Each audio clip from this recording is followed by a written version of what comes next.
I forgot.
Wait, these aren't whites.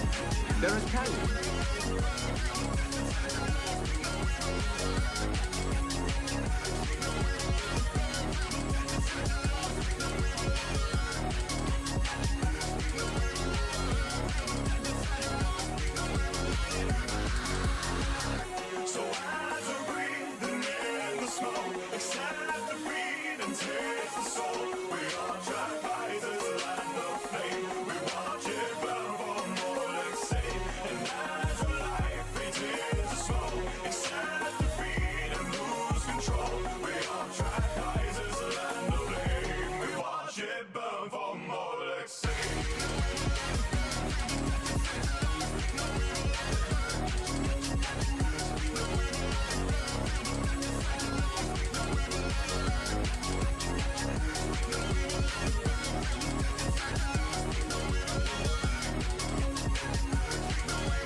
Where do I begin?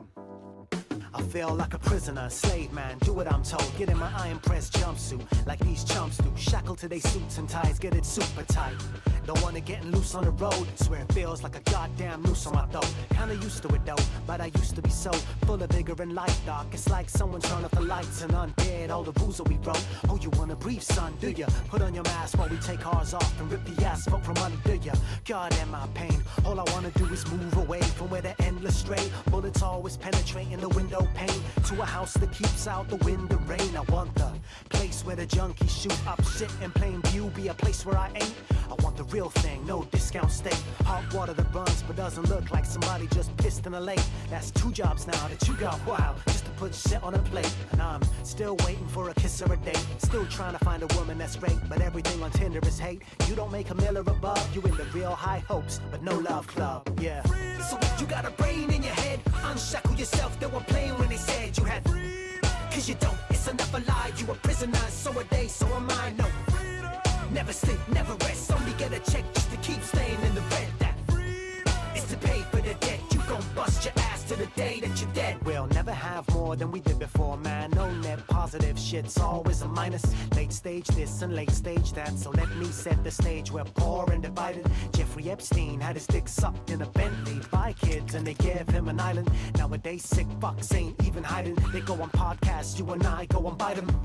And porn has me beat up more. Every woman that said no instead of letting me just score. What's real love for? Just a discount code to see her become a decop whore. But if love's just a picture of it, a mere vision of it, might as well go and buy a subscription of it. Am I a victim or not? No clue, but I'm sick of these thoughts. Fucking sick of these thoughts. No wife in a dress, no white picket fence. No time to address why it doesn't exist. No sign of this mess, fucking ever been fixed. I just got a raise, they hike up the rent. Shit, doc, my headache's got so damn strong. Is that the meds that I'm on? Am I a victim of brain rot? Been on my grind for 10 years, I ain't stopped and ain't moved from the same spot. So if you got a brain in your head, unshackle yourself, they were playing when they said you had. Cause you don't, it's enough a lie. You a prisoner, so are they, so am I, no. Never sleep, never rest, only get a check just to keep staying in the red. That is to pay for the debt. You gon' bust your ass to the day that you're dead. Just take another pill, take a pill, hit the gym, get a prescript, get your happy bag, take a nap. 3 bills a week just to get a refill and speak to the quack and sit there and tell them where I'm at. Every day feels like I stock shelves just to pay bills and fucking pop pills. In a loop, hit the gym, take a pill, doom scroll like you're still listening. What time do I get? Just to be still. When I drop dead during a shift, if my brain don't give out, my guts and beat will. On the poison mixed in every cheat meal. I ain't telling you shit that you didn't know. Life is a big dick show. When it gets hard, you'll be taking every inch, bro, till your legs go weak and your insides are primed to explode. Doc, you don't know what my mileage is. You don't have a clue if I'm fine to just on my last straw. Got a Tech 9 now on my dying wishes to be vile vicious and dark pile bitches. Shame you couldn't reach me though. I thought I meant more than money for you. But if you didn't mind keeping me broke, then you shouldn't mind when I go free range Luigi mode. But Doc, you really helped me see things clear. Now I know where I'm at and I know what's near. In strength, I barely got an ounce of it left, just enough to get out of this bed. Now I see that life wants me to pull down my britches and smile while I take the whole 9 inches. While the whole world watches but don't say shit, so fuck them, I ain't even one eyewitness. So you got a brain in your head, unshackle yourself, they were playing when they said you had. Cause you don't, it's enough a lie, you a prisoner, so are they, so am I, no. Never sleep, never rest, only get a check just to keep staying in the red. That is to pay for the debt, you gon' bust your ass to the day that you're dead. You got a brain in your head, unshackle yourself, they were playing when they said you had. Cause you don't, it's enough a lie, you a prisoner, so are they, so am I, no. Never sleep, never rest, only get a check just to keep staying in the red. That is to pay for the debt, you gon' bust your ass to the day that you're dead. Fuck you think you are gonna get away? I got you now, fuck you, and you, fuck over here, fucking bitch.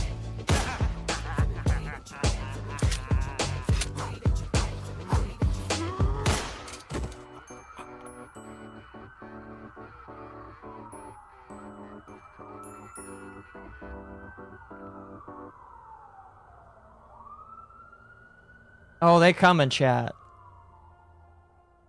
They coming. Who are they coming for? Uh-oh. Guess what day it is? Guess what day it is? Huh? Anybody? Julie, hey, guess what day it is?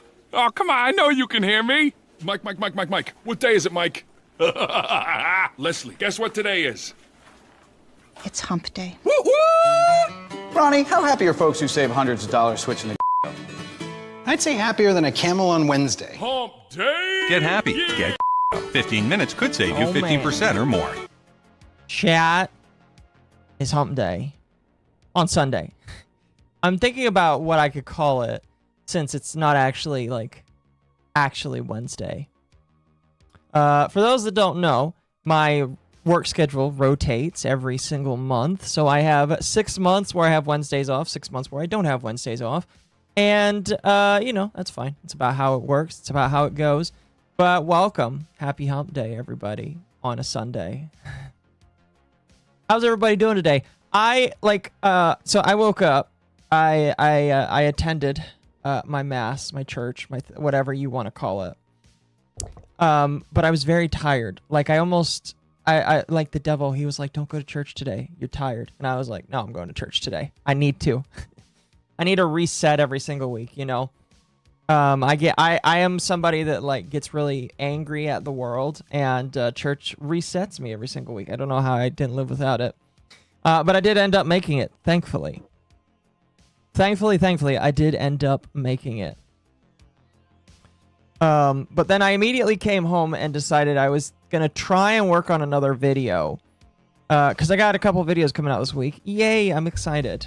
I love producing videos for you. I think the worst part about producing a video is actually sitting down and saying to myself, okay, let's get working on this. Because once I sit down and actually start working on it, it's easy. I know what I'm going to do. I know what I'm going to say. I'm able to sit down, belt it out. You know, it's fun. And then I can then edit it in about an hour or two, depending on how long it is. And, you know, it's fun.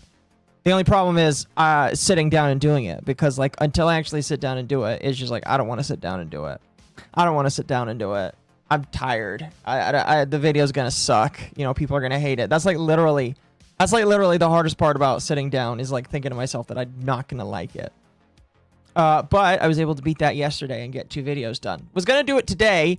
But while I was doing some pre-prep for the stream, I got an email from Sam's Club, and I decided I was going to get a Sam's Club membership. One, because you get cheaper gas by doing that. Two, they actually have really good prices on food, and I was like, you know what? I can have my roommate pay me to occasionally go to Sam's Club and buy stuff, you know, because like I thought about it. I was like, pizza costs $10 a box at my local store, but if I go to Sam's Club, it's $10 for 3 boxes of pizza, and that's like 3 times the amount of pizza. And so I was like, this is amazing. So I like went, but they emailed me and they're like, we canceled your membership. And I'm just sitting there like, why? I didn't ask you to. I didn't want you to. I just paid for it. You know, I offered my own money for it, you know? And so I called them. And of course, you know, I had to deal with AI because AI is the first thing that you have to run through before you get to anything. And that was really annoying. But then I got to the guy, and the guy's like, oh, yes, very much so. We'll take care of this for you. And I was like, oh, gosh. All right, okay. I wait for 10 minutes, and he's like, okay, you'll get an answer in a couple of days. And I'm like, bro, I want to use this right now. I was, like, literally going to go to the store right now. And now, to be fair, I wasn't necessarily going to go to the store that day, but I was planning on using it in a couple of days, and I didn't want to wait for them to do that. And he's like, oh, I don't know how to help you. You must wait. And I'm like, okay, whatever. Then I go to the store because I was like, if they're not going to help me on the phone, I'm going to go in the store. Maybe the store is going to help me. So I go into the store, and they're like, yeah, I don't know why. This happened. But they canceled your account. And I'm like, why? They're like, typically when somebody has an account canceled, there's notes for it. You know, they put down notes for specific things for the reason why it was canceled. But there are no notes. They just deleted your account. And I'm like, why? I was like, why? Why did they delete the account? What reason did they give? And they're like, there is none. It's gone. And I'm like, can I have it back? They're like, no, they deleted it. And I'm like, okay, can I have a new one? They're like, yes, we'll make you a new one. And funny enough, I am getting a refund for the old one because it was canceled. They're going to refund me for it. And so, oh, thank you for the 5. I'll wait for that to go through. Happy Hump Day on a Sunday. I got a new PC for less than $500. That's pretty good. And it has Win 10 Pro with 16 gigabytes of RAM. So how's your weekend going? My weekend is going very well. Thank you, M Stealth. I'm glad that you're able to get a new laptop. I hope it does everything you want it to do. 16 gigs of RAM. People are telling me more and more that 16 isn't enough, but like as long as you're not planning to play the brand new thing unoptimized, you should be able to enjoy a lot of things with 16 gigs of RAM. Just don't load over 200 mods in Minecraft, and you should be able to enjoy it. Hell, you might be able to enjoy Helldivers. I have no idea. As long as you're not doing something super intense, that's pretty decent, in my personal opinion. But for $500, that sounds like quite a steal, in my personal opinion. Anyway, so they're going to refund me, I'm assuming, in a couple of days when they call me and reply to me. When they call me and say, hey, we can fix this for you, I'm just going to tell them, no, you refund me the money. I'm going to make a new account. And then that's just going to be the end of it, basically. And so I'll get the refund for because like normally a Sam's Club membership is $120 a year, which is what I paid for. But like they're doing it like after I paid for it, they started a deal where it's only $50 a year. And I was like, well, that's crazy. But you know, I'm not a scumbag, so I'm not going to like, as much as it would be cool to refund it and then start a new one, I'm not going to do that. Well, because of this situation, that's just what happened. They're going to refund me the $120 that I paid for it. And then I only will end up have been paying $50. So I'm saving $70 instead. And now, of course, I'm going to have to pay for the full $120 next year if I decide to go through with it. But we'll see. We'll see. We'll see.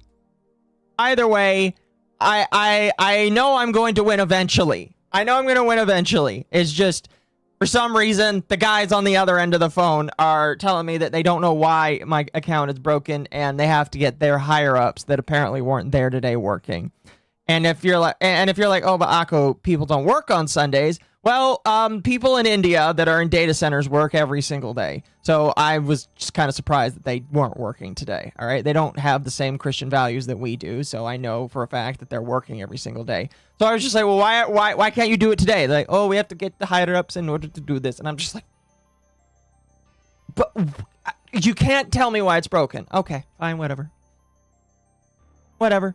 I've got an account now, and that's really all that matters to me, and I'm able to make a purchase that I am interested. By the way, if you're curious, like a good chunk of the reason why I decided to get this account is there is a Pokemon set exclusive that is coming out on Tuesday, and it's like way cheaper than it normally is at Sam's Club, so that's why I did it. I mean, like having gas that's 20 cents cheaper at the pump is actually really phenomenal right now. And being able to buy food really cheap is also a pretty phenomenal thing, especially if I can put it in the freezer and like take it later. But I'm not gonna lie to you, the Pokemon cards were like the top priority. There's just like a bunch of other things right below it. Most of my audience on YouTube, probably. I stream to 3 to 4 different places. I have a good chunk of it on YouTube. Some of it's on Twitch. Some of it is on Kick. By the way, shout out to all of my Twitch and Kickers. If you're on Kick, you're considered a Kicker. And if you're on Rumble, my Rumble fans, I don't know what to call that. I've heard some people say some very funky names for it, but we're not going to do that. Anyway, that's my fun story for the day. I was like very low energy up until like the last hour before stream started because I was like, oh man, I'm struggling to like look at my computer. I was prepping stuff, and I was like, I need to get ready. So I took a shower. Now I'm actually a lot better, thankfully. I'm a lot better. I've got my water. And we're just gonna go. Rumblers is not bad. Did I miss the Hassan segment? No, we're not. We haven't even started that. That'll be a little bit later in the stream. If you are here for just Hassan, that'll be a little bit later in the stream. Now let me make sure I acknowledge everybody that jumped in and threw stuff at me. Thank you again, M-Stealth. I appreciate that. No idea why the thing hasn't updated, but thank you. Nerdy text an account. Thank you for being a member for 22 months. I saw that somebody threw jewels in the chat, but it's not showing up on my backlog thing here. It did show up in Streamlabs. Thank you for the 200 jewels, Gator Willis. I appreciate that. As well as Temp saying that he has been a member for 41 months. He says, I've given the octopus so much money. Well, to be honest, Temp, technically you've given Twitch half of that money and you've given me some of that as well. But thank you. I very much so appreciate it. Yeah, that's a big bitch. Here, chat. That's a big Thank you. Building orc minis, so won't be talking much. First thought when I heard Hassan was getting investigated was, Nux is probably full M Bison, yes. Meme right now. And Pegasus has content for months. Yes, definitely, for sure. Now, the Hassan stuff is definitely really interesting. I have quite a long segment for it. I have way more than I initially expected. Like, Chad, whenever I come together and pull up stuff, what I typically do is I take everything that I've like been commenting on throughout the week on Twitter. By the way, you should like follow me on Twitter if you want to like. Chances are, if you follow me on Twitter, you'll know some of the stuff I talk about before I talk about it. But like, I basically take the stuff I like to talk about on Twitter, and then I translate it over to this for Hump Day, and anything that I don't cover or anything that comes additionally will be covered throughout the other days of the week. But anyway, yeah, the Hassan stuff is I got a lot of Hassan stuff. There's some miscellaneous stuff that's also in the Hassan section. We don't just have Hassan for today. We've also got news that Frogan had a default judgment on her lawsuit against Lex Juther, as some people like to call Ethan Klein, which is very hilarious. I've got some comments on that. Destiny got unbanned and then banned again on Twitch, which was interesting. And we've got a lot of other miscellaneous drama. Some of it is politics, some of it is tech related, and we're going to go through all of it, or as much as we can. We've got quite a lot of time before Dogwave starts, and I do think I'll be streaming through most of Dogwave tonight. It depends. When I decide that I have to go die or go do something else, I'll give you the temp. But let's go ahead. Let's go ahead and get started here. People on YouTube voted for the Mandani thing, so since you all voted for Mandani, we're just gonna start with miscellaneous drama. But before we start with miscellaneous drama, we're obviously going to start with my new favorite segment that I like to cover in the very beginning. And I like to cover it in the beginning because I know not everybody is as interested with it. Let's talk about Pokemans for a couple of minutes. I am a very big fan of Pokemans and Pokemans drama. I have been I want to inject more and more Pokemon drama to my stuff because it's very fun and very interesting. Like, I want to show you funny clips of scalpers getting BTFO'd or scalpers, like, unfortunately not getting what they want. And so I didn't really get any of that today, but I did have some other stuff that I wanted to talk about. The first thing, and I'll keep it brief, is that they have a new set that came out. It came out literally on Friday, and me and Mizu were able to secure some stuff. I don't know how much Mizu was able to secure. He told me he got some similar stuff to me. But we were able to secure product so that we can open on camera for a while, and I don't have to worry about buying product for probably a month or two. So, yay, I'm excited. I'm excited about that because I'm going to be completely honest with you. Getting Pokemon product is kind of difficult. You know, we talked about, when was this? I think we talked about it on Under the Tea, and I think I definitely talked about it on Friday night. Yeah, I think I talked about it on Friday night. But you might need to give, if you're a Japanese citizen and you live in Japan and you want to buy Pokemon cards, you might need to give your ID to the Pokemon company before you do that. For some products, I think. So that's funny. That's very, very funny. But yeah, new set came out. I have opened a few packs, just a couple on my own, just a few singles, because I was able to get enough where I'm like, you know what? I'll open a few singles here and there, but I'm going to stop now because I don't know what it is, but I feel like they might have upped the rates in this set. I have only opened like 4 or 5, and I've gotten one of the like top 10 cards of the set already. And I wasn't trying to. I was literally like, you know what? I'm going to open some singles. There's no luck in singles. No, I've only opened 4 or 5. Out of the 4 or 5, I got one of the best cards in the set. Literally one of the best cards in the set. It's like a top 2 or 3. And then I got some of the ultra rares that go along with the top cards of the set. They're like the lower versions of the best cards of the set. And I was like, okay, I can't anymore. I like opening cards just randomly when I do random little stuff. But I can't open anymore because if I open anymore, I'm just gonna get the Greninja, the Mega Greninja, and it's not gonna be on camera, and then it's gonna be like totally fake and gay for people. So I decided that I have to open the rest of my stuff on camera. Can't speak for Mizu. Mizu can do whatever he wants. I know sometimes he gets singles at the store that he works at. Oh, excuse me. And so, he can do whatever he wants, but I can't anymore because if I'm getting this lucky with this new set, I have to stop. It's really funny, though. I wanted to show this really quickly. This is something that is purely a Japanese phenomenon, where there are... I'll just read this translation here, where this account here says, "Is this an abnormal adult female battle? I won't lose."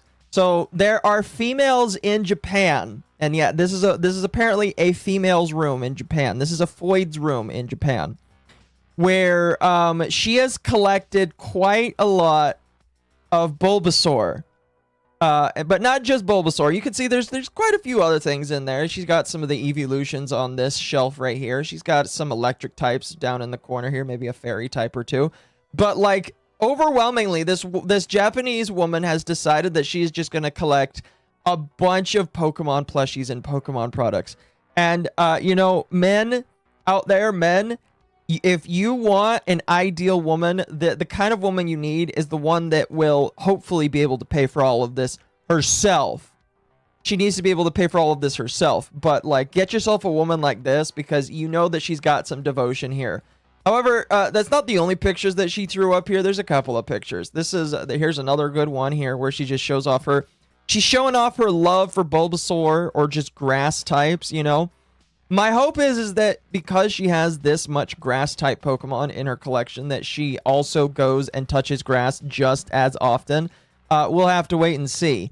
We'll have to wait and see. Now, as you can see here, this got nearly 100 million views on it. This is just like a couple off of 100 million views. That's quite a lot. And it actually started a battle. Now, I didn't gather too many because I didn't feel like it was worth grabbing a lot of these. But it started a battle where a lot of other people also started to show their own collections. Now, this isn't necessarily Pokemon itself. But I'm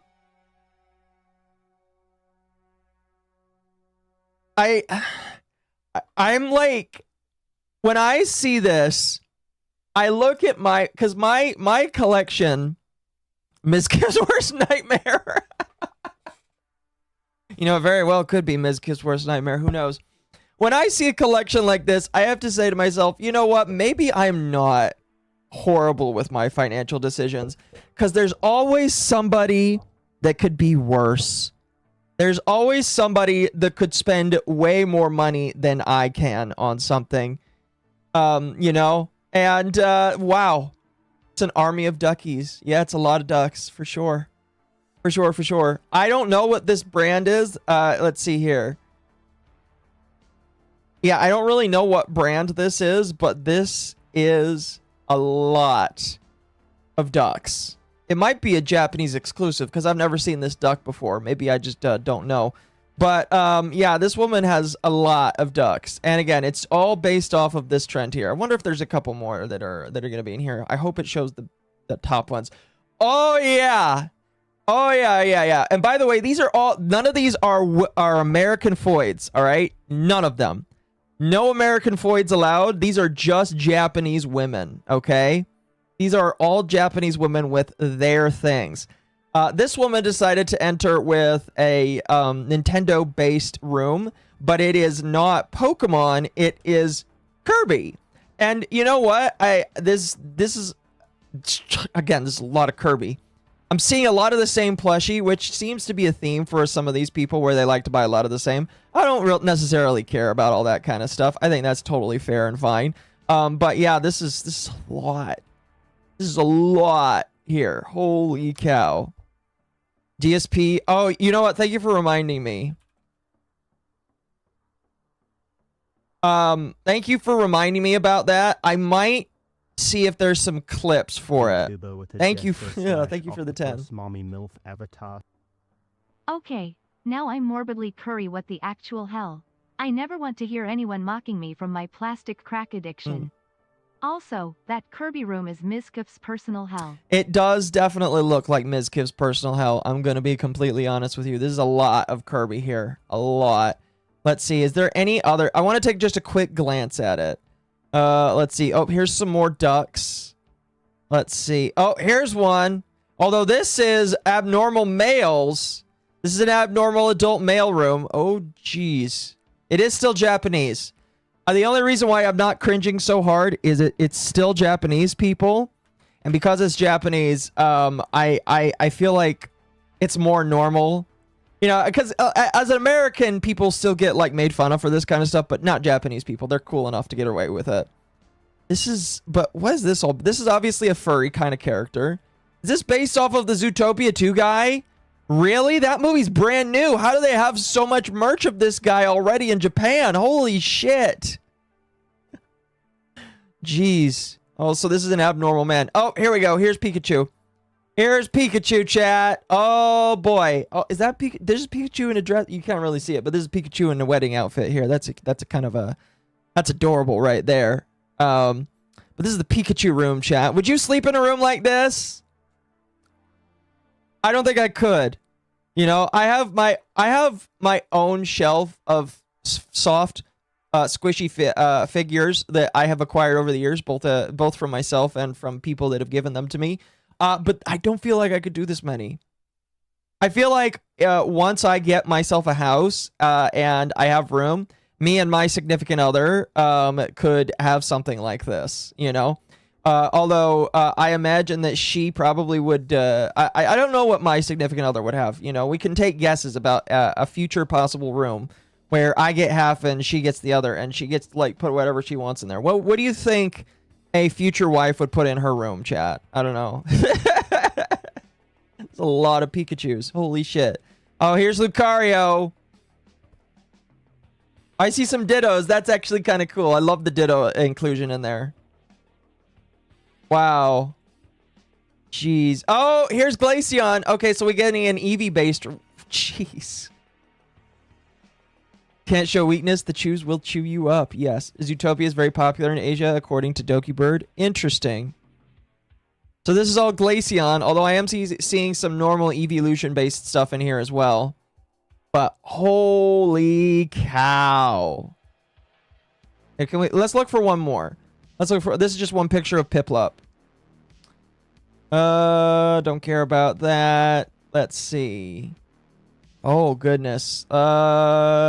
Oh, man, this one is Harry... Oh, so we got something for Blabs. This is a Japanese woman with Harry Potter. You know what?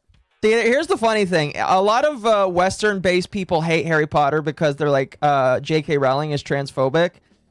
Japanese people really don't give a shit about that. They don't care.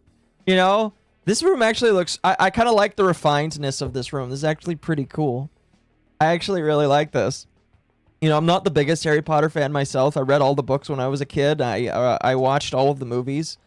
But, like, this is actually pretty good. This person really takes their... They really have decorated their room true to form. I actually really like this. It's actually pretty neat.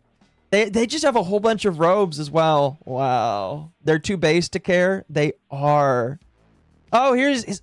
I'm trying... no, I'm not like... I am not 100% on all the names, so don't get mad at me. Is that Jirachi? I think that's how you pronounce it. This person is just a really big fan of this one Pokemon here. That's awesome. That's cool. That's cool. That's cool. Oh, here we go. Yes, it's a Ditto room. I love it. You know, I don't have a Ditto plushie. Maybe one day I should get one. I really do love Ditto because he's just kind of funny. A little derpy, you know. But this is a Ditto room. Oh, by the way, again, these are all Japanese people. That's awesome. Holy cow, that's a lot of little Ditto plushies on that bag there. Oh, and she's got, like, different Ditto Pokemon cards. Oh, that's awesome. Oh, and this is her, I think, covering her face.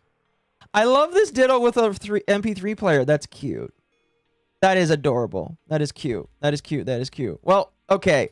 So, if you are curious, chat, if you want to look through a bunch of abnormal Japanese women's rooms, and I guess some of them will include males, there you go. That's for you if you want to jump through that and browse through that in your own time. Wish that you could be part of a country that that is super duper based. Speaking of being super duper based, I do have a story out of Japan that I will read here a little bit later. But anyway, moving on, the next thing in the Pokemon realm that I want to talk about that's kind of interesting is there is now a Pokemon Fossil Museum exhibit in Chicago's museum. Now, this isn't really that big of a deal. You know, it's just a thing where you can go, you can explore. It's basically like teaching you about fossils through Pokemon, which is actually kind of cool, you know. The thing that is actually, like, worth mentioning is, if you attend this museum, excuse me, which, by the way, I probably will not do because it's in Chicago and I don't really want to go to Chicago.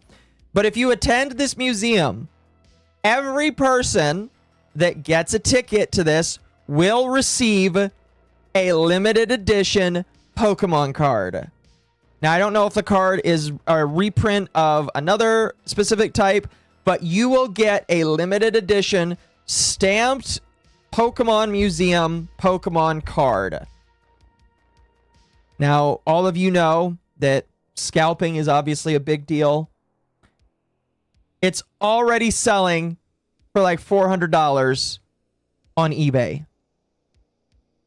It's already like skyrocketing. And again, I have no idea if this is like a reprint of like another version of Archeops. If it is a reprint, the only reason why it costs that much money is because of the stamp. You see that? This little stamp right here? That little stamp makes this thing worth $400. That's insane. That is literally insane, in my personal opinion. Especially since, by the way, this museum will be in effect till literally the beginning of next year.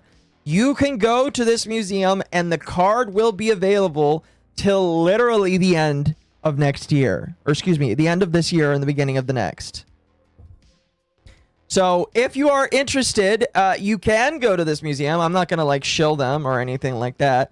But you can go to this museum. I imagine you have to pay the price for a normal ticket, which is probably not cheap these days. I also read you have to pay an additional fee in order to attend this exhibit specifically. But if you do that, you get this ticket. Or you get this Pokemon card. And if you get this Pokemon card, you can sell it online for $400. I'm going to be honest with you. That's not even worth the plane ticket for me to go to Chicago. And then it's not worth the money to just go in and all that kind of stuff.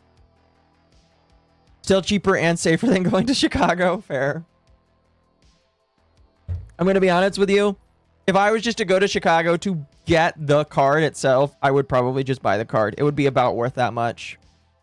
How expensive is a ticket? I'm going to be honest with you. I'm not sure. I didn't really look. I just know that museums aren't exactly as cheap as they used to be. I remember when I was a kid and my mom took us to the museum and it was like $15, $20 a ticket at the museums that we went to. I know that, because again, I know that you have to buy a separate ticket to get into this exhibit. It probably isn't like super duper. I would hope it's not like over $100.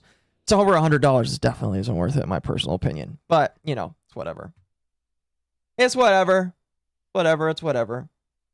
Anyway, we're going to jump now. Now, all of you seem to want me to talk about Mamdani's Twitch page. So that means that we're going to jump into the miscellaneous news. Oh, I can't believe I included this as one of the first things in here. All right. I did not mean to use transition as a joke here, but you know what? It is funny. Thank you, user, for the follow. We're going to jump from Pokemon onto miscellaneous news. This is a clip from Caleb Hammer's show. And we're just going to listen to the... I mean, like, this is something that all of you probably knew about. And when I previewed this clip, it pissed me off. How much does your transition shit cost? Hormones? Yes, how much does it cost? Well, I just got back on Medicaid. Hormones? So it's but no, you got tits as well. Those were free. You did your Those nails. were free. Nails? Why? Because my body is priceless. No, how was... Okay. I feel like they really don't want to admit why it was free. We just got done watching this. All right, don't spoil it. Don't spoil it. But chat, why do you think their transition was free? Why do you think it's free? Is it free? Oh, Colorado taxpayers. Yeah. Yup.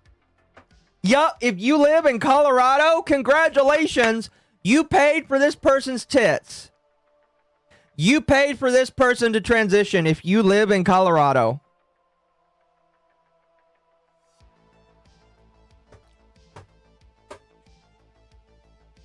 Wow.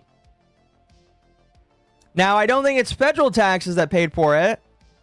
But if you lived in Colorado, you paid for this person to transition. Let's continue going. Yeah, that's the face I would be making too. That's definitely the face I would be making too. It's just like, you're telling me I paid for you to do that? What? Yeah. Like, look at how mad he is. Look at how mad he is. It's just like, are you kidding me? I can't believe you. Because it's a lost cause. Ha ha ha ha. Yes. It's not Washington this time. Suck it, Colorado. Brutal. Brutal. Thank you, though. Not federal, right? Just Colorado? I love how he has to clarify. It's like, I didn't pay for it, did I? I'm not paying for it, right? I hope not, because I just wrote a $4 million check the other day to the IRS. If that's paying for literal titties, what are we doing? I have nothing wrong with trans, but why am I paying for people's boob jobs? Don't get me wrong. I don't think it should happen either, but I did abuse the system. That is definitely something to say live on a YouTube channel. Definitely something to say on a YouTube channel, you know? You know, I hate the government, but I'm sure that the government would love to hear something like that. I take wins whenever I can get them. Fair enough. Fair enough. Because why would I pay for it if I can get it for free? That pisses me off so much. See, this is my big problem. All right. You know, this is my big problem. I am fine with people doing whatever the fuck they want. You know, I am a complete anarchist. I believe that if you want to chop your dick off, add some tits, go right ahead. I don't want to pay for it, and I should not have to be forced to pay for it. And the fact that this person abused the system to get somebody else to pay for it, that pisses me off way more than I feel like I am able to do on YouTube without getting my channel deleted. Like, legitimately, that pisses me the fuck off. The government, the taxpayers paid for your tits? I mean, I pay taxes too, so no, you're not a net contributor. No, we just sent you $4,000 back, especially with your no tax on tip thing, and the majority is tip. It's honestly, it's just I'm not in favor of the no taxes on tip thing. It's so stupid. You already contribute nothing, and it's just more populist policy. No, you're right. We should just be getting paid a normal wage, so we shouldn't have to get tipped. Well, that's fine too, but advocate for that. It's just so stupid. It's just a performative policy, and that's why both parties are on it, because populism is winning right now. And it's so stupid. You already don't contribute anything. You're a part of the... See, that's the other thing that bothers me. They're like, oh, but I pay taxes as well. But it's like, no, you don't. And it sounds... Again, I'm not going to watch the entire episode. But it sounds like they are a net negative on society. They don't pay taxes. They don't put into the system. They actively do whatever they can to get out of paying taxes. And you know what? To be completely honest with you, a lot of people in here would probably agree that, like, if you can get money off on your taxes, great, go ahead, cool. The problem is that, like, I don't want like, when I hear that somebody's taxpayer dollars went to pay for this individual's transition, it makes me never want to, like, it reminds me, a little bit of a tangent here, all right, a little bit of a tangent, all right? It reminds me when I paid tithing as a Mormon, they actually ask you where you want your money to go. Because in the Mormon church, they do believe in a lot more transparency. And so on the form, you can basically say if you wanted to go to general tithing, which does upkeep of the church, it builds churches, it builds temples, it pays people that are in the positions of the church that don't have jobs. You can send it to fast offerings, and fast offerings send it to people in need. It goes towards relief. You can choose to send it to a missionary, and then you can specify which missionary you want it to go towards, so that missionary gets supported basically by you, all that kind of stuff. You know, there's a lot of different ways that you can pay your tithing, and it's just like, I wish that we could do that. Like, if I could choose, if the U.S. could choose where their taxes went, all of you would 100% not contribute it to things that we hate. Is a bad example because it's a lost cause. I mean, why wouldn't you take advantage of the system? I view this the same as taking advantage of the tax code to avoid taxes. And I'm fine with, like, taking advantage of codes that are put in there. Like, if there's a loophole in your taxes that they put in for some other person, take advantage of it. My problem is just that, like, I don't want this person to be like, oh, I pay my taxes too. And it's just like, no, you don't. You can't say that you pay your taxes too when you take advantage of all of the same systems that everybody else wants to take advantage of as well. Just own the fact that you stole from the system or take advantage of the fact that, you know, you wanted people to pay for your transition. Somebody else is paying for it. Somebody else, you know? Some other individual is paying for this individual to get tits. It's definitely not them that put money into it. Again, I would have to see the whole episode, which I'm obviously not going to watch right now. But I'm curious to know just how much of their taxes they actually pay and how much the government actually gives back to them. You know, it's just one of those things where I'm all for tax breaks, but then when you see shit like this, I'm like, I don't think you should get tax breaks. I think you should pay taxes. If you're asking the government to pay for your tits, maybe you should probably contribute some of your taxes. I don't know. You know? I do contribute to No, stuff. you're part of the 50% that contribute 1%. It's nothing. It's a drop in the bucket. I don't know if what it that was means. gone, nothing would change. This is we give everything to you. Now we pay for your boobs. What else do we pay for? What else did we pay? Yeah. It just pissed me off when I saw that. Ditto for the Catholic Church. Yeah. I'm gonna rage. Don't rage too much. Don't rage too much, chat. I'm gonna have a mixture of some white pills and some black pills in here for you. So we're gonna transition from that, giggity, all the way down to this. I have not read this article, but I do believe this. I believe that this is actually a thing. This was published yesterday. But companies are slowly figuring out that their DEI business model is actually not doing what they thought it would do. Spoiler alert! I could have told you that over a decade ago, that hiring somebody on racist and xenophobic practices wouldn't get you the results that you were looking for. Just because I might not be a specific shade of color, or just because I'm not a minority, that doesn't mean that I'm not able to do my job. And it really pisses me off that so many people get passed up for positions just because, oh, we need a quota. We need so many black people, so many women, so many minorities, so many trans people. You know, that finally, people are recognizing that just hiring based off of the color of the skin or the percentage of your minority status is actually like a detriment. It's an active detriment to you and your company. Finally, some people are figuring that out. Now, will that actually like lead to any change? Probably not. I'm going to be honest with you. It's probably going to take about 5 to 10 years to fix the damage that has been done by this. You know, I see a lot of people who are like, oh, we've won. Our side is up. And I think people need to remember that just because you think that your side is up or just because you think that your side is winning, you're not done.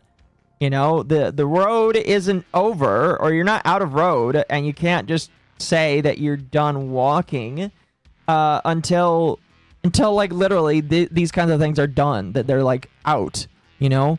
So I think it's good that this is like being talked about and being recognized, but it's not over. You know, these companies are still having these meetings, they're still doing these things, and until they're bankrupted or they turn it around, it's just like it's not going to change anything.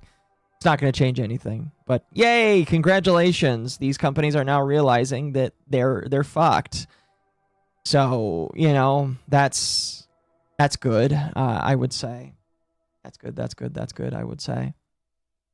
Give me one second here. I'm going to shift that up. All right. Moving on from that, let's talk about truck drivers. This is a little bit old, but I'm still going to cover it anyway since I didn't really get the chance to talk about it. You guys remember the... I wish Sparky was here because Sparky would definitely enjoy this kind of story. You guys remember that earlier this year, an Indian... I'll wait for this. I can hear Kirsch screaming. Unless Bridge is gone, Day is not dead. Through the internet right now. However, stuff like this is good progress. I would agree. I 100% would agree with you. It is good progress to see that these things are slowly being dismantled. It's going to take, again, multiple years to dismantle the whole thing, but, you know, we just need to keep fighting, you know? Keep going, keep fighting. Ain't going far enough. That's why I'm saying it's not done. It's not done. But here's another good thing. Another good thing that is finally happening. This is another one of those, wait a minute, I can't, you're telling me they got away with that moments? So you guys might remember that there was an Indian man that decided to make a very illegal U-turn on a highway with his 18-wheeler, ended up killing a family, a woman and 2 children, and this led to the government saying, hang on a moment, why are a bunch of people with limited to no knowledge on the U.S. legal road system, why are these people being put in giant deadly machines that end up getting people killed? And now, to be fair, I don't know how big of a deal this was before it was kind of like shown a light on. You know, just like a lot of things. It was probably bad, and it's only being taken care of now because everybody recognizes it. But like, people recognize this is a problem, and they decided to act on it. So there was a law, or wasn't a law, it was like a decision by the Supreme Court basically saying, I'll just read what Daka here says. He says the government makes brokers financially liable for accidents their drivers cause. So this is one of those things where I'm like, are you telling me that brokers weren't liable for the damage that the drivers would cause? Are you telling me that 18-wheeler dudes just got to take the brunt of everything and the brokers didn't get in trouble for hiring people that didn't know how to drive? You're telling me that was a thing? Oh, it's stuff like that that kind of just makes me go like, why was it this a thing? Why was it that for the longest time, the people that hired because don't get me wrong, all right? The idiots on the road should 100% get punished, all right? 110%. The guy that killed that family should be punished, should be sent back to his country, and should never be allowed in my country again because of what he did. I 100% agree and believe that. My problem is, why were they allowed to be hired in the first place? Why were regulations being swept away for cheap labor? And that's the problem, is it's cheap labor. They'll take pennies on the dollar for their job because, and these companies know that. Well, thankfully, that is no longer the case. And if you are a broker that hires a questionable or shady individual, you are now liable for it. And let me tell you, when it comes to driving and road-based things, that liability gets high really, really, really quick. I remember when I worked for Amazon, and technically this counts because, you know, Amazon, well, I never drove an 18-wheeler and I never drove a vehicle that like was regulated by the DOT. I worked with people that did. And here, let me give you let me tell you, chat. I knew when I worked for Amazon, a couple of subcontracted companies that shut down. And the reason why they shut down is when you work in a logistics-based company, you need quite a few different things in order to work. And it's very, very, very, very expensive if you're not responsible. The biggest thing that you need is insurance. Amazon will not allow you to drive for them if you do not have insurance. And that insurance is supposed to cover a litany of things, from getting into crashes to taking people's lives to destroying personal property. If you don't have insurance, you can't drive for Amazon. So I knew a company that in a building I worked with that shut down because they unfortunately had too many accidents, and the insurance company was like, I don't want to insure you anymore. And Amazon was like, well, if you can't get insurance, you got to get out. And so the company had to close down. A bunch of people lost their jobs, and it was very sad and unfortunate. And so that's why these brokers are immediately taking steps. Like, you might think, oh man, maybe they would waste time. No, they're doing it right now. And the reason why they are doing it right now is these brokers are like, I don't want my insurance to go up, or I don't want to lose my insurance in order to do this. Because if I lose my insurance, guess what? The people that are going to ask me to do the job, they're no longer going to come to me. They're going to say that, oh, you don't have insurance, you're too much of a liability, you know? Trucking industry is full of corruption. Well, my hope is that it gets fixed. Anyway, let's listen to this clip. I feel like I've seeded the soil enough a little bit. So let's listen to this and enjoy it together. So I'm over here in Eden, Ohio, and there's a bunch of foreigners over here. You know, this guy. I do appreciate that he is making sure that you all know what he's talking about. Whole bunch of foreigners that are being parked, it sounds like. Right here, the guy right next to me. all along in all these trucks, okay? None of them can get loads out of Ohio today. And I was talking to the Iman guy right here while I was in there at the Punjabi place getting something to eat. And he said that the reason that they can't get freight out of Ohio today is because the freight brokers won't work with them anymore, okay? Oh, that is... Now, granted, it is Ohio.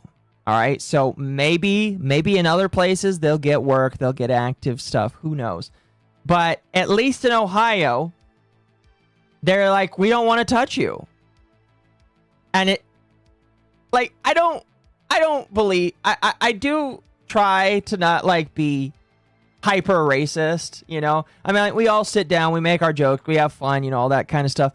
But it is, like, legitimately jarring and surprising and maybe a little terrifying to me that most of the people that have these issues, it sounds like, are a bunch of, like, non-Americans or people that are, like, not of a non-specific persuasion. That's actually kind of terrifying to me, that, like, if you eliminate a certain amount of people or a certain persuasion of people, that it takes out quite a lot of the issues that these people are facing right now. That honestly kind of makes me sad, because, like, you would hope that like you know, I grew up in a household where you try not to demonize people for their skin and you try not to believe in the stereotypes. But then people just come along and tell you, no, you need to believe in the stereotypes, and I am the reason why you believe in the stereotypes. And it's just like, bro,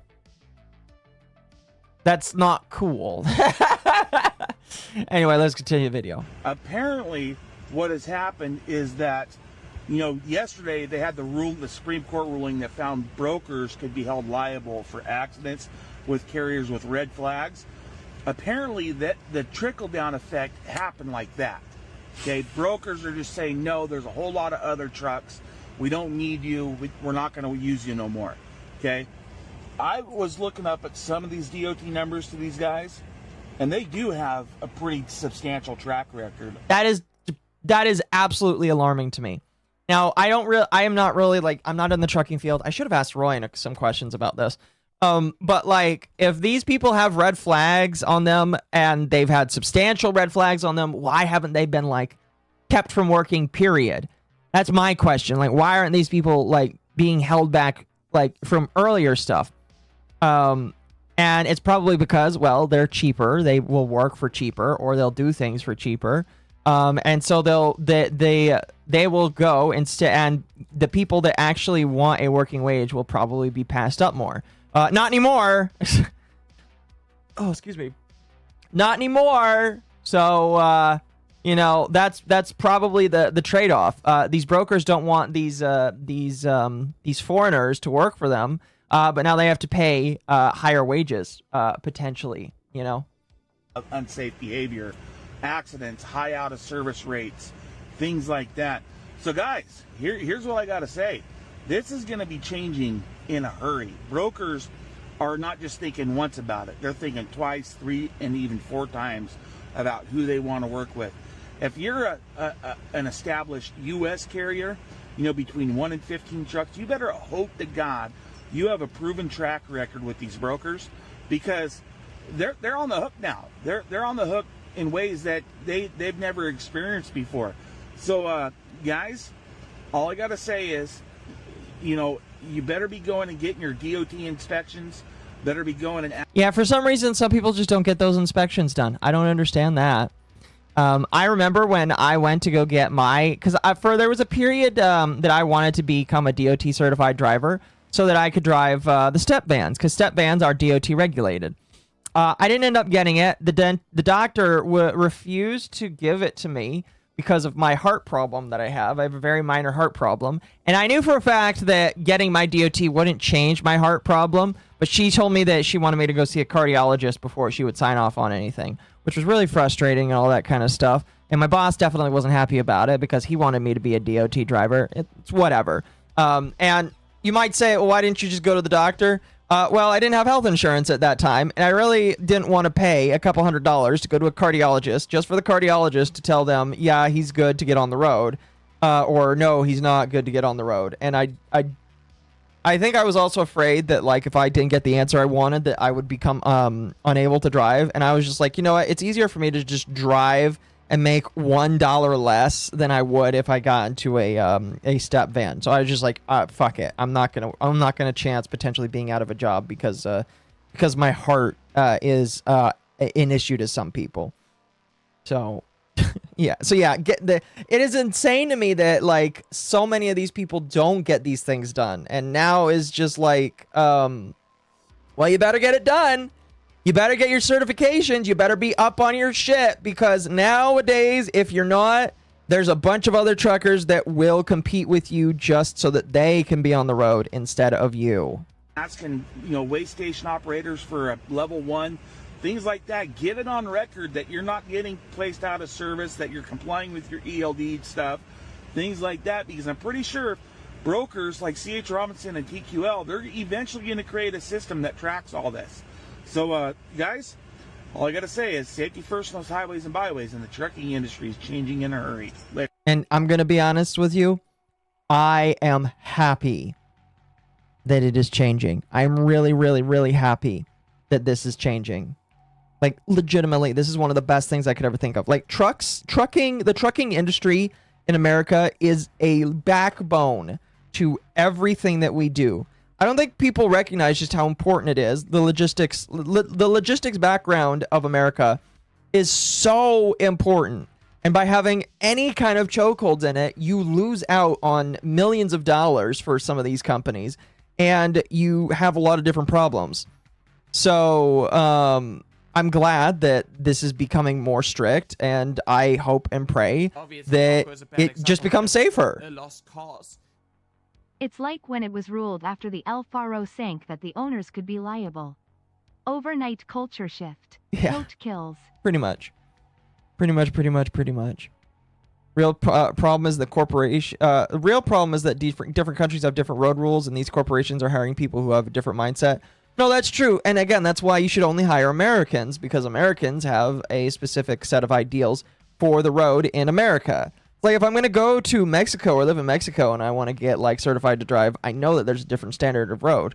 And I know that because I've been to Tijuana. I see how people drive down there. Literally, the shift from San Diego to Tijuana is so different, it made me never want to drive down there ever again. And I didn't. I took Ubers because I knew the Uber driver knew how to drive down there.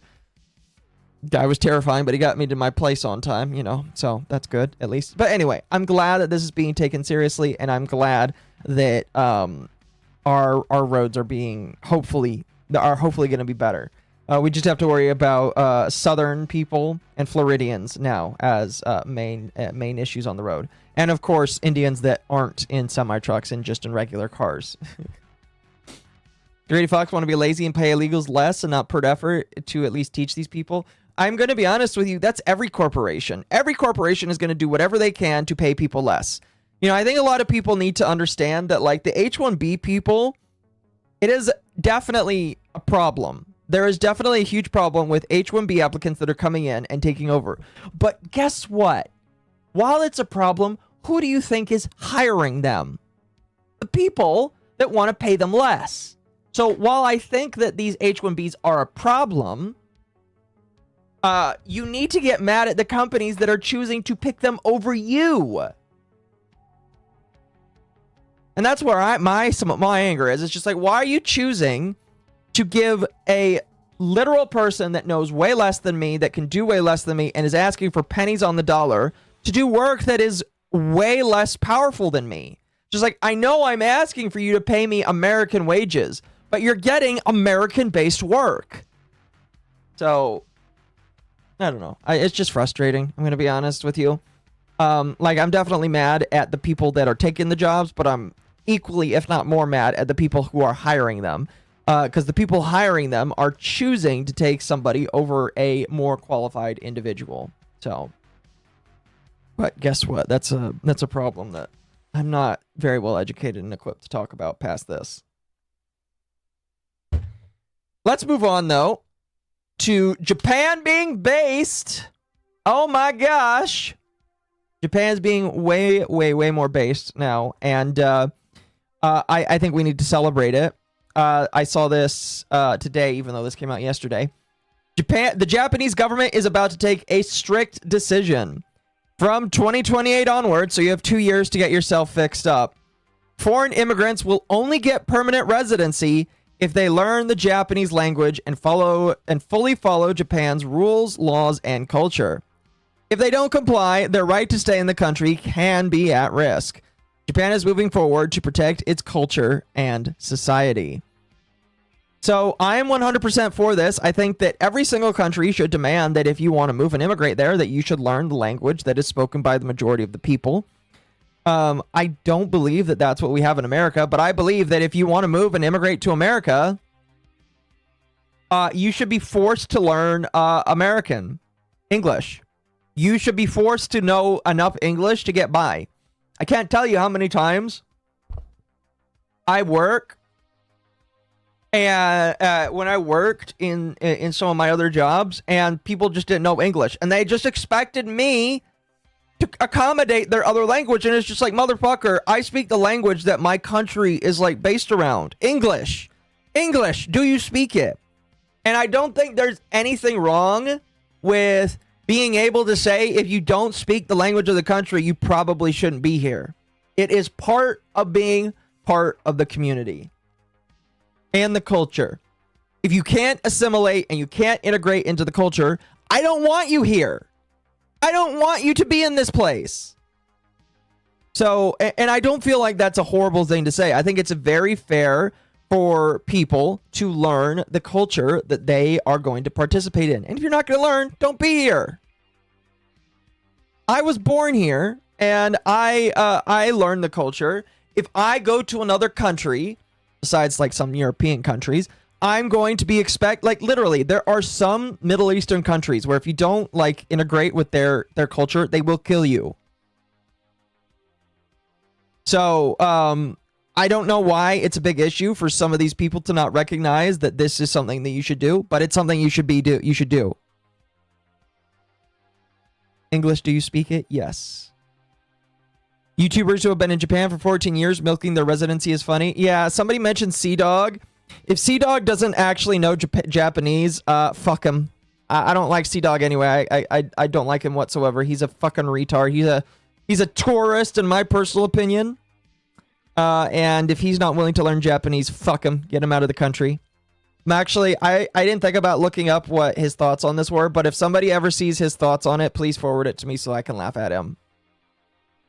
So, that would be pretty funny. Okay, so I'm going to go through this one really quickly here. We talked about this on Under the Tea, and that's why we're going to jump through it really quickly. I guess Miss Kiff was like hired to work at Kick. At least that's what he says. He says that he is working closely with the product team. So this is what he says here. I'm not going to read the whole thing. And the reason I'm not going to read the whole thing is because he deleted it. And now I am not quite sure what he's doing. In fact, he even replies here, all right, that he is... he's just product at Kick. Oh, it's so fun. I do love this looking up. It's just like, God, why me? Why must I be the one that has plushies thrown at him? But I guess now he is just a product. He is not a person at Kick. He is a product at Kick. Oh, that's amazing. That is absolutely amazing. I see him coping in here. He's saying, this shows that we're already tackling the botting issue. We've unbotted my title within 5 hours. That is such a cope. That is absolutely such a cope. He's sitting on the hotel chair. Fair. Thank you, user, for the follow. I am not necessarily going to go through this entire thing here because MTash, I've been told, is a stupid guy here. A couple of, about 10 days ago, this guy decided that he was going to private all of his YouTube videos. And if I remember correctly, he is a Genshin or a gacha streamer, so he's kind of like Tectone. But unlike Tectone, who is grifting to the right, this guy is grifting to the left now. He decided to private all his VODs, and if you pipe up saying that that's not the case, don't worry, I'll get there. And he made this video where he was basically like, guys, all of the male influencers in the world, like Andrew Tate, they are horrible people. They are horrible, horrible people. So I'm going to become a good influencer. I'm going to become an influencer for good. Now, I do like that Savvy says here, you opened up with misogynistic. And unfortunately for this guy, what he was trying to do didn't work out too well for him. Because he unprivated all his VODs and all of his videos. And I really don't know what's happening, but he basically decided to snap his audience in half and, you know, do this. A fallen Destiny player. We'll get to Destiny a little bit later. I think I have some of that stuff in my tech drama section. But we'll get to Destiny just a little bit later. Because me and Tom, I think the tonight for tonight's stream with Dogwave, I'm pretty sure that Destiny is just like the main topic. I don't know if Temp has released the thing yet, but I'm pretty sure that is the big deal for tonight. So, MTash's wife is getting passed around. Oh, is that true? Is he actually a cuck? That'd be really depressing if it is. All right, we're going to talk about some politics here. You guys voted on Momdani. Momdani is going to be in this bit of the section here.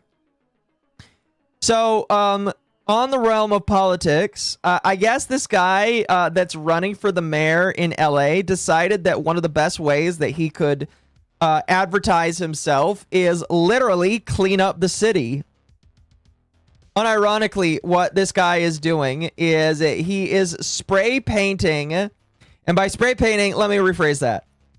He is taking a stencil and he is cleaning the streets with this ad. This is actually kind of Giga Chad. He is cleaning the streets with a what are those called? The water blowers, water pressure guns. My brain just does not want to give me the name right now. And the message of it says, imagine if the street were this clean. Spencer Pratt for mayor of LA. And I've heard that the current mayor, Mayor Bass, who is, I believe, running for re-election. Power washer? Yes, it's a power washer. I heard that people are not happy with this because he is essentially showing, like, this does a couple of different things. And this is why I think it's kind of crazy.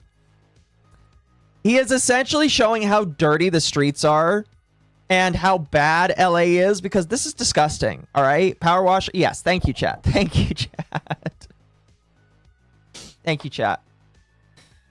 Base power washer ad. Yes, I agree. But what he's basically doing is he's showing how disgusting and dirty the streets are in LA. I do believe that there are also clips of just how much trash has been accumulating and how horrible the city has been upkept. And so he's decided that he's just going to show how dirty it is by cleaning it. And now it's not really like cleaning it. I don't know if he's actually cleaning more than this. But like he's showing people, hey, look how clean the city could be. Vote for me. She's ducking from debating. Oh, it's always nice when people duck from debates. That's always really nice. When people refuse to debate other people, you just know. You just know when it comes to these kind of political discussions, if the person that you're supposed to debate for the seat of power doesn't want to debate you, you know that there's a bit of a struggle. California only cleaned up when President Winnie the Pooh showed up? Yes. Pretty much. Anyway, I thought that was kind of cool. I don't really have a lot on this. Mostly because I've heard that it's already falling apart. Allegedly. I mean, it is Sunday, so it could change on Monday. That's how crazy it is living in this administration, it feels like sometimes. But allegedly, there is talks for an agreement to end the war in Iran. Excuse me, not the war. The pre-retaliatory attack that happened in Iran. And so I'm not quite sure what the entire details of this are. I do know that Trump wants them to no longer have nuclear material, which I'm going to be honest with you is kind of a fair thing in my personal opinion. Based off of what I know about Iran, that's probably a fair thing to have. And so this is something that might be worked on. Again, I've heard that they already are like upset with it, but like this is something that's allegedly being talked about. And I guess it's good enough for some people because I was at the store. Excuse me, like I said, I did go to Sam's Club today, and while I was in line, gas dropped by 10 cents. So that's cool. The fact that gas dropped by 10 cents while I was literally at Sam's Club for like 20-30 minutes was kind of telling to me. It's just like, you know what? People believe that something could happen. Which, cross your fingers. Cross your fingers, cross your fingers.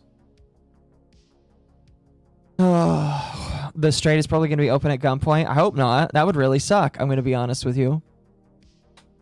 I'm going to be honest. That would really, really suck. I would prefer it if we could just not do that, but you know, it's whatever. So yeah, this has happened.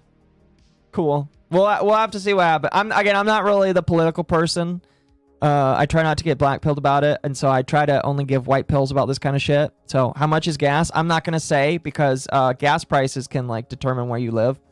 I'm not going to say. I'm just going to tell you it went down by like 10 cents after this. So that's cool. That's cool. That's cool. It's still double what it was last year. Yeah, my gas did go up substantially when the war in Iran started. So I will say it went like up over $1. So yeah. Oh. Well, that's interesting. I'm being told, like, I'm literally getting breaking news that that Trump might be backing away from the deal. Oh. Okay, disregard all of this. Disregard all of this. Let's move on. Let's move on. We haven't talked about Candace Owens in a while, mostly because I'm gonna be honest with you, Candace Owens is really just reeing and crying and talking about Charlie Kirk's wife and TPUSA. Now, it is my personal opinion that whatever's going on in TPUSA, I don't really care that much. It looks like there's a lot of crazy stuff that's going on over there, which is why I've not really been covering it. But recently, she had an interview with Hunter Biden, which, before you ask, if you're curious, they did not talk. I didn't watch the whole thing, so I don't know what happened in the second half. I only listened to like the first hour, and then I got bad. I got like legitimately like bored of the entire thing. But at the very least in the beginning, they talked a lot about Hunter Biden and his addiction. It was literally, and now again, I don't know if what the second part of the interview is about, but the first half of the interview was just him talking about how he was a crackhead and how he was stuck in addiction. And you know what? It's nice to hear that he is recovering, if he is recovering, according to him. And this was a big thing. This was a big thing that he said in the interview, and you can tell me if you believe it or not. I'm gonna be honest with you, I don't really believe it. This guy claimed... Oh, hold on. I'll wait for it to go through. Jester/octopus mommy MILF avatar. All this, oh, gas prices are going up and down. Meanwhile, Washingtonians are so numbed because we have green-friendly idiots for governors for 12 years. You and gas California. Gas being high end of $5 doesn't hurt us. Fair enough. So, chat. You want to guess how long he claims he's been clean for? I remember roughly the number. I want you to take a guess. How long do you think this man claims he's been clean? He's been off the cocaine for? Give me your best estimate. You can give me days, weeks, months, years, decades if you want to. You know, tell me. Tell me what you think. How long has this man been clean from his addiction? 10 seconds. A year. Okay. Okay. Fair. A week. 67 days. You know what? I should give you a timeout just for that, Artemis. So, during this interview, he claimed that, one, the cocaine in the White House was not his. He says that the cocaine did not belong to him. All right? That's not his cocaine. Like, hands down, hands to God, that was not his cocaine. All right? All right? The stuff they found in the White House wasn't his. So who knows who it belongs to. According to him, though, he's been clean for a couple years now. Verifiably, according to him, clean for a couple years. Now, before you ask if there was any proof, no, they did not show any proof that he's been clean verifiably for a couple of years. But what he said, and what was unchallenged by Candace Owens, is that he's been clean for a couple of years now, and that the cocaine that was found in the White House doesn't belong to him. And that, according to him, he's only been to the White House for like 30 to 40 days out of his dad's entire administration. So out of the 4 years that this man had his dad in the White House, he's only been there for like 30 days. Do you believe that? I don't believe that. I'm going to be honest with you. I just don't believe that, personally. You know, Joe Biden was so out of it, he didn't really even know what was going on in the White House, I'm pretty sure. So that was the biggest thing to me that I got out of that interview, that according to him, he's been cleaned for 10 years. Here, do you want to listen to him talk for a moment? Let's listen. Let's see if we can get him talk for a moment. Welcome to the Candace Owens show. It's wonderful to be People here. are just going to be like, how on earth did this happen? You know, I am curious, how the hell did this happen? How the hell did this happen? How did one of the most well, okay, I'm going to be honest with you. Candace Owens is not a conservative anymore. After listening to this woman for a couple of weeks in December and just occasionally off and on, she is not at least not a traditional conservative, all right? If you want to know how this happened, I'm pretty sure it's because she no longer works for the Daily Wire. She's been ostracized from the Republican Party, and a lot of Republicans hate her. And while I'm not necessarily a righty or a lefty, I'm just going to be completely honest with you. I think this happened because she knows the right people that were able to give her an in, because she's no longer in a certain crowd. So, you know, it's interesting. She's basically a liberal. I'm going to be honest, she used to be a liberal. So it feels like horseshoe theory. She went from being a liberal to being a righty to now she's back to maybe... I'm going to be honest, I don't really know if you could qualify her as a liberal now. I feel like she's just a crackpot conspiracy theorist that says a bunch of random things. And while a lot of people might agree, or a lot of people might think, yeah, there's some weirdness going on with the government, and I do think a lot of people agree that that there is unease with certain political parties, I'm going to be completely honest with you. I just don't feel like the answers to what's going on in America are going to come from this woman. Just to be real with you, I don't think that they're going to come from this woman. So, you know, yeah, this entire interview happened. If you want, listen to this. You should listen to this if you really want to. If you are curious to hear about Hunter Biden's about his addiction recovery, you can listen to it. Again, I don't believe that this man has been clean for as long as he claims he has. I'm just going to be honest with you. And so, yeah, listen to it if you want. I stopped listening because I literally was just like, this is dumb, gay and retarded, and I do not believe this man whatsoever. But unfortunately, a lot of people seem to have. It's got over 1 million views, and so, you know, that's cool. That's cool. But anyway, that's the Candace Owens update. Let's talk about Zora Mandani here for a moment, since you all voted for it, and I decided to make that the first bit of the show. Obviously, Occo is a bad thank you for the 5. A lost cause. Hunter being the black sheep of the Biden family, so him only being there 30 days when his dad was in office tracks. That was definitely his crack, though. It's possible. It's definitely possible.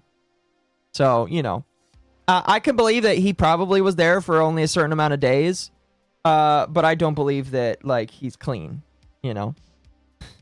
You know. Zhao buys Duns, totally not a coke fiend, son for Dems.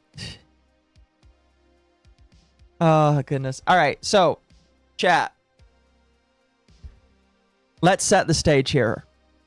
Zora Mandani is an every man's man. He is hip with the kids, don't you know it?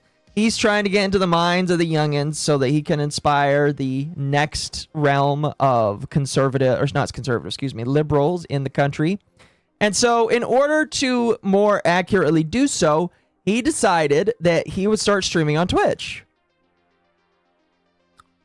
I'm going to be honest with you. I don't know why streaming on Twitch is what he decided to do, but I'm going to assume that he had some sort of deal with Twitch.tv. But he decided that he was going to start streaming on Twitch with people, and he was going to call it Talk with the People.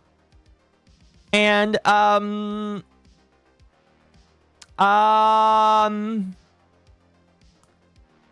he didn't have mods for his chat. He did not mod his chat at all. His chat was completely unmoderated. And so you had a bunch of people. Well, it's kind of hard to see when you blow it up, so you can only really see it like this. You had a bunch of people that were spamming, you know, different pictures in the chat, such as titties and George Floyd or Xi Jinping. And then you had a bunch of other people that were just spamming a bunch of irrelevant stuff, and he had no mods, so there was nothing that could be done about it.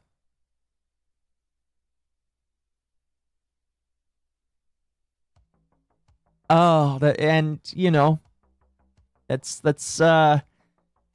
was a bad idea, in my personal opinion. I don't recommend that. At least he supports free speech. Yeah, is that a bunny? I don't know what that is. I just know that there. Oh, you know what? That might be the bunny from Zootopia. I think that's the bunny from Zootopia. It kind of looks like her from a distance. She's got her tits out though. Oh, so yeah, he just left his chat completely unmoderated. It's amazing. He defunded the mods. He did. I mean, at least he's keeping to no moderation, no police, you know, all that kind of stuff. Oh, goodness. Anyway, this was kind of funny. I feel like a lot of people can get some mirth from this. I'm going to be honest with you. I have no idea if he plans to do this again. I don't really care. But yeah, he streamed and his chat was completely unmoderated. And I'm sure that it definitely distracted people. Judy Hops? Okay. Fair enough. Fair enough. High definition titties? Yes. Judy's the next Lola. For this generation, sure. Sure. Yeah, that was kind of funny. I thought that was worth bringing up. I thought you guys might find that interesting. Now, we're not going to play this entire video. Some people that I know and I talk to might not approve of Nick Shirley and everything that he does. I'm going to be completely honest with you. The journalism that he did, I personally think it has done something. And the reason why I think what Nick Shirley did something is because oftentimes when there is corruption or destruction in a city, or there's a people that are getting away with things, oftentimes you just need to shine a light on it so many times until the right people get attention, basically. So what happened is Nick Shirley shined a light on alleged Minnesota fraud. And today he's got an update a couple days he had an update for us. He says the Minnesota fraud empire is falling. Yesterday, 16 fraudsters were charged and 90 million was busted. The MSM tried to cover for the fraudsters. Governor Tim Walz called it white supremacy to expose it, and Ilhan Omar is completely silent. Independent journalism defeated an entire fraud network upheld by billions of dollars with support from corrupt politicians who allowed this fraud and the MSM who failed to report it. Major win for America and hardworking, law-abiding, tax-paying citizens. This is just the beginning. Arrest them all. Excuse me. Now, again, I'm going to be completely honest with you. I've been told that, like, you know, he's not really saying something that's new, and some of the stuff that was fraud, it wasn't fraud. I don't really care. What I care about is the results, and it sounds like he's gotten some results, and some people are being arrested, and some people are being held to account. And if that's the case, I'm kind of happy about that. I don't live in Minnesota. It's not my state. But I will say that if people are being defrauded so that another country can take away your money, or people can send money to another country, you know, I'm happy about that. Congratulations. I'm happy that he was able to expose it. Even if it is only 90 million, that's 90 million that was quote unquote busted. So yay. You know, I'm happy about that. Pretty good. Pretty good, pretty good. No idea where he's going next, but glad that he did that. Now, the last little bit of miscellaneous drama that we're going to cover here, this is something that was shared yesterday. There was a California congressional candidate, and when I say California, you already know. Her name is Mai Vang, and so you already know even more. But she refuses to recite the Pledge of Allegiance and has turned her back on the U.S. flag during a public meeting. Now, chat, if you are not willing to stand for a nation's flag that you are running in office for, I don't think you should be allowed to be in office. I personally think that, I mean, like, we all have freedom of speech. We all are allowed to do what we want with that speech. However, if you're not willing to support the country that you're running for office for, I don't think you should be in office. I just don't. I don't feel like that's an unfair thing to say. You should support the people or the country, because the flag just doesn't represent. The flag itself is a concept that represents the entire nation. It represents a people. It represents literally an entire country. And if you're not willing to stand and salute a flag that represents the country of people that you want to represent, I don't think you should have an office. So, the fact that she refused to do this, I don't think that she should be in any form of office whatsoever. I think that completely immobilizes you from being able to be in office. And so, you know, yeah, get her out. Get her out. Don't let her have somebody primary her and get her out of office. I'm going to be honest with you. I would rather have I'd rather have a Democrat that still stands for the Pledge of Allegiance than this individual here. So, you know, wrong one. I don't know. I'm just kind of like, that kind of upset me when I saw that. I was just like, you can't do that. You have to be for, again, like, I can understand wanting to protest bad policies or bad governments and stuff, but when you won't stand for the concept of the nation, then you're not worthy of being in office, in my personal opinion. So I am going to take a short 2 to 3 minute break. I need to use the restroom. Got to go pee. Got to have an idle meeting, as Mizu likes to say. When I get back, you chat, you tell me. You chat, you tell me. Because we're going to cover these two before we go to Hassan. We're kind of cover Hassan. It's going to be later in the stream. What would you rather hear about first? You can tell me in the comments. Do you want to talk about Destiny getting banned after being unbanned from Twitch? Or do you want to talk about Frogan and her default judgment? Go ahead and tell me in the comments what you think. You either want Destiny or Frogan. We're laughing at both of them equally as hard. But give me 2 to 3 minutes, and when we get back, we'll talk about them. Where is it? There it is.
I'm seeing a lot of both of them here. I'm seeing quite a lot of both.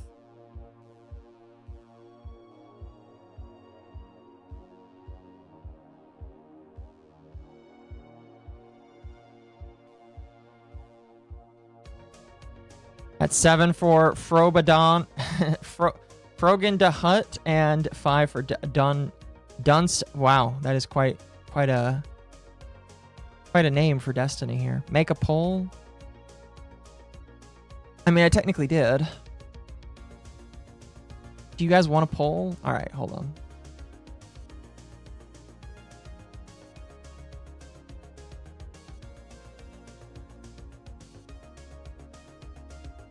All right, we'll let the poll run for like a minute or two.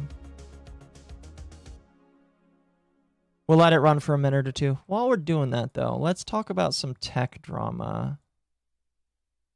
And then we'll jump over to that. Oh, this is perfect. We'll talk about this while you guys vote for that. Okay. If you ever needed proof that AI shouldn't be put in charge of just about anything without a human, let's take this story where a store decided that they would put an AI bot in charge of their shop. Not just in charge of certain processes, but in charge of ordering and basically guiding the shop. It ordered 3,000 rubber gloves, 6,000 napkins, 4 first aid kits, and constantly screwed up the bread order. Perhaps there's a subtle message here. Now, we're not going to read the whole thing here. All I want to say to this, because this is absolutely fucking insane in my personal opinion, is don't let AI make all the choices for you. This should be like, I mean, like, I don't want to say that you know, AI. I don't want to have to say that we've had enough warnings, because we've had plenty of warnings. There have been plenty of warnings. Can I vote for neither? Yes, you can just choose not to vote. There have been plenty of warnings that AI is not ready yet. And I mean, like, the vibe coding that the AI is, like, not even being paid attention to is a good example. The fact that AI, there was an AI that wanted to escape and do horrible, harmful things to people. That's a good example. This is another good example of just like, why are you letting your AI make all of the choices for your fucking store? And it orders a shit ton of gloves, napkins, first aid kits, and it can't even order your bread right. And I just like, I can't, this is insane. Oh, so guy was saying things to Sitter on Twitter for a month, and he got blocked, and he's gonna go to court. Oh, that sounds dumb. That sounds dumb. There's not really much to say about that other than the guy sounds dumb. Whoever put AI in charge, it's their own fault. No, I agree. I agree. I am one to say that AI is definitely a tool that you can use and that you can use in tandem with your own stuff. I'm fine with that. AI can definitely help you out with a lot of tasks that you don't necessarily need to do on your own. But people are legitimately thinking that they can just trust an AI to run an entire store for them. No. That AI was prompted to be harmful. Was it really? Fair enough. Fair enough. But, like, this is just, like, why? And now, to be fair, I did read that this AI wasn't really prompted so far outside of just asking it to run the store and giving it some basic parameters. But it's my understanding that they gave it money and told it to spend that money. And it wasted that money on napkins, rubber gloves, and first aid kits. And I'm laughing because it's just hilarious for me to have to say that. Managers are hesitant to roll back. No, I disagree with you. I have another story that we'll cover here. I don't think all of them are super duper hesitant. I think I think I would just disagree with you on that one. Anyway, you guys have voted that you want to talk about Frogan first, so let's talk about Frogan. We'll jump back into some tech drama later. Now, I'm honestly not quite sure how long we can go through this, because like the news with Frogan is kind of short. There is a lot of other stuff that we can talk about, tangentially related to Frogan, but like Frogan is a bit of a shorter thing just because of how compact the news is. So for those that need a refresher, Frogan was being sued by Ethan Klein. Oh my god, she's got milkers! The AI only ordered things it thought was important. It doesn't need to eat, so bread wasn't necessary. No, that's fair. You need plenty of gloves to take care of the robot. And napkins for the oil. Maybe first aid kits for when it tries to kill you. But bread, no, that's not necessary. So, as a reminder, Frogan was sued by Ethan Klein for copyright infringement. I don't remember her comments because I'm going to be completely honest with you. Her comments weren't as interesting as Denham's, who is still choosing, I believe, to go throughout the lawsuit. Now, when the lawsuit started, she put up a GoFundMe, and she asked people to support her. And that was pretty much it, for the most part.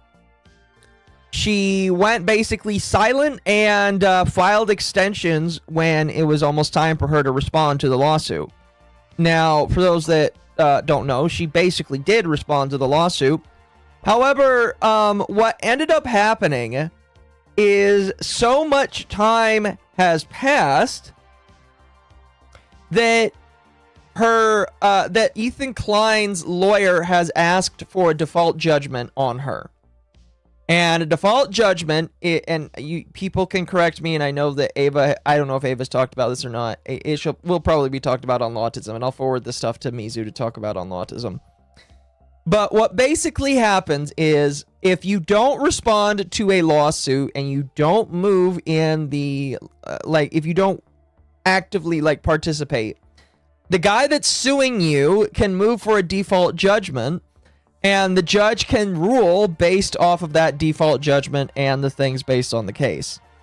And you can basically lose a lawsuit that you don't even know exists, as long as they think you're properly served, and the judge decides that you haven't sufficiently answered and given you a default judgment.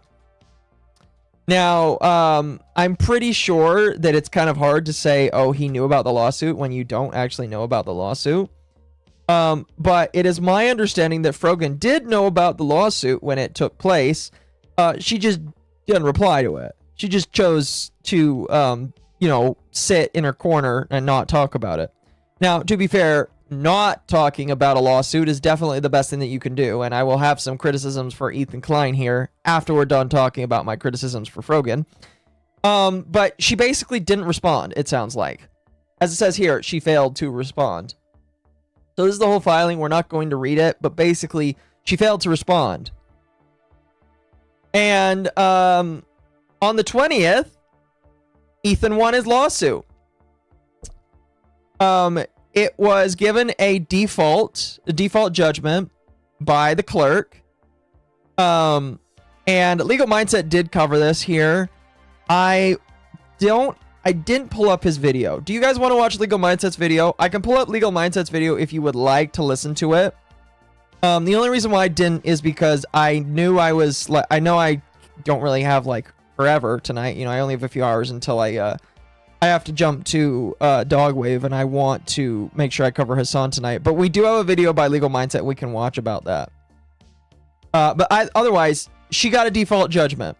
And so basically, Ethan Klein won, and he didn't do anything.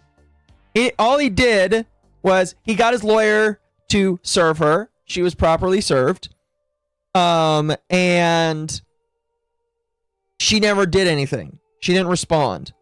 He had a good video. All right. Let's see how long it is. Hold on. If it's short, I'll go ahead and do that.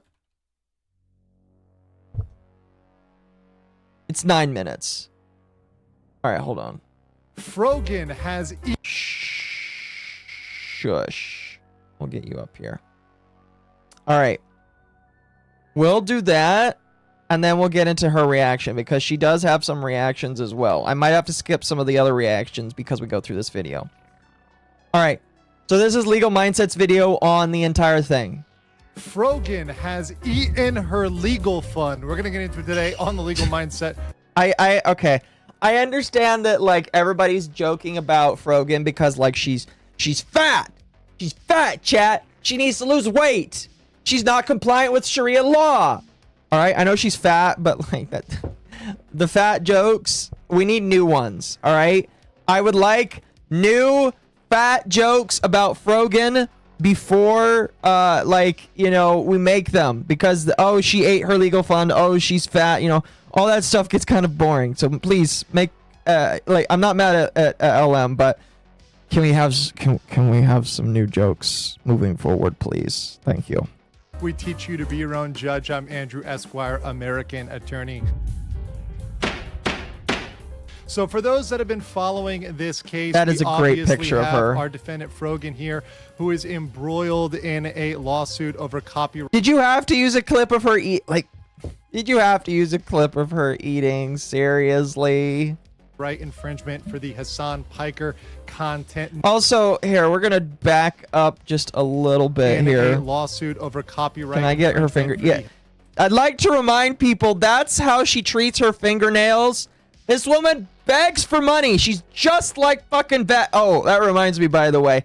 Hold on a moment. Side tangent here. Side tangent. I have 2 videos coming out. One is coming out tomorrow. One of them is about Vex. Vex is basically the Frogan of the VTuber sphere. She's also like a lot of the other money-begging grifters. So she's just like Vex, is what I'm trying to say. But, like, look at this woman's nails! Woman, those nails look expensive. And I know roughly how expensive they are because my mom took me to some of her pedicures and mani-pedis and shit like that when I was a little kid.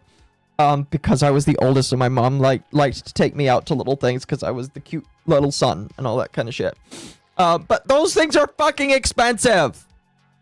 Also, I'm not gonna deny it, but like, you know, when a manicurist like cleans your nails and makes them look healthy, men can appreciate that too. All I'm gonna say is, they can do nail work for men and it not be as gay as this. Still kind of gay, but it's nice.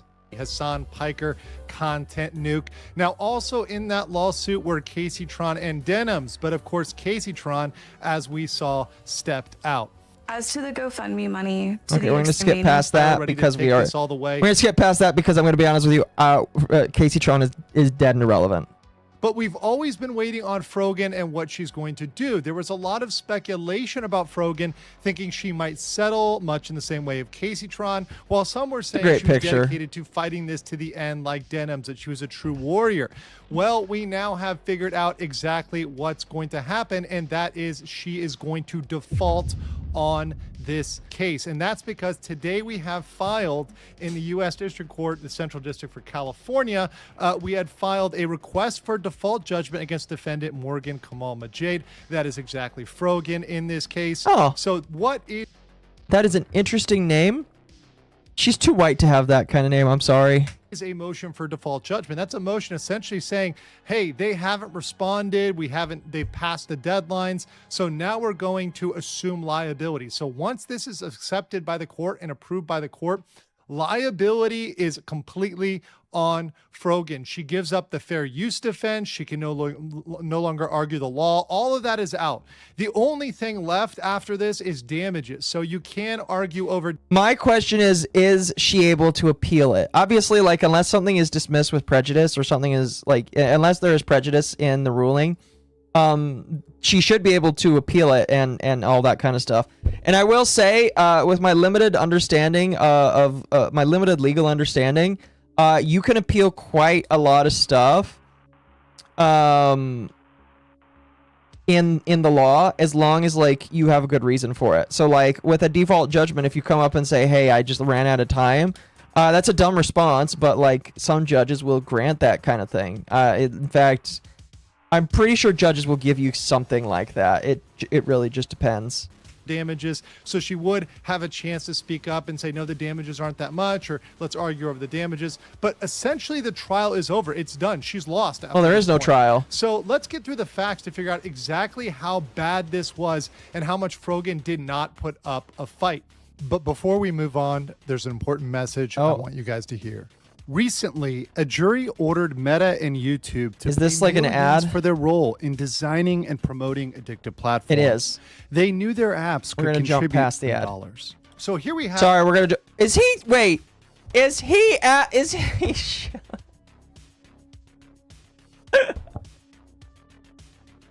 Okay, that's. He's shilling Morgan and Morgan.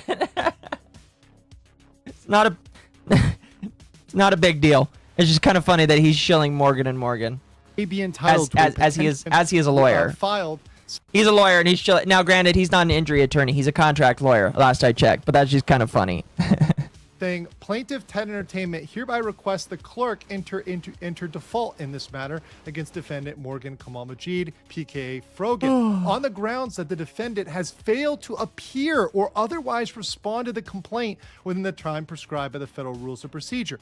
Now, understand, this is not asking much. All that will be required is a very simple filing. She could have told her lawyer, hey, I'm on a budget. Hey, I don't want to spend that much money. Hey, try to keep this to, just a one-pager, the bare bones. Let's just give a basic complaint response so we don't default. They could have kept that to a minimum amount. So she, and this is true. It does not, when in the world of lawsuits, or in the world of the court, that's a great picture, by the way. It really doesn't take a lot to keep this stuff from going into default. All you got to do is say, hey, we're working on it. I'm just poor, So the fact that that didn't even happen, like, you really have to wonder why. Why didn't they, why didn't they put forth anything? Why was nothing thrown out there so that, that she could keep herself from being defaulted? That's my question. Why didn't that happen? You can tell your lawyer, hey, keep this cheap, just the bare minimum. I want to delay this. I want to try to push this off. That's definitely something you could tell their lawyer, but they didn't even give that. And they've had almost a year at this point. So since August of last year.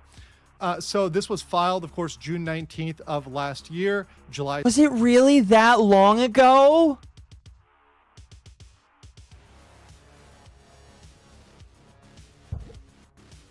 Was it really that long ago that this lawsuit was filed? Chad, it's been almost an entire year. It's been 11 months. It's been 11 months since this lawsuit. There's no way. There is no way it has been an entire year. There is no way. That is insane. 17th of last year. I'm sorry. I'm just like, I'm flashbanged. I thought that this lawsuit was filed like near the beginning of the year. That's insane. Got the complaint. And on August 5th of last year, they had a joint stipulation to extend her deadline from August to October and also give her time for these filings. Since then, they also engaged in settlement negotiations. Now, the counsel for both sides can't talk about the details of settlement negotiation. However, I would like to speculate here, if I may. Okay. And I would like to say that they probably did the bare minimum in negotiation to make it kick down the line, to just take this and extend this out as far as possible. Obviously, they didn't come up with an agreeable settlement. And I think during this period of time, Frogan was looking at Casey Tron and her settlement. And she was thinking, hey, look, if I settle, I'm going to have to give all of my legal defense fund over to Ethan Klein. And instead of doing that, let me kick this down the can and use those funds for my Big Macs. Yes, the giant mountain of Big Macs that we can all see. Oh my gosh. Sorry. Frogan chowing down on. Let's use that for the Big Mac fund over this period of time. And as I whittle this down, we'll eventually not ignore fat, it, chat. whatever else. And hey, maybe this will go away. And maybe she got advice that it'd be totally okay for her to just ignore this and default. Maybe she got somebody whispering in her ear, yeah, forget about it. He's not actually going to go after you, or it's going to look bad, or you're going to become some sort of sob story. Well, that's not the case. The court, of course, at this point, had every right to enter into a default judgment, which is what they're requesting. So basically what he's saying is they gave her a lot of time, a lot of patience, and they were very nice with her. Something that a lot of individuals that do these lawsuits don't have to give. So Ethan was very nice with her. And she still just didn't do anything. She did nothing. And that's why this is kind of insane in my personal opinion. Because he gave her all the time in the world. And she just did this, basically. McDonald's is not haram at all. Exactly. So they informed them on April 20th that they intended to proceed with litigation, gave her 3 weeks, and their deadline to respond was May 11th. That did not come. That day came and gone. And now, boom, we're at default judgment territory. Now, how is this not... It's kind of crazy that it takes that long to get to a default judgment. Like, literally, it was a month before where they're like, hey, we're intending to continue. A month later, they're like, okay, well, nothing's going on. And then literally a month later, default judgment. Default judgment. Scam, because if we look at her legal defense fund, her lawsuit defense fund on GiveSendGo, she raised almost $40,000, $38,756, including donations that were running up to this day. She was getting donations very, very recently that were coming into her fund. So she's still out there grifting for her legal defense, despite the fact that she hasn't really used this for legal defense. Really, there's been no filings on her part. Justice is slow. Very true.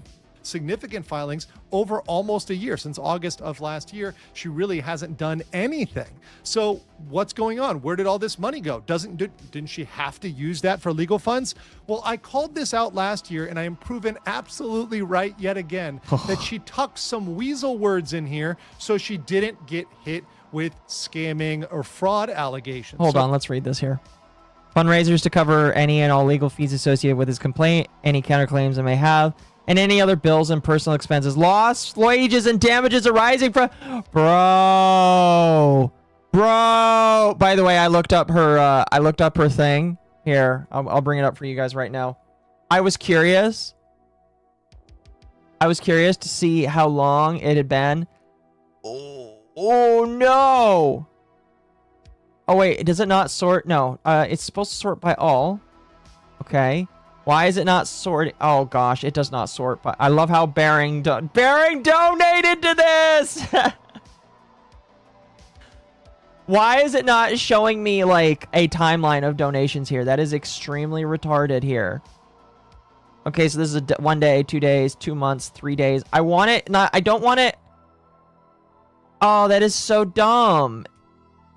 Okay, so a lot of these are 8 months ago. Okay. 8 months, 7 months, 6 months, 5, 4, 3. Okay, so these seem to be more recent. Let's see here. 4 months, 3 months, 3 days, 2 days, 2 days, 1. Why does it jump up to a month? That's really weird. Really, really weird. Due top. Okay. Some simp donate. I love how Bad Empanada only donated 500, but some simp donated $10,000. This man's money is going straight into Ethan Klein's pocket if it hasn't been spent on Chick-fil-A and Burger King already. Dude. $10,000 by this guy. That's crazy. Holy cow. Anyway, her donation, she has donations as recent as 24 hours where she got a 6-7. Wow. But yeah, she kind of lost a lot. Oh, here's one from 26 minutes ago. It seems that like the donation thing is just not kept up in like a consistency. Anyway, I just thought that was interesting. She's up to 38. Oh, it doesn't. There we go. It's up to $38,000 now. Look at that. Look at that. $38,000. That's awesome. donation protected. That's awesome. I love this. After 2 years of targeted harassment campaign against me, Ethan Klein has escalated it to suing me for reacting to his video on Hassan and myself on his video titled Content Nuke Hassan Piker. Oh my gosh. That's amazing. Let's continue though. If we turn back to the actual language that she talked, talked, bad example because it's a lost cause. We all know this money went to rent and her claws. Very true. Very, very true. You are correct. Thank you for the 5. into that Give Sin Go legal defense fund, you can see it says here, this fundraiser is to cover any and all legal fees associated with his complaint, talking about Ethan Klein. Any counterclaims I may have against him, well, she can't file any counterclaims if she defaults. That's totally gone. So that's some BS to begin with. And then saying, oh, so she, interesting. Interesting. Okay. Any other bills and personal expenses from lost wages and damages arising from this litigation. So her whole horse is going to be bet on personal expenses and bills. So she used this for rent. She used this once again for the Big Mac fund, you know, chowing down on Cheetos, fried chicken, whatever else she did. But I mean, she was not using this for this fund. And because of that, she's able to say, hey, I didn't scam you because I put personal expenses in there. So you can't sue me. You guys can't come back and say I defrauded you because, hey, I disclosed this could be my personal expenses. So in judgment here, looking at this, I absolutely believe that she clearly used this for her personal expenses chiefly. Because she really didn't do anything in this lawsuit significantly, her legal bills are probably no more than a couple $1,000s in this, over totaling based on what she did. She really didn't have to spend more than that for what she's done so far. It really isn't that expensive to judge. That judgment though, $200,000. Oh.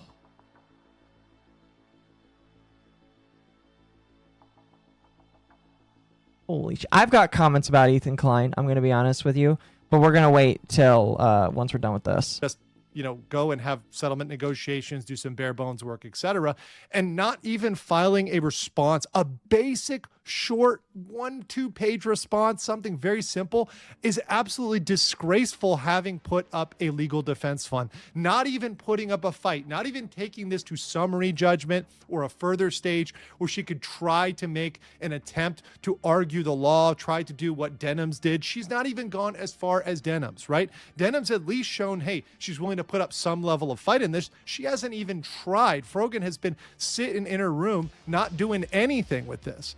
And if you look at... Thank you, Xanis, for the 15 I don't know what MIR is, but thank you. I appreciate it. Face stuff the money and pretend the lawsuit didn't exist, scamming the audience and the following. Yeah, we'll get to the audience stuff because what I will say is, chat, there is one audience member that is super duper mad at Frogan for what happened. And so I'm very excited to talk about it because I know the audience member that is super duper pissed off. So it's going to be very, very funny. The actual liability, it's going to be large. It's going to be over 200K.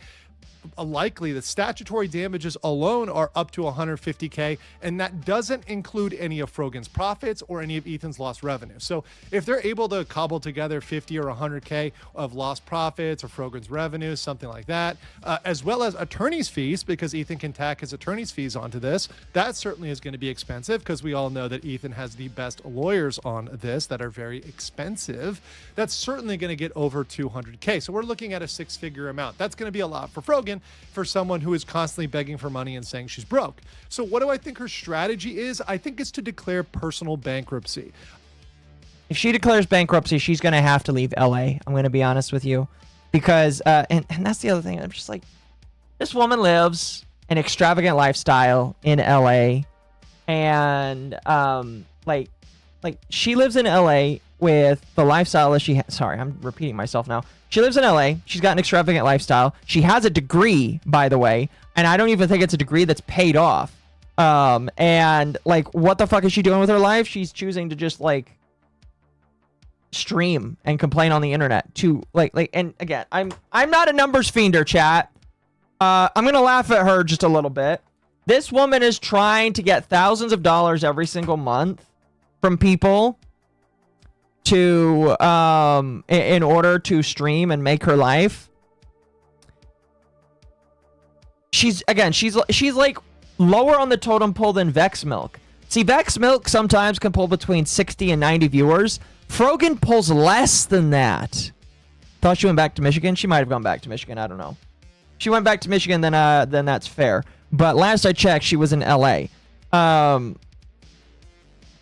But yeah, she does way worse than a lot of these other people do, and she still expects you to give you so much money. And it's just like it's like absolutely amazing, and it's like above the world when I get money from my audience, because I try and respect you guys and put it back into the channel and make sure to improve my streams by doing that. And so it's just insane to me that these people can whine, bitch, and moan and complain about having money or not having money when they have literally the amount of viewers they do. And it's just like, if you're not making that kind of money every single month, you should just go get a job. Like, why is Frogan not getting a job? Why is she not getting a job? Who knows? How long has it been since I last checked? I don't know what you're talking about. Are you talking about when I checked if she lived in LA? It's been a while. If she's no longer in LA, that's fair. That's just based off of what I know. But if she no longer is in LA, I'll update that into my mind. The problem is that Frogan is somebody that I don't look at very often, so that's probably why if she did move back, I didn't know about it. Either way, though, doesn't really matter to me. She's still begging for money on the internet. And Michigan isn't, like, Michigan might be better, but unless she's, like, living with family, it's not that much better. I'm assuming that the quality of living, the standard of living is not that much better. I'm going to assume the quality of living in Michigan is not that much better than living in LA. It's probably substantially better, but it's not that much better. I think her strategy all along has been to deplete these funds. So even if Ethan... I would agree with that, by the way. ...wins, she can say, hey, that fund is empty. I already drained that fund, so you can't get anything from that. And I am personally... By the way, if she does do that, there is a non-zero chance that he's going to ask for an audit of her finances to see where the money went. And he could... I could be... I could be wrong about this, but like if he feels like she has taken money away from that, he could try and go after her for that. Who knows? Have I looked into the... Yeah, we're going to talk about that. After we get to Destiny, we'll talk about the Hasan stuff. Don't worry, chat. Hasan stuff is coming. I just don't want to host it in the beginning of the stream. Just because I want people to have a chance to come in here and be chill, you know? My big stuff is always going to be a little bit into the stream. Broke, she will declare bankruptcy after the judgment. So, hey, you're not going to get anything from me. So I think that's her strategy.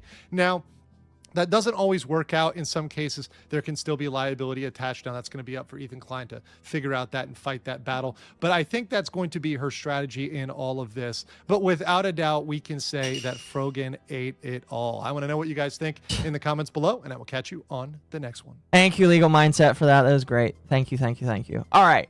Good video. Love Legal Mindset. Go watch the video yourself and give it a like. I would say hype it, but Legal Mindset has way over the amount of subscribers that you are allowed to have to get hyped videos. By the way, you should hype my live streams if you haven't had the ability to do so. Hype YouTube videos of people that are small, because if they're under 100,000 subs, you can hype them and it boosts them in the algorithm. So hype my videos, pretty please. Thank you. Anyway, moving on. Let's listen to the response, because she did respond to this. People asked her about her lawsuit. They're saying, hey, I heard about this. What's the response? Oh my gosh, and the person that's here, I'm gonna where is my YouTuber model? We're gonna move it. Chat, look who's in her chat. Oh, buddy, we're gonna talk about them. Look who's in their chat right there. We'll talk about that a little bit later. What, like a Game Pass thing? Yeah. 1769. Oh, and by the way, while she's like default judgment, gonna probably declare bankruptcy, she's buying Xbox Game Pass so that she can play games with friends.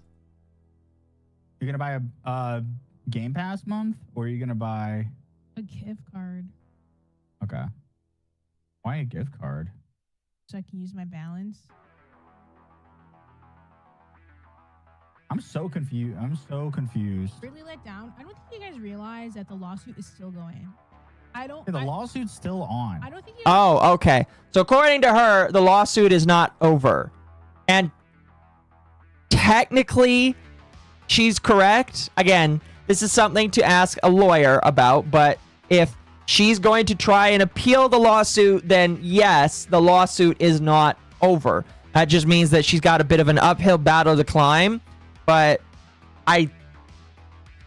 listen, I don't think she can physically walk up that hill, and I don't think that she financially can walk up that hill. So good luck with that. Just realize the lawsuit is not over. And I don't think you realize I've been fighting this lawsuit since, what's it called? Since August. Oh, gosh.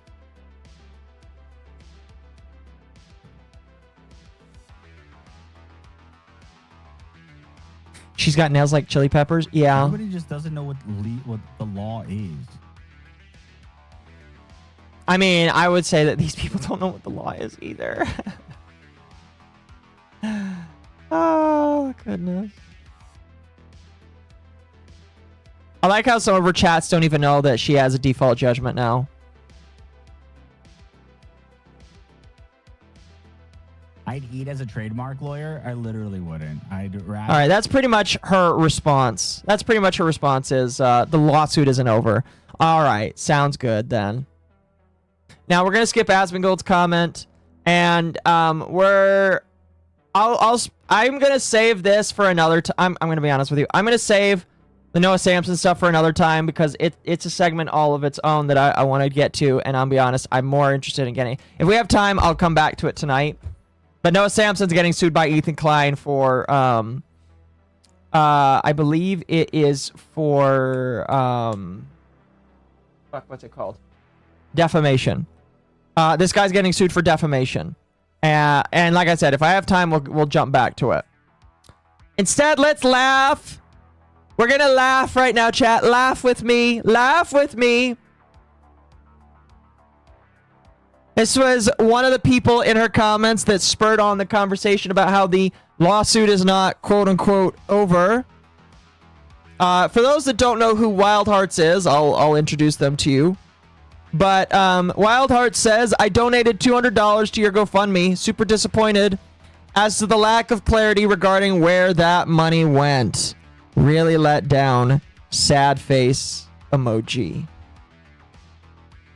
Now, for those that don't know who Wild Hearts is, Wild Hearts is a V-tweeter. That's the easiest way of saying it. Wild Hearts is a V-tweeter. They like to sit on Twitter all day and whine, bitch, and moan about things in regards to just about anything. If you are even slightly moved over to the right, or you are just slightly over the line and not, even if you're left-leaning but you're slightly over the line, Wild Hearts hates you and they want you dead, basically.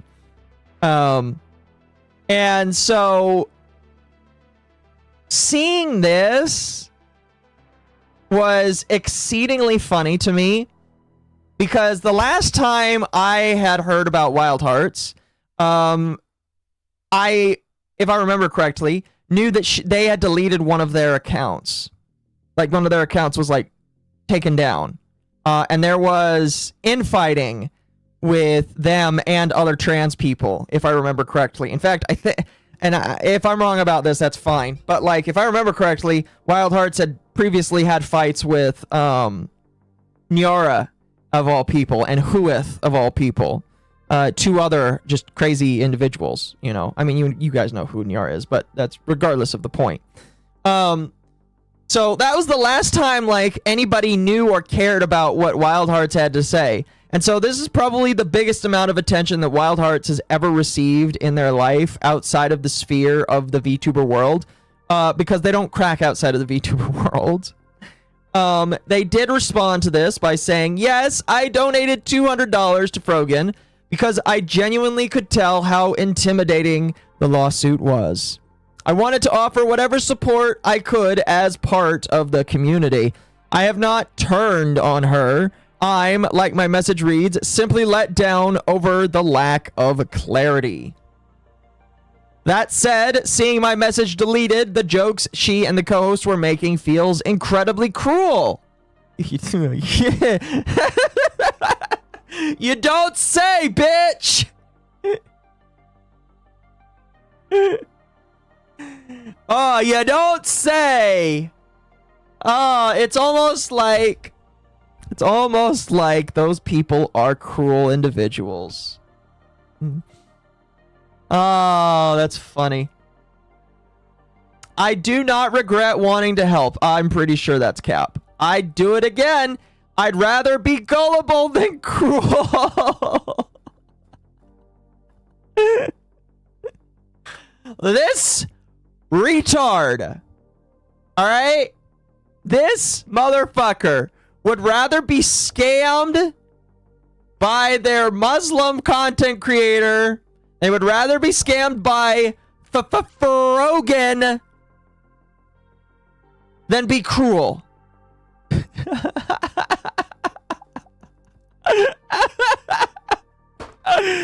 Oh, that is quite the life. That is quite the life to live, Wild Hearts. Good luck with that one. I'm telling you, good luck. Oh, sorry, that one was, I already read that. But that did not stop. For some reason, you know, after this, they decided to make a note. Oh boy. Oh boy. We're gonna read this. We're gonna read this. Now, it isn't quite a... They want to make an apology? Google Docky. It's not quite a Google Docky, but it is a page. You could say it's a Google page. It's Google Pagey, you know. So let's read Wild Hearts' note. Give me a moment. A mini Docky? Yes. I'm writing this as an open letter to Frogan regarding my own personal contribution of $200 towards what was described as legal fees. I am deeply hurt. As someone who has spoken in support of you numerous times, I am confused and feel as if I am owed, at the very least, an apology and somewhat of an explanation as to what my financial contribution actually went towards. Well, Wild Hearts, I don't mean to break it to you, but I know exactly where your financial contribution went. It went to her next mani-pedi, or it went to a couple rounds of McDonald's. This is making me want McDonald's now. Fuck, I hate that. $200 was a lot to me. Thank you, user, for the follow. Thank you for the follow. And now I'm not gonna like shame people, but like them saying $200 is a lot to them. $200 is a lot to a lot of people. However, Wild Heart seems like the kind of person who doesn't work or doesn't contribute to society. And so because of all of that, I can imagine that $200 is way more money to them than it might be to you or me. Because $200, chat, is like a day or half a day or maybe even like 2/3 of a day of work to some people like myself.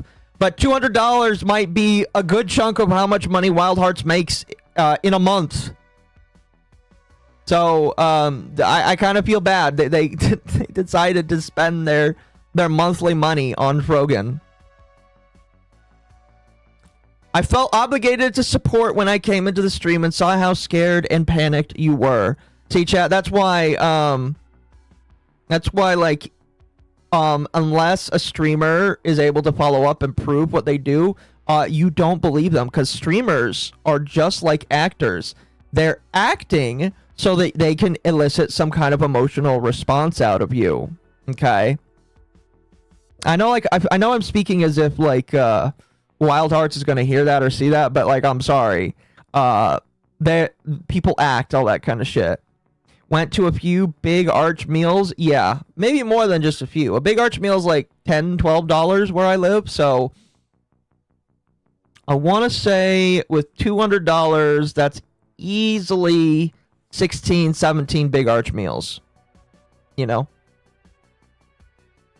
Seeing the news that there's been inactivity on your part and having my honest disappointment over the lack of clarity on everything be met with mockery and laughter felt like someone reached into my wallet, took the 200 out, and then spat directly onto my face. Oh my gosh. It's almost like... Oh my gosh. It's almost like, Wild Hearts, you finally understand now how these kind of people are. It's kind of like you're getting it. Wait a minute. Wait a minute. The streamer that I donated to that laughs at the PTSD of other individuals, she scammed me? No. Say it isn't so, chat. Yeah, say it isn't so. It is not the type of person I expected you to be. And as someone who has long defended you, it is not the response I feel I deserved. Since voicing my words of support for you and having those exact words mocked relentlessly, I have been attacked relentlessly from all directions. Well, that's like, I don't agree that you should be attacked or harassed, but like you putting out your comment is like, that's a you thing that you decided to do. Like, I'm sorry. So, you know. Told by people that I should just shut the fuck up about the money because who cares, and told to KYS myself because my message in your chat makes you look bad. You know what? I could see that coming from some of Frogan's followers. I'm going to be honest with you. Welcome to reality. Yeah. Welcome to reality, buddy. Welcome to reality, buddy boyo. I did not deserve that at all. Thank you. Well, Frogan. Or not, excuse me, Frogan. Well, Wild Hearts. I'm sorry to say this, but that's just kind of what happens with some of these kinds of people. You know, these kinds of people really don't give a shit about you, and they really don't.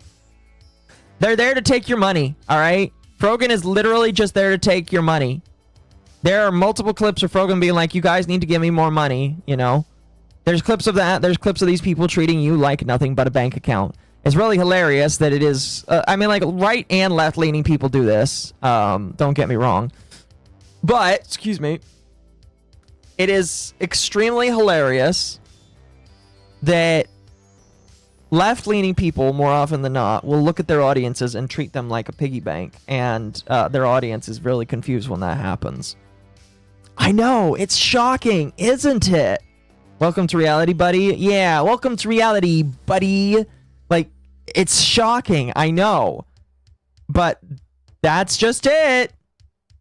Oops, sorry. Didn't mean to show that too early. Ignore that. That's reality.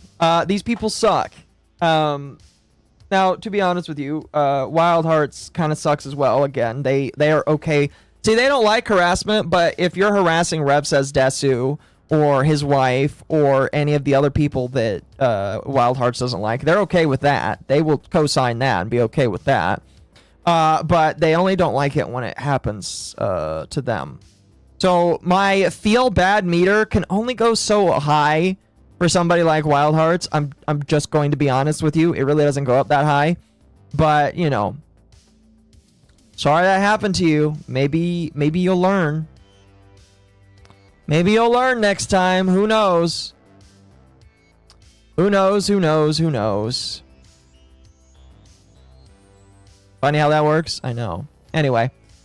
I did want to talk about Destiny, but I 100% want to go through Hassan tonight. So, before we talk about Destiny, let's talk about Hassan. But before we talk about Hassan, I feel like... Do you have any words, people? Do you have any words for people? You know that, Hassan Piker? I'm coming to kill you in Los Angeles at your house. Or in the ring. No, in real life.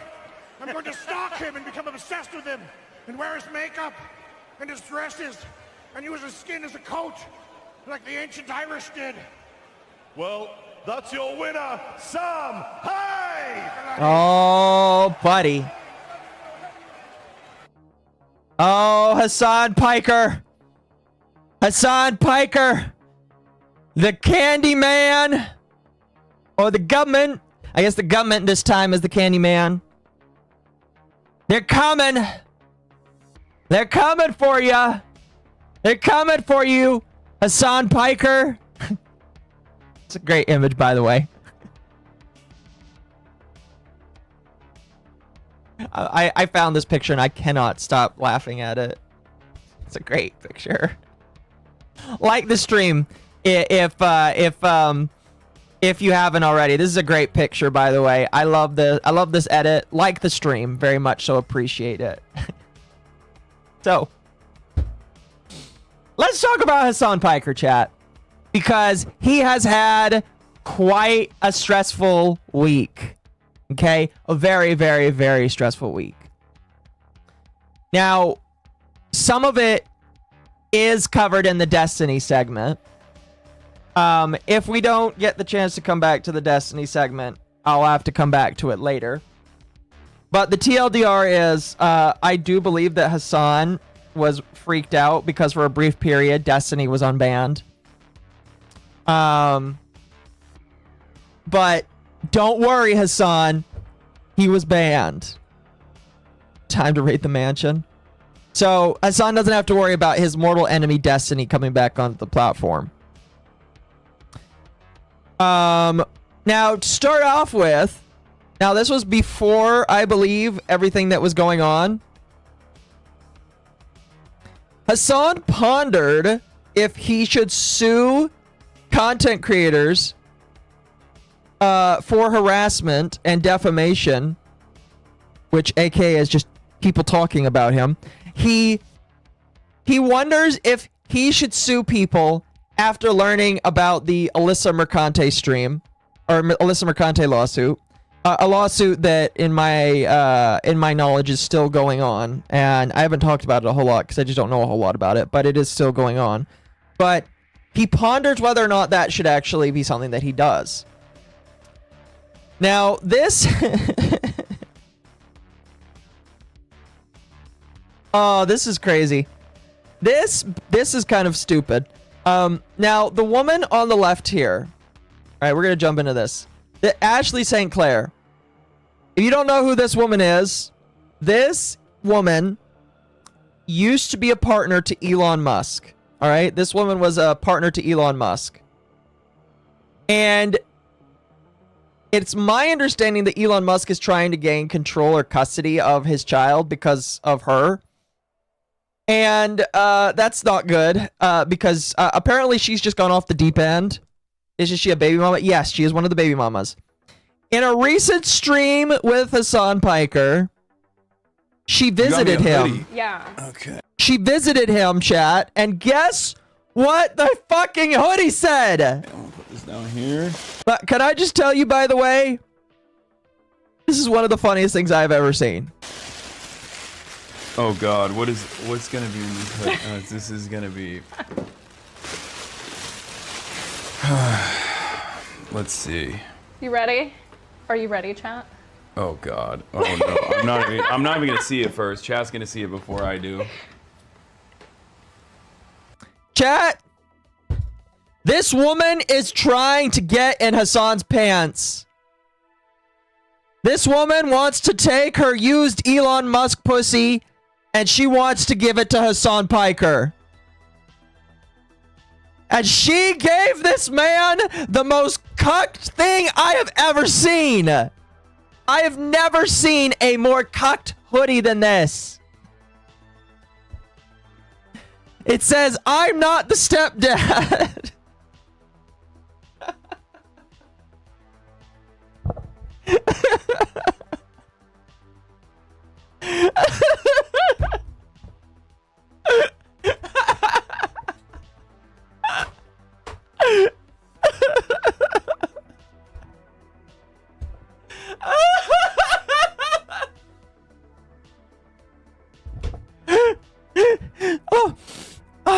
I'm sorry.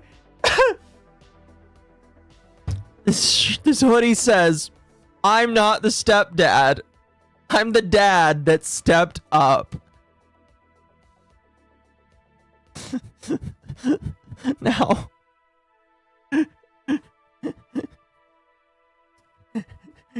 I find it funny that Hassan Piker has a woman who he literally is if this is real, if she actually gets with him, just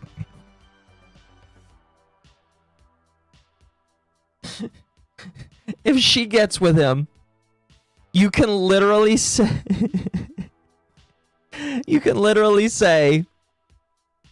that Hassan Piker is taking the sloppy seconds of another African man.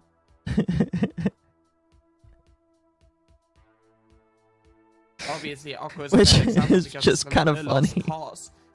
Yikers, dude. Yeah. You can literally say that he is taking the sloppy seconds of another African man.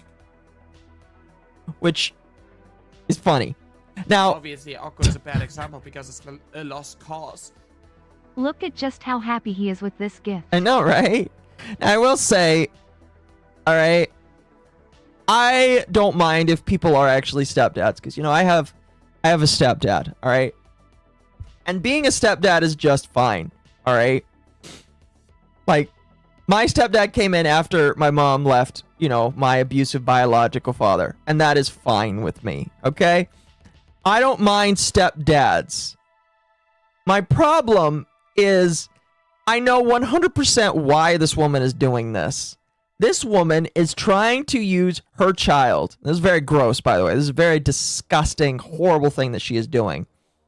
She is using her child to try and humiliate Elon Musk by going to the most antithetical thing to Elon Musk right now, which is Hassan Piker.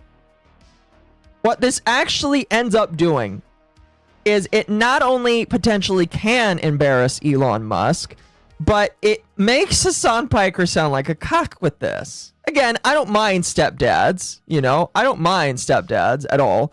But this makes him look like a fucking big major cock. Alright? I don't know. It's just... This is more humiliating for Hassan than I feel like it would be for Elon Musk. Hassan is a dad now? We don't know. But if this woman gets with him just to spite Elon Musk, that is the most diabolical thing ever. Alright? Diabolical. And yes, Elon Musk was born in Africa. That's why the joke is funny. Alright? No, Elon Musk is not black, but he is African. He's born in Africa, so that's what makes it funny. That's what makes it funny, Chad, alright? I know most of you know that, but I gotta explain it after the fact. I've been sent by Benjamin Netanyahu to get his Twitter account banned. This is... Oh my god. Yeah, you can even hear it in his voice. He's like, oh my god, this wasn't planned. Please, people, I'm gonna get made fun of so bad for this. Fuck. You can hear how upset he is with this. But again, that is 100% a humiliation ritual, what she's doing right now. All right? It's a humiliation ritual for Hassan Piker. And obviously Elon Musk.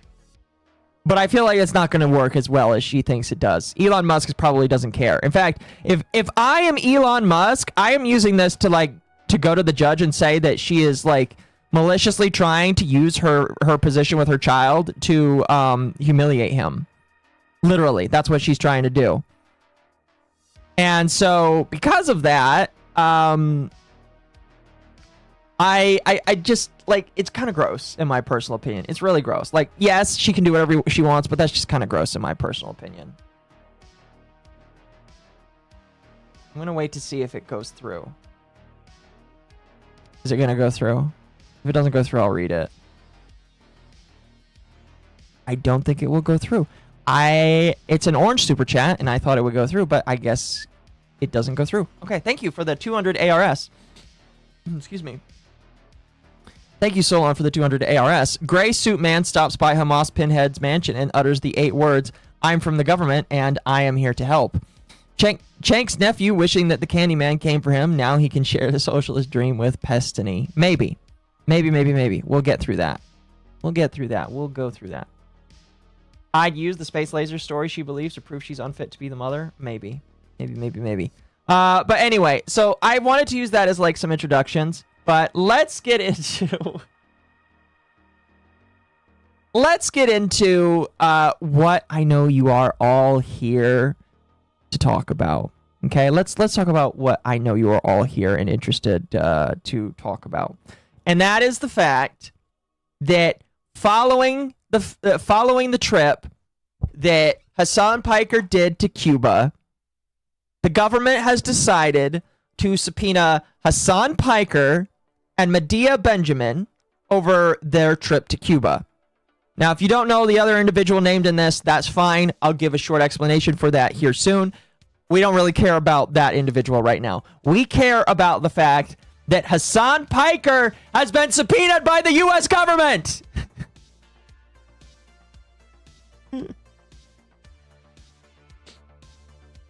Can we get some celebration in the chat? I don't know. Are people excited about this? I don't know. How should we celebrate this? I don't know. You know, we have had years of this person encouraging for people to die, for senators to be shot, for individuals to lose their lives. And he has encouraged quite a lot of insane behavior. And, this is what happens. This is what happens. Pack watch, yep. Playing house music. Now, we're going to go through this, and I'll give my opinions. But the question that I am curious of is what, if anything, will happen because of this? What will happen because Hassan Piker is being subpoenaed by the U.S. government? Thank you for the high five. I appreciate that. Nux is... No, that's gross. Anyway, let's go ahead and read this article. This has 4 downvotes. That's funny. I didn't know you could downvote stuff on Fox News.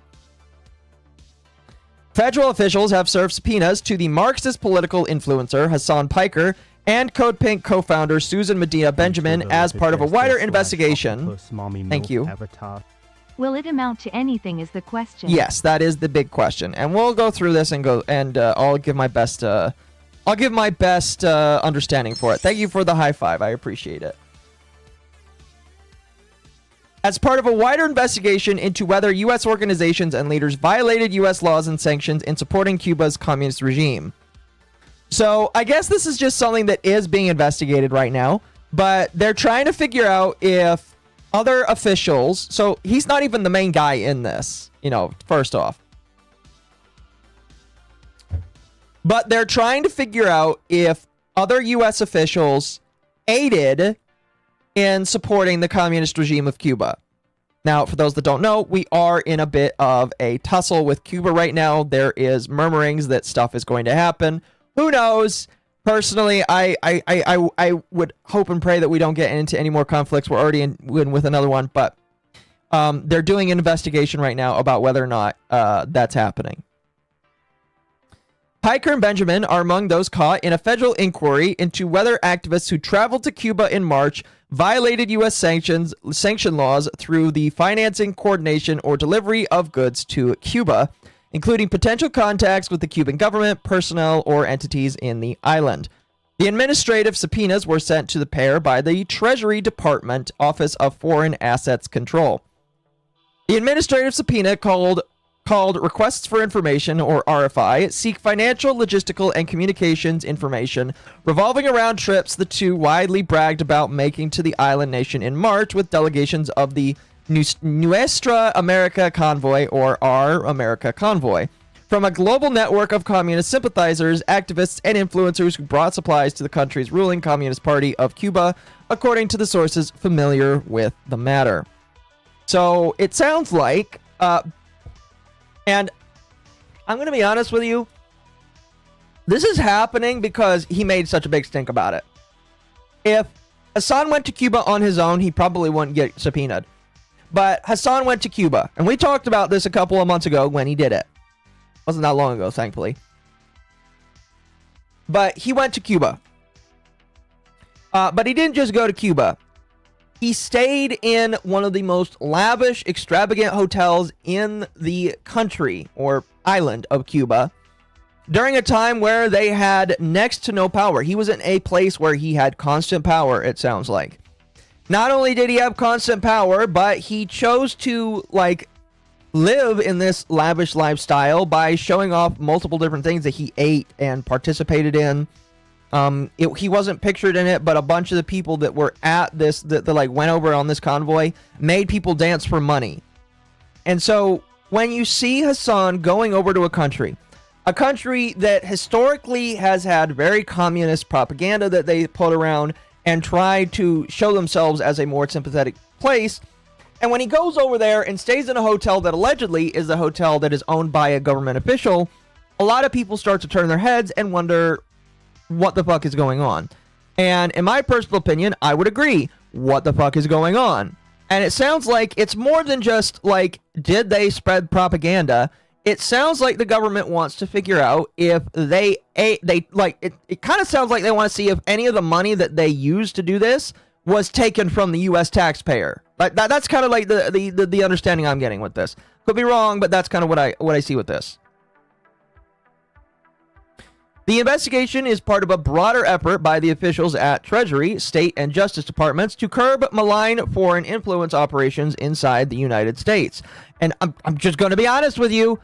If you just look at who Hassan Piker is, what he does, and where he goes. Because, by the way, this isn't the first time that he's done this. You guys might remember, last year, he went to China. And he basically did a bunch of paid shilling over in China. In fact, after he did all that paid shilling in China, I was kind of under the impression that this trip to Cuba was also paid for by China. Like, it would make sense in my personal opinion. Mostly just because they're both communist parties, and if China's looking for any way to destabilize America, what better way to do it than to make America look bad by having a influencer that a lot of people follow and a lot of people are very prominent in enjoying, and sending him to places where he can make America look bad by making those other people look better. And so, now, it's very possible that it wasn't funded by China, but it's my tinfoil theory that it was. And so the government is probably like wanting to figure out why he's going on these trips, where he's going on these trips. It probably won't stop with just asking for information. If they think that it is like proper to do so, they could ask him for his correspondence with the people that he went with. Because again, this man didn't go on his own money. My bet is he was invited by the individual that's also being subpoenaed, and it was paid for by her. And if that's the case, where did she get the money from? What organizations did the money come from? All that kind of stuff. So now we get to speculate, chat. Where do you think the money came from? Where do you think these organizations that Hassan Piker is that he's participating in? Where do you think all this money came from? Excuse me. That's like the big question to ask here. Excuse me.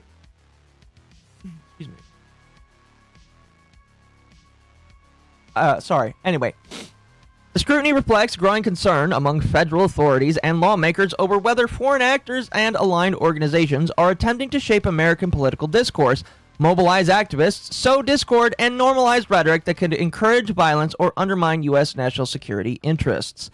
According to Fox News digital investigation, Singham has pumped $278 million into nonprofit groups that have pushed pro-China, pro-Cuba, anti-U.S. narratives and street protests for almost a decade since his marriage in February 2017 to Code Pink co-founder Jody Evans, who is also being investigated for her role in the March trip. Code Pink, for those that don't know, is the thing that Hassan Piker went with to Cuba. So the person that owns, or is at the very least married to somebody that co-owns Code Pink, the thing that Hassan Piker went on, has pumped almost $300 million into nonprofit groups to push pro-China, pro-Cuban propaganda. So again, I ask, why is Hassan going to these trips with these people?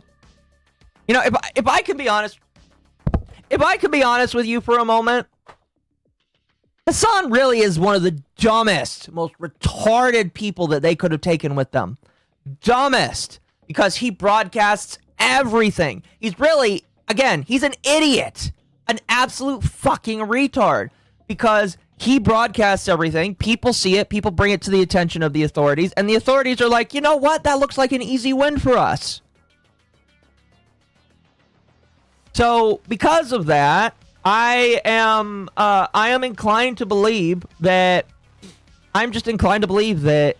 if he is participating in these things, with these groups that, again, pro-China, pro-Cuba. Wait a minute, he went to both China and Cuba in a year span period. Both times. And now it comes out that the people that own the group that he went with has been pushing this rhetoric for a long time. Again, I just think it's absolutely stupid that they let him come along. If they didn't let him come along, he probably would have, they probably would have been able to prolong themselves a little bit more, or it probably would have been harder because he didn't participate. But because he participated, this is just a bit of hopium. Chat, this is 110% hopium on my part, all right? This is hopium. What if, chat, what if this subpoena reveals where he gets his money from? I know. It's absolutely insane. Sorry, I'm taking off my headphones so I can think a little bit easier. Imagine they do this subpoena. They dig a little bit. They find some issues with Hassan Piker. It's like, wait a minute. There's some inconsistencies here. And again, you should not take my word for this. You should like disregard this as absolute truth. This is just me throwing my thoughts out there. But imagine they figure out where a lot of his propaganda spewing comes from. Because I'm going to be completely honest with you. Hassan really is just a blank slate kind of individual. He really only says what other people say. I am not convinced that Hassan Piker is an original individual. I'm not convinced that he is actually like an important talking head. I think that he really only like spews what the people that are paying him want him to say. Legitimately, I believe that. Based off of how he acts, how he talks, and the things that he does. That's just my belief. What if we find out that not only is this man a complete fraud, but all of his money comes from these organizations that are pro-China, pro-Cuba, pro-whatever, you know? What if it turns out that all along he's just been spewing what they want him to say, and he's just not disclosed that that's where it came from? Now, these are, again, the mad ramblings, the speculations of myself. But if that was so true, it would be so insane. That would be so funny. I mean, like, we already know that, like, these kinds of things get revealed so much. The Democrat, there's been a bunch of Democrat organizations that were revealed to be, like, giving talking points and giving money to specific influencers. And so it's not out of the question to think that maybe he got his money and his talking points from other places. And if it's true, it's one of those things where if it's true, I'm not surprised. If it's not true, all right, fine. The truth is probably less interesting. Truth is probably way more boring than that. Fair enough, fine. But it would be funny. It would be funny if true. Okay? It would just be really funny if true. Anyway, let's continue. In mid-March, organizations in the Singham network, from the Venceremos Brigade to People's Forum, a hub for communist causes in New York City, were leaders of the Nuestras America convoy, which included an estimated 650 delegates from 33 countries and 120 organizations. The organizations included Democratic Socialists of America, a U.S. nonprofit that promotes Piker as a headline member. The investigation by the Office of Foreign Assets Control is a part of a broader dragnet that includes as many as 40 American citizens who joined foreign nationals, including a controversial Brazilian activist, Tiago Avila, I think I'm saying that correct, who are part of a global network of anti-U.S. Marxists, communists, and socialists. Additional subpoenas are expected. The administrative subpoena marks a serious escalation by the Trump administration against far-left nonprofit activist networks that have spent years defunding communist regimes from Cuba to China, or defending, while presenting its work as humanitarian aid, anti-war, organizing, and solidarity with people oppressed by the imperialist U.S. colonial power. And chat, I'm sure you all remember, there are multiple clips where Hassan Piker talks about how we are the ones oppressing these other countries, not the communist countries oppressing themselves. Kind of funny, I'm going to be honest with you. You should look into that Thiago Avila guy. He's a piece of work. I'm sure he is. If people want to throw me stuff to look into with him, please join my Discord. Listen, join my Discord, throw stuff in there, and I'll take a look into it. Maybe we could do a whole stream talking about these weird nonprofits. I would love to do stuff like that. As reported, a Fox News digital investigation has identified 100... So, okay, so keep in mind, this is Thank you. MommaOcco's testimony, and the only thing I know is that she just gave me $20. So obviously, I agree with everything she... Was out priming models so bit late to this. Hassan has bragged about having contacts in the Cuban government before, so that's his in with Code Pink. At a guess, Hassan's reaction to Shirley's Cuba trip helped put this in motion. No, I would agree. The big thing that really, in my personal opinion, convinced me that there was something wrong with what Hassan Piker was doing is seeing how Nick Shirley was treated when he went to Cuba. Now, if you want my personal opinion, Nick Shirley was a retard for going to Cuba. He shouldn't have done that. That was an insane thing for him to do, and I'm surprised he actually survived going to Cuba, in my personal opinion, because he was playing around with fire and he could have gotten himself killed. With that in mind, he exposed just how retarded and bad Hassan Piker was, and it allowed people to put more into question just how truthful or how honest Hassan Piker is. It's the same thing, but like it pulled into question for a lot of people how truthful Hassan Piker was as an individual. So I am very grateful to people like Nick Shirley, even though he made a boneheaded mistake by going to that country for doing that. Again, I don't hate not Nick Shirley. No, not Nick Shirley. The other guy. Was it the other guy? It was Shirley, wasn't it?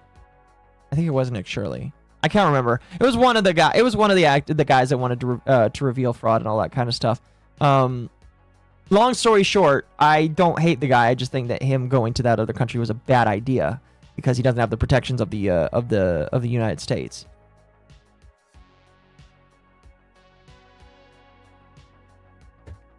Anyway. All this talk about imperialism, Hassan hasn't said anything about China intruding into Africa for rare earth metals. Yeah, well, he's paid and bought for by China, so what do you expect? Excuse me. According to public statements, it's believed that the delegation members stayed at a hotel the U.S. State Department has put on a Cuba restricted list, as businesses directly tied to the communist government of Cuba designated a state sponsor of terrorism. U.S. law imposes broad restrictions on financial transactions involving Cuba, primarily through the Cuban Asset Control Regulation, administered by the Office of Foreign Assets Control. Those rules generally prohibit unlicensed travel, related transactions, and the export of goods or services to Cuba, with limited exceptions for journalism, humanitarian projects, educational programs, and certain activities meant to support the Cuban people. Piker, one of the most influential political streamers on Twitch, has built a massive, I like how they say one of, he is definitely not the biggest, that still goes to has been called, by the way, has built a massive online following with a mix of Marxist politics, anti-American commentary, and inflammatory statements that have repeatedly drawn public backlash. On March 10th, Piker posted a photo of himself on Instagram with the message, "I'm going to Cuba." In an Instagram post from the trip, Singham's wife, Evan, smiled widely in Havana, wearing a red and white Palestinian scarf or a keffiyeh around her neck while standing beside Piker, who looked seriously into the camera. Sorry, I gotta get I'm drinking a bunch of water tonight. On a live stream this week, Piker said that the Justice Department's indictment of Cuban leader Raul Castro is a sham with no legal standing, designated to create a pretext for escalating U.S. pressure on the island. Obviously, Occo is a bad example because it's a lost cause. I still want to see Hassan react to the quarterings. Why is Israel money? Ad. Why is I've not seen that. Please send that to me. Please send that to me. That sounds amazing. I've mostly decided to step away from a lot of the quartering stuff, and I've kept it out of my ear for the most part. But please send me that. That sounds amazing. Let's see. Piker argued that Trump is acting like a playground bully. Excuse me. Fox News digitally Fox News Digital recently observed Piker outside his Los Angeles home escorting his dog Kaya outside the house for a bathroom break early one morning. Kaya, a large breed dog that is a mix of a Tibetan Mastiff, Chow Chow, and St. Bernard, has been the beloved subject of an online campaign dubbed Free Kaya.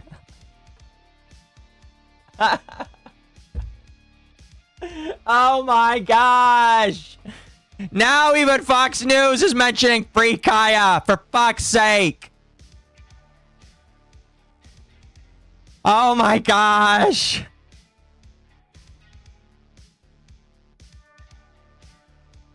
Holy shit. Thank you for that clip. I appreciate that, Libertad. Oh my gosh, that's amazing.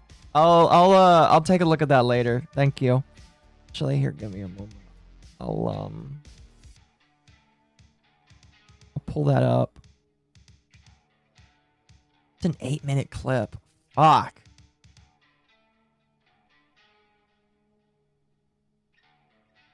I will add that to the list here.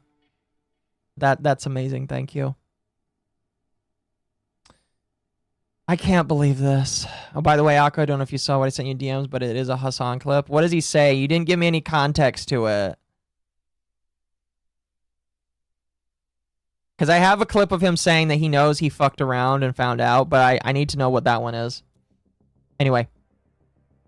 I don't know why you're upset. You didn't give me any context. You literally just sent me a Hassan clip. I want to know what it says before I play it. Excuse me. Over allegations, Piker trained Kaya with a shock collar that transmits a painful stimuli as a part of behavior training. At one moment, Piker silently stood over Kaya and gestured with a finger for her to return to the house after relieving herself. I love this play-by-play of Hassan Piker taking his dog out to take a piss. Later, Kaya was observed being walked and driven by a woman leaving Piker's home. Can I turn off my fan? There we go. Benjamin has made her mark as an activist gadfly who stages media spectacles at congressional hearings, defense industry trade conferences, and the homes of government officials, yelling incentives, chants, and slogans, branding herself as anti-war, but actually running a pattern of messages denouncing the U.S. and uplifting communist and authoritarian regimes from the Islamic Republic of Iran to the Chinese Communist Party and the Communist Party of Cuba. Fox News Digital recently observed Benjamin, that's the other person being subpoenaed, outside her colorful home in Washington, D.C., with her partner and fellow activist T. Berry, who accompanied her on a trip to Havana. Piker has been criticized for saying that, quote, America deserves 9/11, unquote, a remark he later said was poorly phrased, and for past comments about former Representative Dan Crenshaw, a Navy SEAL veteran who lost his eye in Afghanistan. More recently, critics, including Representative Richie Torres, have accused Piker of amplifying anti-Semitic rhetoric after the October 7th, while Piker has denied anti-Semitism and said his criticism is aimed at Israel, not Jews. Okay. We're not going to get into that question. Okay, I think I have that clip, Temp. After I play the clips I have, you can tell me if I have played it or not.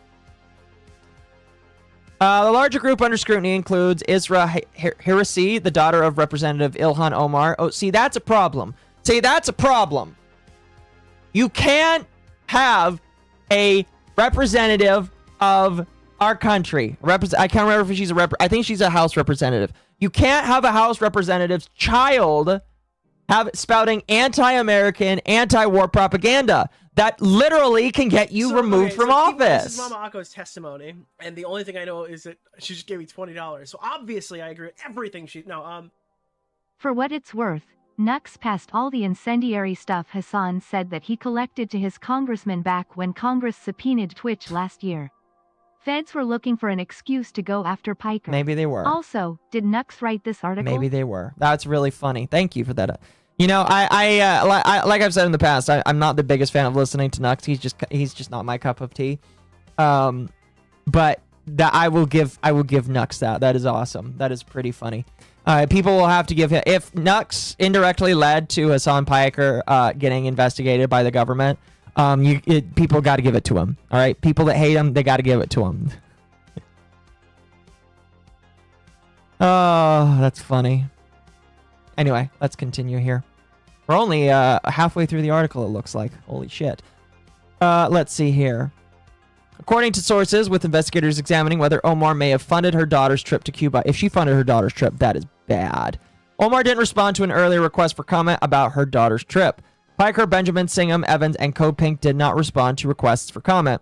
According to sources, the Office of Foreign Assets Control is also investigating Code Pink's DC coordinator, Olivia D. Nuki, a former Division I basketball star from Emerson College in Boston. It's always college people. It's always college people. It's always fucking college people.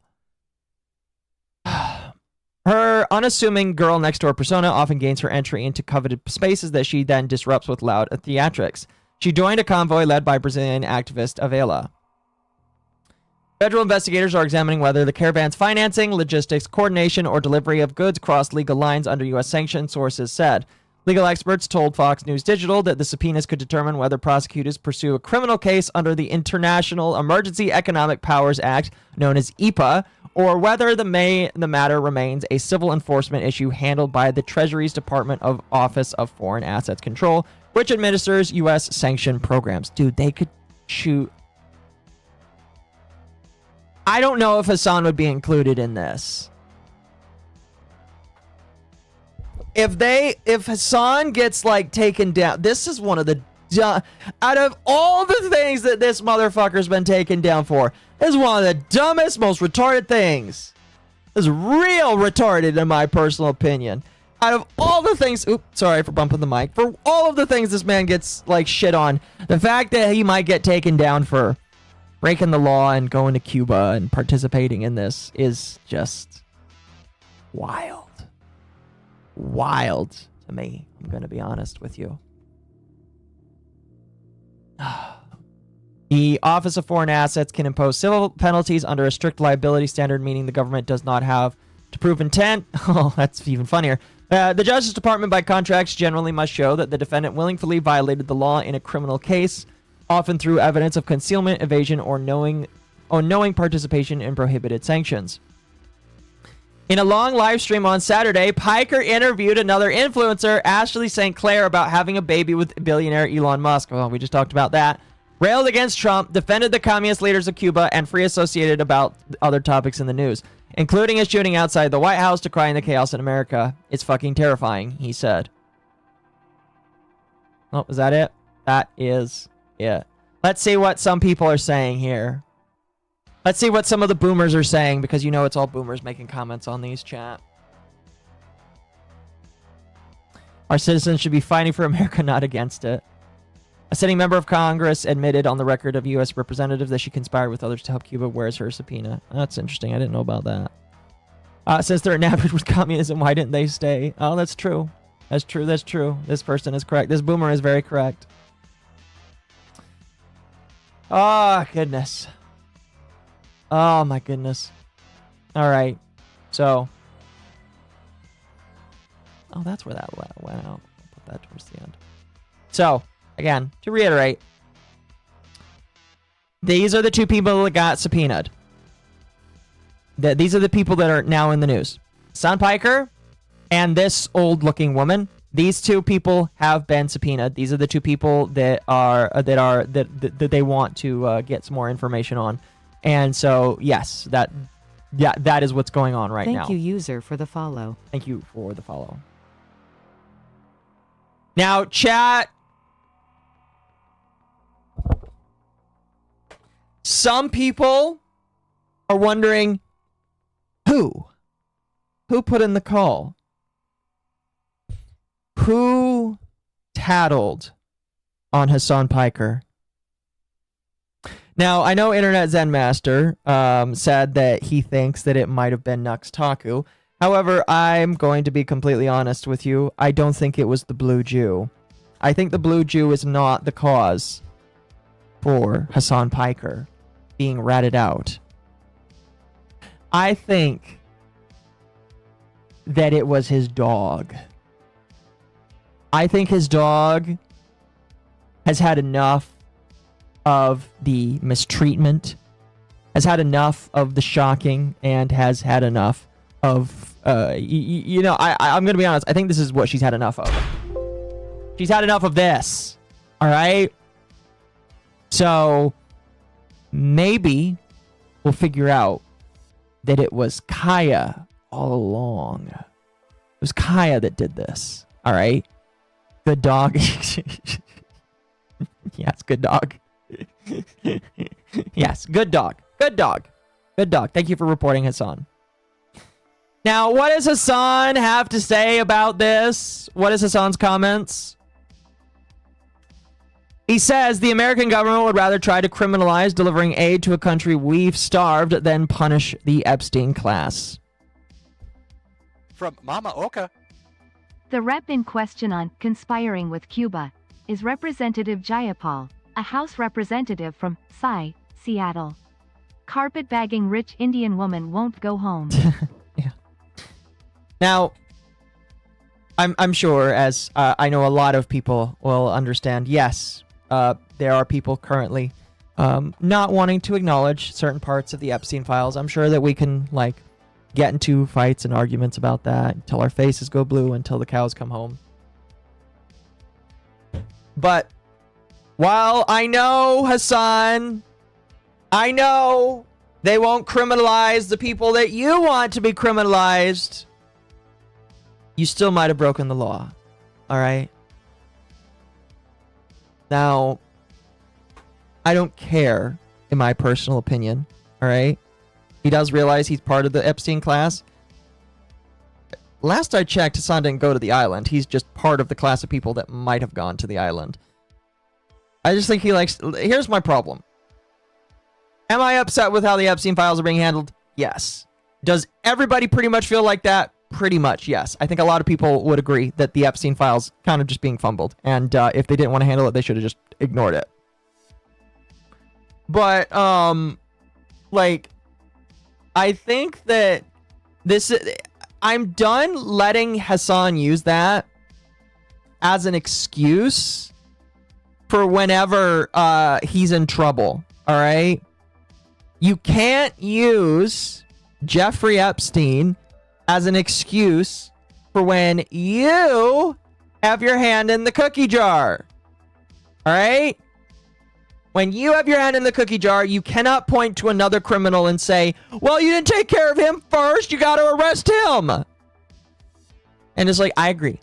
We should. We should take care of everybody that's associated with the Epstein files. I'm sure everybody can agree that if people participated in the horrible things that happened in Epstein's Island, that we would want them all to be taken care of. However, right now, that doesn't really take away from the fact that you are a criminal. He's also downplaying the fact that, again, allegedly, if what Fox News is claiming, or if what the government is claiming is true, he's downplaying criminal actions. So, that's kind of funny. That's just kind of funny. Anyway, let's listen. Let's listen to what Asmongold had to say. Asmongold had an opinion. Let's hear what he has to say. Is it turned up? It is. This is a person who's built their entire career on bullshitting. You constantly misinterpret people. You constantly make up lies about people. All the time you do that. And so now, finally, maybe this is happening to you. Shouldn't have done it. They're after your boy. I do agree. I 100% do agree. I'm pretty sure I've got this clip queued up later, but I don't want to interrupt Asmongold here, but he is very correct. It's just like, you've done all this for years. You've misinterpreted people, you've lied about people, you've doxed people, you've done horrible, nasty things to other people, and now, for once, it might come back on you. For once, you might be forced to face the music. And that's a bad thing? And that's a bad thing? Oh, I don't know, man. You're up my ass. Yeah. And I'll obviously get into it right now, but let me blast off real quick. Blast off? We will free you, brother. Yeah, free me. Free me. Free me. Yeah. I can't believe I'm saying that. He's not happy, but this is... He's definitely not happy. VTuber with a jester/octopus mommy MILF avatar. Hassan switched Gaza for the island man after Trump forced a peace deal between Israel and Hamas, to Hassan's dismay. Unfortunately for Diddy Piker, Epstein class lacks the same staying power as Gaza. Is that thing still, like, is the peace deal still a thing? I know that Israel's very handsy with Gaza, but is that still a thing? Are they still like, is that still like a joint thing? Are both sides just deciding to fuck off and not touch each other again? I'm gonna be honest, I stopped caring about the conflict when I realized that, like, nobody else really cared, and so I stopped caring. Is that like a done deal? I'm curious. I'm not trying to sound like an asshole, but like literally, October 7th, it was a long time ago, and all of that shit is just like, I don't care. You know, it's sand war. Let the sand people glass themselves. As long as I don't have to pay for it, I don't care if they glass themselves. Let them solve their thousands of years conflict with each other. All right. I don't want to be part of it. All right. I'm a Christian. I believe in being above the war between both sons of Jacob. And so I say, as long as they do it without me, they can do it. You know, so I really don't give a shit. Hamas is too busy killing rival clans and graping for food right now. Fair enough. All right, let's continue. Jesus Christ. The news is not great. Okay? Man. I mean, it's bullshit. He wants to be a martyr. See, most people want to be martyrs until they're about to be martyrs. And then... I never want to be a martyr. I just want to truck along and do my own thing, and if I can help people, I will, but I don't want to be a martyr. Fuck that shit. No. I like living my life. I mean, if Christ came and said, I need you to be a martyr, I'd be like, okay, but until that happens, I don't want to be a martyr. All right? I like living my life. Thank you. I like doing my own thing. I love trucking along and laughing at shit. Free me. I can't believe I'm saying that. Both sides are still having a lot of fun. Fair enough. The reason why they're doing an investigation. Because if they thought that if they thought that he deserved jail time, they wouldn't have done a subpoena. They would have arrested him. They would have charged him with something. I don't necessarily think that's the case. I think that if they don't have enough information, they obviously can't arrest him. So this could lead to something like that if they get what they want. But, like, I don't necessarily... Like, Asmongold is assuming that they have all the information, and they probably don't. So, like, I disagree with that. I'm going to be honest with you. It really just depends on the information that they do have. So they don't know that. That's why they're doing a subpoena to look into it and investigate it to figure out what's true and what's not. So I don't think that anybody should draw conclusions. Well, obviously not yet. Nobody should draw conclusions. Like, I know that we're all joking, we're laughing, we're like, oh my gosh, Hamas Piker, Diddy Piker, Turk Roach Piker is going to jail. No, I'm going to be honest with you. Right now, it's just a subpoena. And if that subpoena reveals that he did something that deserves him to get some jail time, then I hope he gets jail time. So, but as of right now, the only conclusion you can come to is that he's got a subpoena, but it's still damn funny. Anyway, let's listen to that clip that he just played here. And I'm not going to lie to you guys. It's not great. The new... Oh, thank you. Thank you. How are ya doing, Occo?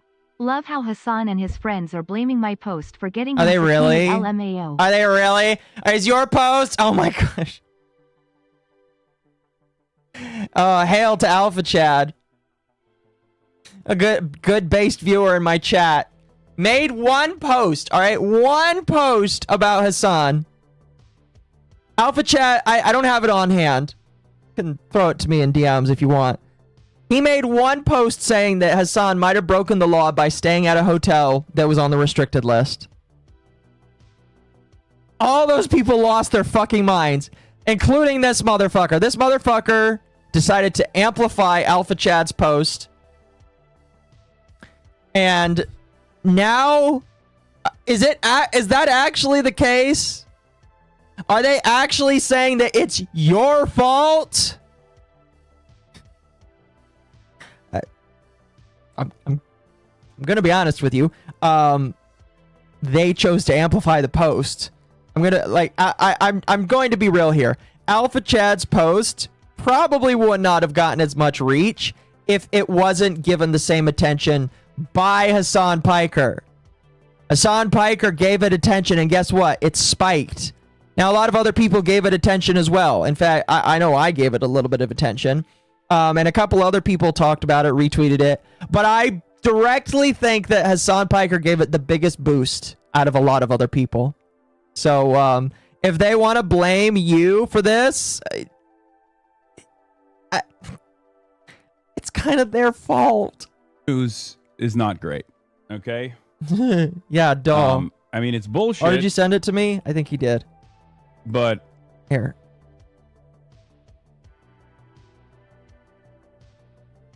You did.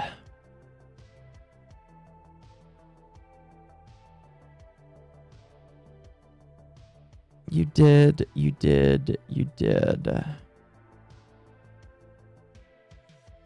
Okay. Here, I'll throw this up real quick. So this is you. Okay, so this isn't the post. This is you retweeting the post. Okay. So, oh, yep. I think I saw this earlier. So this retard here decides to say, according to public statements, it's believed that delegation of members stayed at a U.S. hotel that is put on the Cuba's restricted list as businesses directly tied to the Communist Cuban Party designated as state-sponsored terrorism. We stayed at a legal hotel. This whole thing seems to stem from an erroneous viral tweet. Know who did actually stay at a sanctioned hotel? Nick Shirley. We know because he broadcasted from it and told everyone he stayed there. All right. Well, the erroneous tweet, like I said, this is Hassan retweeting it.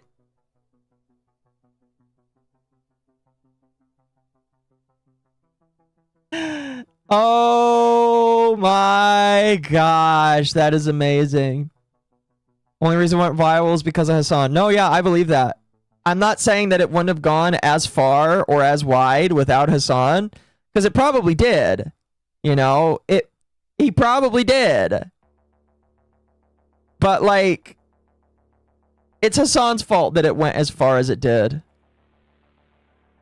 100%. I think that without Hassan, it probably wouldn't have reached the levels it did, and that is just absolutely heel supreme, in my personal opinion. Still not great that you know they're after your boy. They're up. Oh no, they're after him. They're after the communist sympathizer. My ass. Oh no. And I'll obviously get into it right now. I'll tell you all about it, but let me blast off real quick. Oh no. We will free you, brother. Yeah, free me. Free me.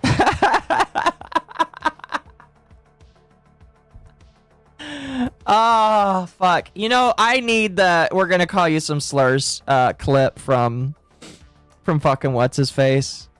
I need that clip so bad. I don't know why I don't have it.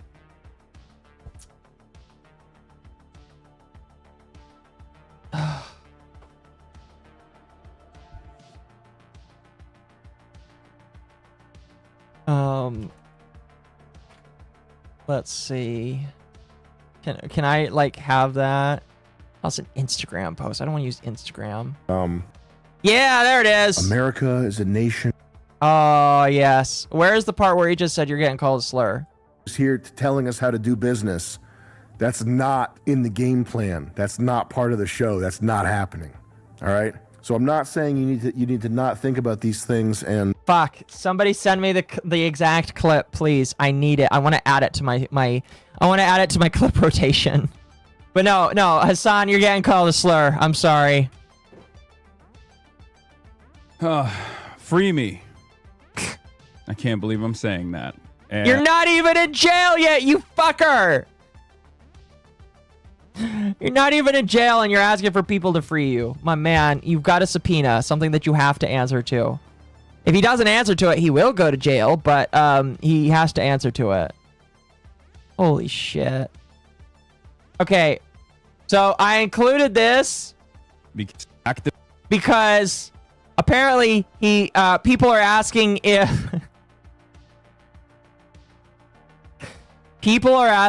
Zora Mandani will help him. All right, people literally in the chat are like, "Well, will Mandani give you the 07? Will Mandani help you? If Hassan goes to prison, iDubbbz can take the crown. He can. He can. Activists, dissidents alike. It's a way to try to have a chilling effect on speech.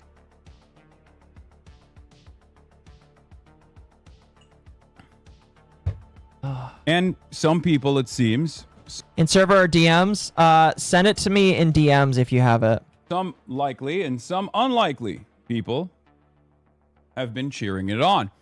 We'll be talking about that in a second as well. You might need Zora Magic for this one. Yeah, okay, dude. Yeah. I don't think Zora Mandani is going to be doing that. Oh no! Relationship with Mandani is over! No! No! Mandani didn't love him hard enough. Anytime soon, because I'm not a... Didn't DHS hold him for 8 hours? Yes, they did. He is definitely being melodramatic. Concerning incident that took place in the New York City region of America. You know what I mean? Oh, now he wants free speech? I know, right?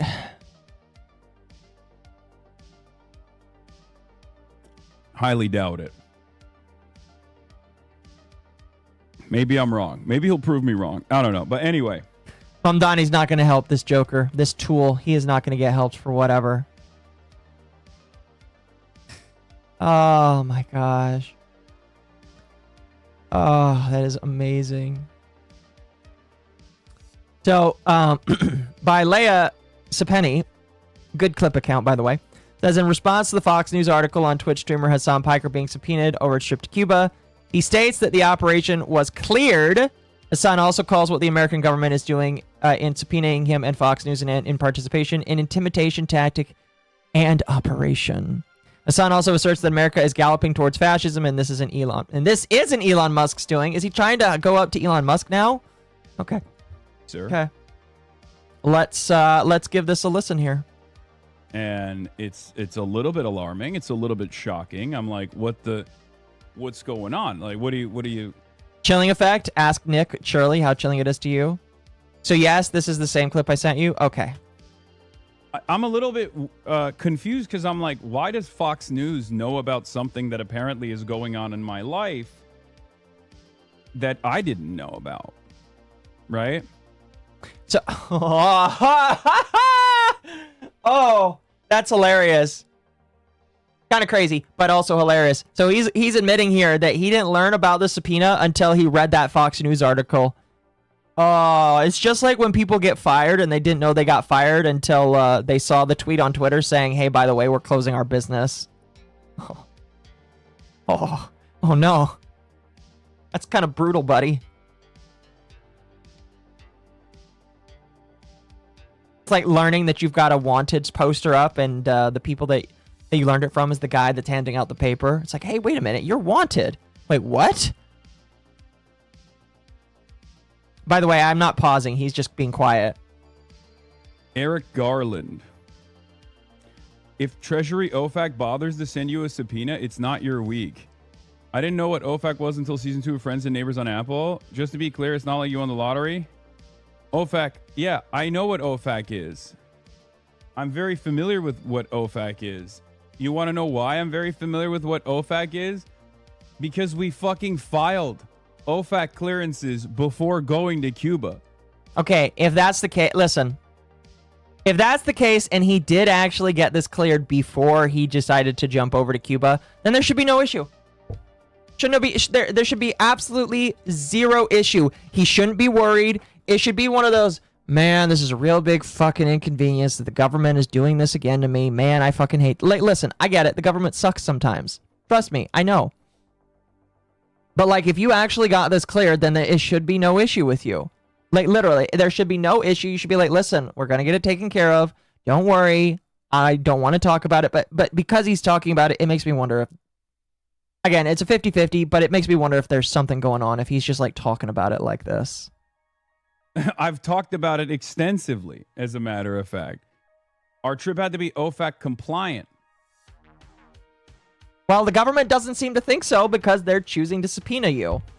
So maybe you missed something. Bro just confirmed he knew what the laws were. Yeah, he did. Oh, fuck. He just confirmed what the laws were. This is bullshit. But, yeah, the very same reason why Fox News got this story before anyone else, and the very... They probably know somebody that issued that out. Just how it works. Same reason why the suspicions within the subpoena, according to Fox News, are ridiculous, is because this is very clearly another intimidation tactic from the American government. Okay. I mean, sure, I guess, maybe. I don't know. I know that the government is probably looking for reasons to get rid of you because you've been very anti-American, and I'm going to be honest, when you are so anti-American that nobody in America besides other communists love you, yeah, I'm sure that, like, they're not going to be happy with you. Do I think it's an intimidation tactic? Not really. Not really. I'm sorry. If you're going to give praise to a regime, like, again, part of the reason why this is a problem is because you didn't go for a humanitarian aid mission. You went there to go dance and take some pictures and then talk about how amazing Cuba is and how beautiful Cuba is and how not in poverty Cuba is, when that's not the reality. So you're actively deceiving people and trying to get people to think that there's something wrong with America. That's the problem. If you just went over there to do a humanitarian aid mission, take your pictures and pretend that you're some morally better, righteous creature, I don't think people would have cared that much. Guess what? That's not what you did. And that's not what happened. So that's why the government, it looks like, is upset with you. It is a way to silence dissent. Anti-American propaganda, not dissent. It is a way to it is a way to silence dissent. It's a way to actively tie up activists, dissidents alike. Anti-American propagandists. That's what they are. It's a way to try to have a chilling effect on speech. I disagree. I found the Sam clip. All right, hold on a moment. I gotta add this to my rotation.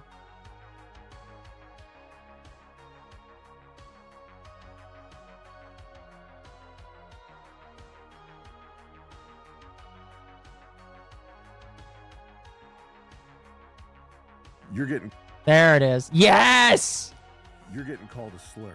I don't know which one. Whichever one I feel like saying. You're getting called a slur. Wait, what is it doing? What is it doing? No, don't do that. Don't do that. There we go. All right.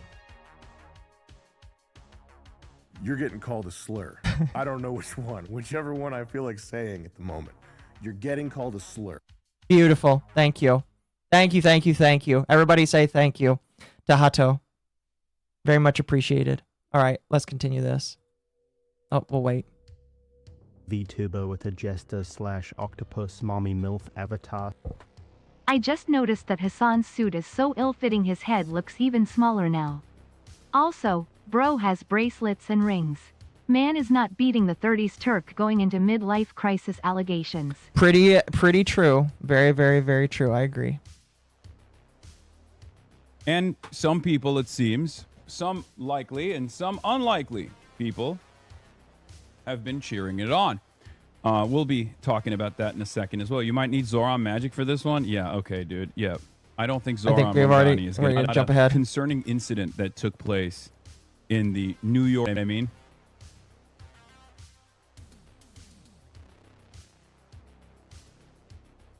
What a prissy bitch. I'm going to be honest with you. The way that he drinks his coffee just makes me hate him even more. I'm sorry. I mean, I'm sure there's a lot of normal people that drink their coffee like that, but the way he does it makes me hate him more. Is not great. Okay. Can I Is zoom in not on great. this? Okay.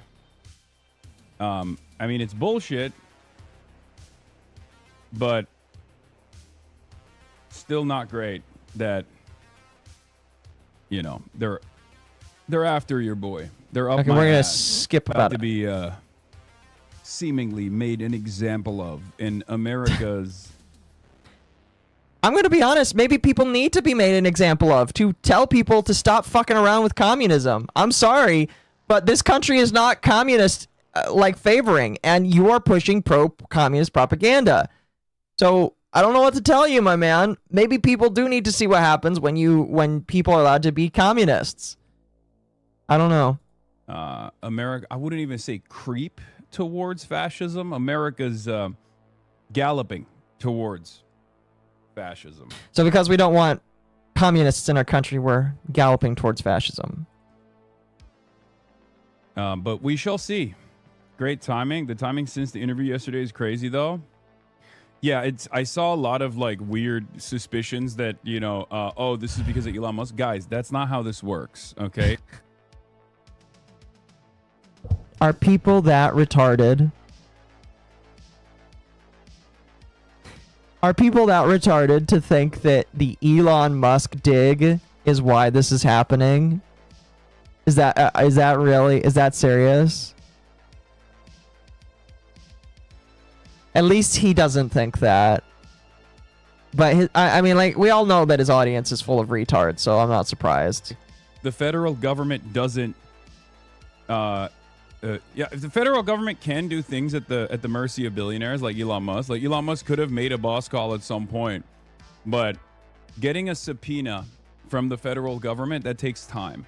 It's an administrative warrant, not dissimilar to the ones that ICE uses. So there's technically no real authority backing it, from what I understand. But we'll obviously, you know, I haven't gotten anything yet, so I don't know. I don't fucking know anything. But you know, this is a long-term process, so this is not new, if that makes sense. If you think that this was like, you know, this happened because of Elon Musk or something, well, no, that's not the case. Okay. Glad that you cleared that up. Galloping is an interesting choice of words from the Turkish Polo Prince. True. Right? No, it's not a congressional subpoena. It's from the DOJ and the Treasury. The white boys got you, inshallah. Gotta always include race in there. Oh my gosh. Thank you for becoming a member, Alpha Chad. These aren't whites. They're Italian. Thank you. I appreciate it. Yeah.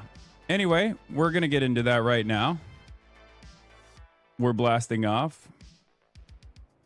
Hope you're lawyered up. Yes, I'll get lawyered up. Don't worry. I love this. Feds are after me. New York City, Iran war ceasefire. Oh my gosh. That's amazing. Fascism and communism are leftist ideologies. America would actually be a lot closer to fascism if it turned communist. Fair enough. Fair enough. Trump targets Hassan Piker. Someone wrote a script for you. Yeah, I saw. Hassan is on the stand. Senator Kennedy recounts Dr. Jihad's cussy lesson verbatim. Mr. Piker, do you think somebody making these remarks should be conducting humanitarian aid missions? Hassan smirks and lowers his finger. Fa! Rings out in the congressional hall. Acquitted. Slop alert? Yes. Yeah. Pretty much. Thank you, Themasius, for the playlist. God forbid a white boy get a little motion. Get Legal Eagle on your team. Guys, that's not how this works. I need like a...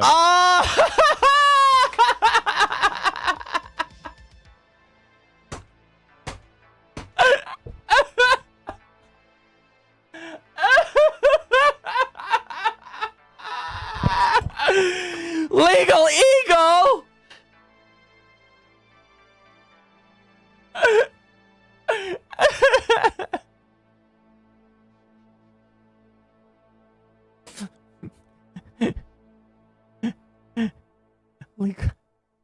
guys know who Legal Eagle is, right? Hold on. I wonder if Legal Eagle has made a video about... I mean, it is like literally within the last day, but... Holy shit, man. That is amazing. That is absolutely amazing. Chat. Oh, sorry. I died there for a moment. That's just... Yes? Hold on. Let me see. Has he said anything on Twitter? Obviously, Occo is a bad I don't see anything on Twitter. A lost cause. Get Legal Eagle, yes. Yes. Please, Hassan, I beg, get that charlatan as your lawyer. I will pay my entire week's paycheck to Gaza Aid if that happens. Ugh. Thank you for the jewels. Appreciate it. I'll go ahead and take a drink. Oh, that's beautiful. Life gives that pure Kino. Yes, it does. I would love it if Legal Eagle would do that. Unfortunately, I don't think Legal Eagle does that kind of law. But that's really sad. That's really, really, really sad. Oh my goodness. That is awesome. Oh. Well, I hope none of you have an OnlyFans account. Breaking news. I hope none of you have an OnlyFans account. Thank you for the F. Allegedly, OnlyFans has been hacked. And now I say allegedly because it's not confirmed yet. But allegedly, OnlyFans has been hacked. And the complete database has over 340 million users. The data includes usernames, email addresses, phone numbers, account creation dates, followers, submetrics, creator fan rankings, social media profiles, and partial credit card data.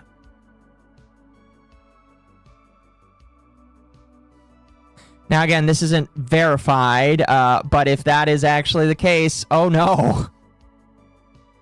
That's not good. Free nude pics and vids? Maybe. OF hacked men most affected. Occo is a bad example because it's a lost cause. Sorry if I've been quiet. No, you're I good. just finished Luigi's Mansion 2 HD. I have now officially completed the entire Luigi's Mansion trilogy. Ouija gang. Based. I'm glad that you enjoyed that. I still need to... One day I need to play those games. I don't know if I would play them on camera, but I do need to play those games. At the very least for my own gratification. Are they making a new one? I thought I heard that they're making another one. Anyway, let's continue. Fun breaking news, chat. OnlyFans has been potentially hacked. I need a team, most likely of First Amendment, like lawyers that are specifically lawyers that are experienced in federal court cases. Possibly a lawyer for First Amendment related issues as well. If I deleted my account in my save, I have no idea. Again, this is just allegedly. Allegedly, it has happened. I wouldn't know. I personally have never made an account on that website, so I couldn't tell you. But I would imagine maybe. I have no idea how long they protect that information for. And then also one that is adept and knowledgeable on sanctions and the Treasury and OFAC in particular. So it's not like no disrespect to Legal Eagle, who is a brilliant lawyer, I assume, but very different type of lawyer is necessary in this situation. So no, that's a very fair thing to say. He's correct. He is very correct on that. Oh, goodness. Now, continuing on, probably from the exact same live stream, Hassan would remark that there is no silver lining in his current situation. Oh, so he's being all doomer. See, chat, we're all being positive polys here, all right? We're all being nice and happy about this situation. But Hassan, according to him, there is no silver lining. I know you usually let the work of rallying the orgs you support, but in case they try to bring you to court, you should definitely consider coordinating with orgs you've been pushing and try to publicly mobilize your community and not only your defense, but use... I'm going to be honest with you. I can barely understand what he's saying because he's mushing his words so close together that it's almost as if it's one long word. Use yourself as an example that the admin is hunting down real pro-American voices like Medea. Show him that your emotion goes beyond being a Twitter power user that's buddies with Elon's exes. Dude.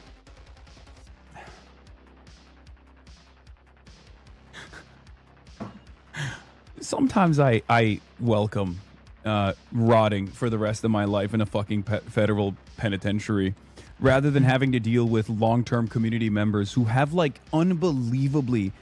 Dude, why are you crashing? This person...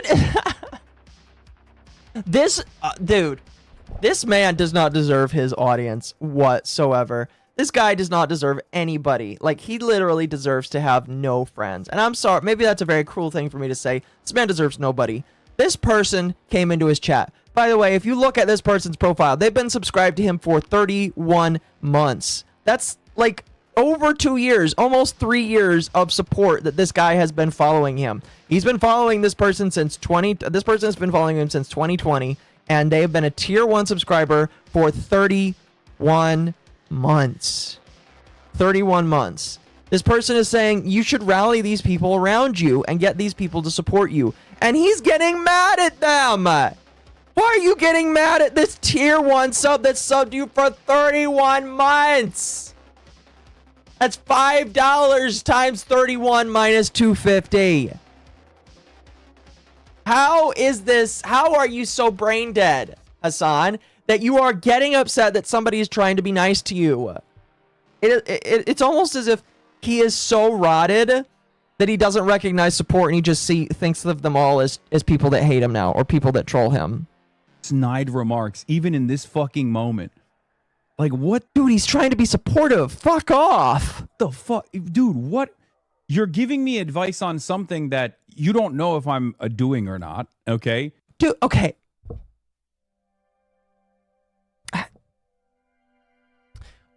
Fun fact, chat. Sometimes, you know, you're going to have people with, you know, the best intentions come in and they're going to say something that literally does not make any sense or does not fit with what you know to be true. I'm pretty sure that Hassan knows that what the chatter is saying probably wouldn't fit or it would be difficult for him to do. But you don't treat the chatter like a fucking moron. Because eventually you're going to do that to enough people to where they just walk away. You don't yell at these people because they're your supporters and they just want to see what's best for you. And you're yelling at this person because they came in and said something. Is what they said incorrect? Probably. But does that mean you should treat them like an idiot? No!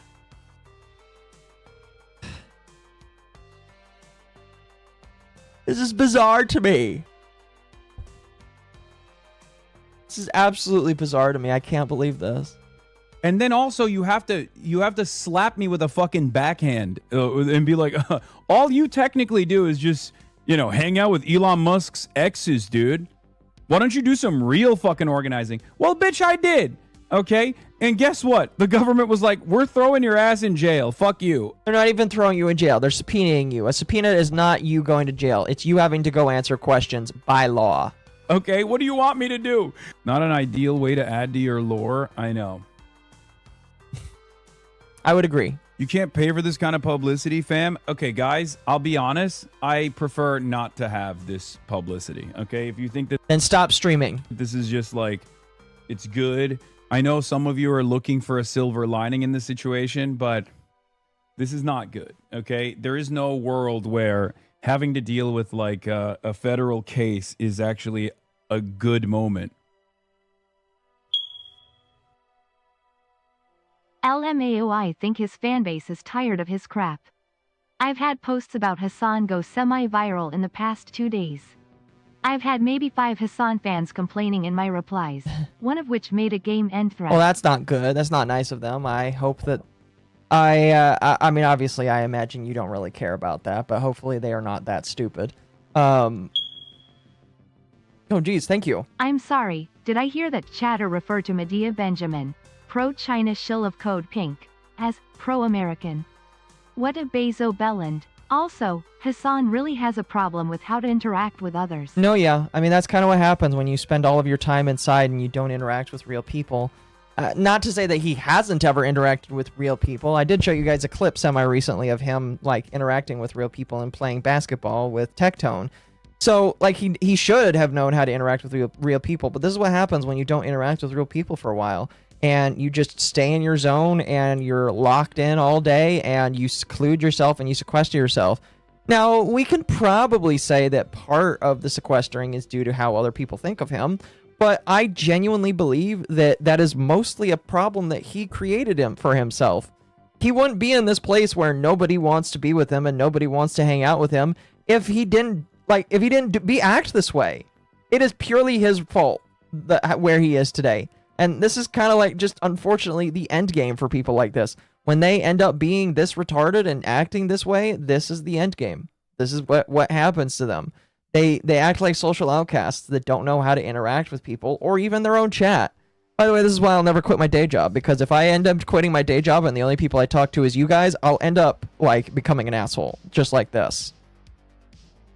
I would much rather not have to deal with this at all, okay? Problem is the Dem leadership hates the left too. Yeah, but this is one of those moments where they actually do have to say something because they understand that. I mean, who knows? Who knows? That, of course, is going to turn me into a major villain. It's Elon Musk's platform. He fucking despises me, right? And these guys have seen it on their algorithms so much that they're defending the Trump administration. They're actively supporting the Trump administration, not just harming a person that they perceive to be an enemy, but harming themselves. It's because the Democrat Party knows that you are a danger to them. Unironically, would you become into Mersh? Probably not. I would just not be a productive, like chat. Here's the thing. Everything is a skill. Talking to people is also a skill. And if you don't interact and participate in society, you lose that skill. That's just a fact of life, unfortunately. So that's part of the reason why I interact with and vibe with society, because I know that if I don't, I lose that skill. So don't become like Mersh or like this fucking retard, and interact with society. Go out, do things, have friends that you interact with. Talk about things. Be real people, you know? I'm considering joining a weekly tournament where I play Magic with other people, just so that I can, like, go out and enjoy stuff. Also, so that I can play and probably win free Magic cards. That would be pretty fun. But, like, to do things. If you sequester yourself all day, you turn into this kind of guy where he doesn't know how to talk to his fans, he doesn't know how to treat real people, and he doesn't have real experiences with real individuals. Maybe it's unfortunate for me to say, but just getting online experiences isn't enough to train that. Online experiences can't replace it because it doesn't, like, have the same amount of stuff, basically. So. Because when I swing from the gallows, I won't be there alone. Dude's acting. Thank you for the 250. Don't play standard in MTG? I'll consider it. The two most recent sets have been pretty good. I've opened some cards from Strixhaven and the one previously, and they've looked to be pretty good. So I mean, they seem to. I liked some of the cards in them.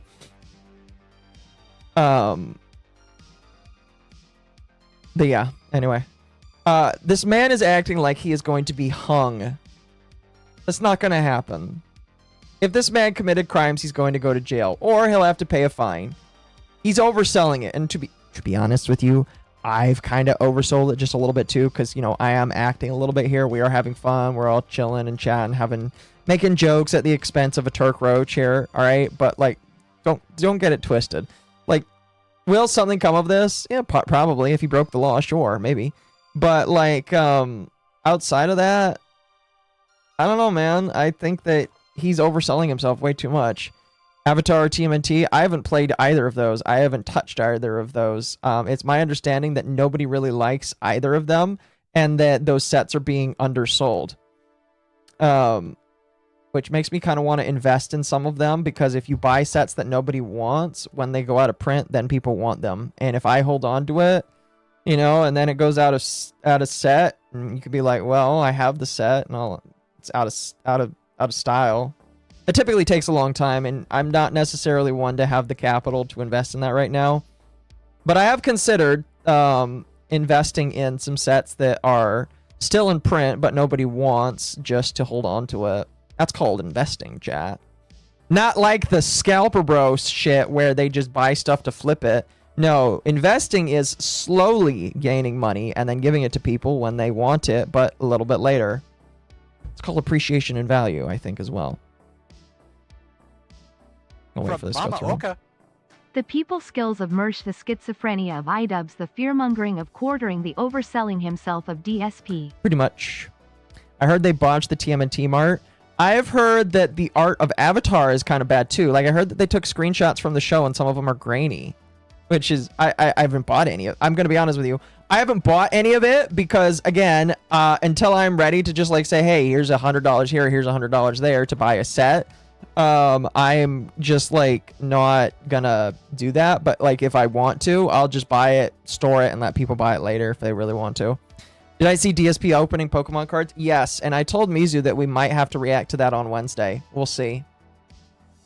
We'll see, because him opening up Pokemon cards is amazing. If I have time tonight, which I probably won't, but if we have time tonight, chat, we'll observe him opening some cards, because I've seen some clips and they're funny. Okay. You will be there. Those were the bonus cards. The core set didn't have those issues. Okay. Buying the dip. Yeah, no, okay, listen.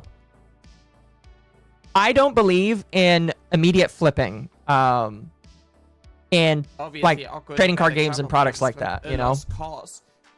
My brother got into Magic with the TMNT set lol. Oh, that's good. Again, like if you want to get into Magic, the TMNT set, if you know where to look. I had a buddy who lives in Houston that still goes to the Micro Center that I wanted to go into in Houston. And I told him the other day, hey, I got back into Magic. And he's like, dude, you'll never guess what I saw when I went into a Micro Center recently. And oh wait. Occo is a bad example because it's a lost cause. With the amount of crap Hassan has gotten away with, I doubt anything will happen to him. That's fair. That's fair. Gross. Thank you, though. When I swing, as much as I joke about it, Piker ain't getting that. Bro will likely get fined and maybe spend some time in prison. He hasn't committed treason. True. Not yet. True. But no, like, my buddy was like, oh, you got into Magic? He's like, I was at Micro Center the other day and I saw that they like had some Magic cards. And I was like, oh, well, how expensive are they? Because I knew that Pokemon was like really expensive for like booster boxes and stuff. And he didn't remember, obviously, so I looked it up myself. From MommaOcco. It's not like he's going down for treason or anything. If him called for Rick Scott getting Force deleted, wasn't it? Then it'll have to be undeniable. That's fair. It's a possibility. Well, again, the thing is, we'll just have to wait and see. You never know what's going to happen until, you know, obviously it happens. A subpoena to answer questions about something completely unrelated probably isn't going to do a whole lot to him. But it opens the door, in my personal opinion. Anyway, to finish off this story, he told me that he saw them, and I was like, you know what? I can't get them, obviously, because I don't think Micro Center ships. But I wanted to see how expensive they were, just to be like, hey, buddy, pick me up a box. Yeah, you know? I looked it up. At the Micro Center that he has, a booster box of TMNT is $100. And I lost my mind. There's only one Micro Center in Houston. Yes. That is the Micro Center that I used to go to. It's a good Micro Center. And I wish I had one where I lived. Or where I live now, excuse me. But anyway, I looked it up and it's like $100 for a box of TMNT boosters.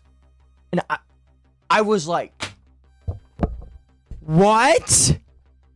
Is it that bad of a set? Because like normally a booster box is like $150, $160. So it's like an entire $100 less. Oh, man. I was so tempted to just tell him to buy a box and send it to me. So tempted. Not even to open, because again, if it's that bad of a set and nobody wants it, people will want it once it goes out of print. So I almost want to tell him, it's just like, dude, buy a box or two and see if it appreciates in value. Worst case scenario, you open the cards and sell the singles. But like, dude, I was so tempted. The only reason why I didn't is because like I decided to instead put that money towards just in savings. But like I was tempted. I was so tempted. Anyway, off of that, let's continue. When did I start streaming? 3-4 hours ago. They'll put you up there too. This is not about radical commentary. Okay, buddy. This is not about communism. This is not about socialism. This is about dissent.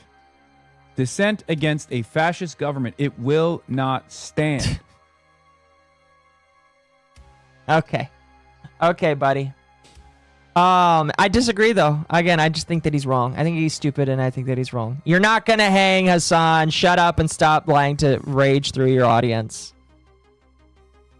Now give me one moment. Let me make sure. Okay, we're approaching the end of the Hassan stuff. And then we'll get to the Destiny stuff, alright? So, now we already talked about this, but it was revealed that not only was Hassan Piker and the Code Pink co-founder there, but the daughter of Elon Omar was also there. So, if there's somebody that I definitely think should be investigated, it's definitely Ilhan Omar. Because while Hassan Piker is a stupid, shitty individual, Ilhan Omar is a sitting member of Congress. And that's...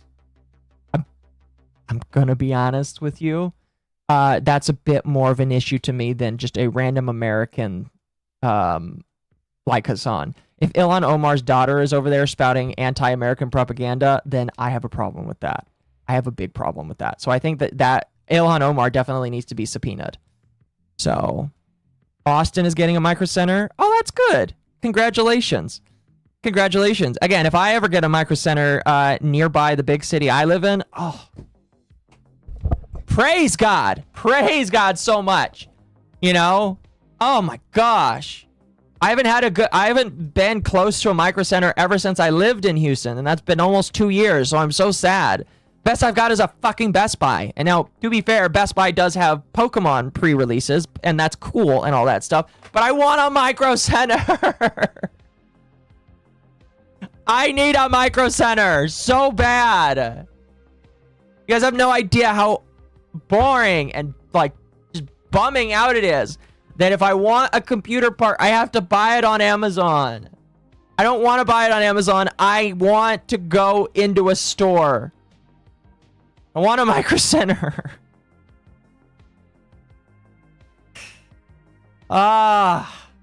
Anyway.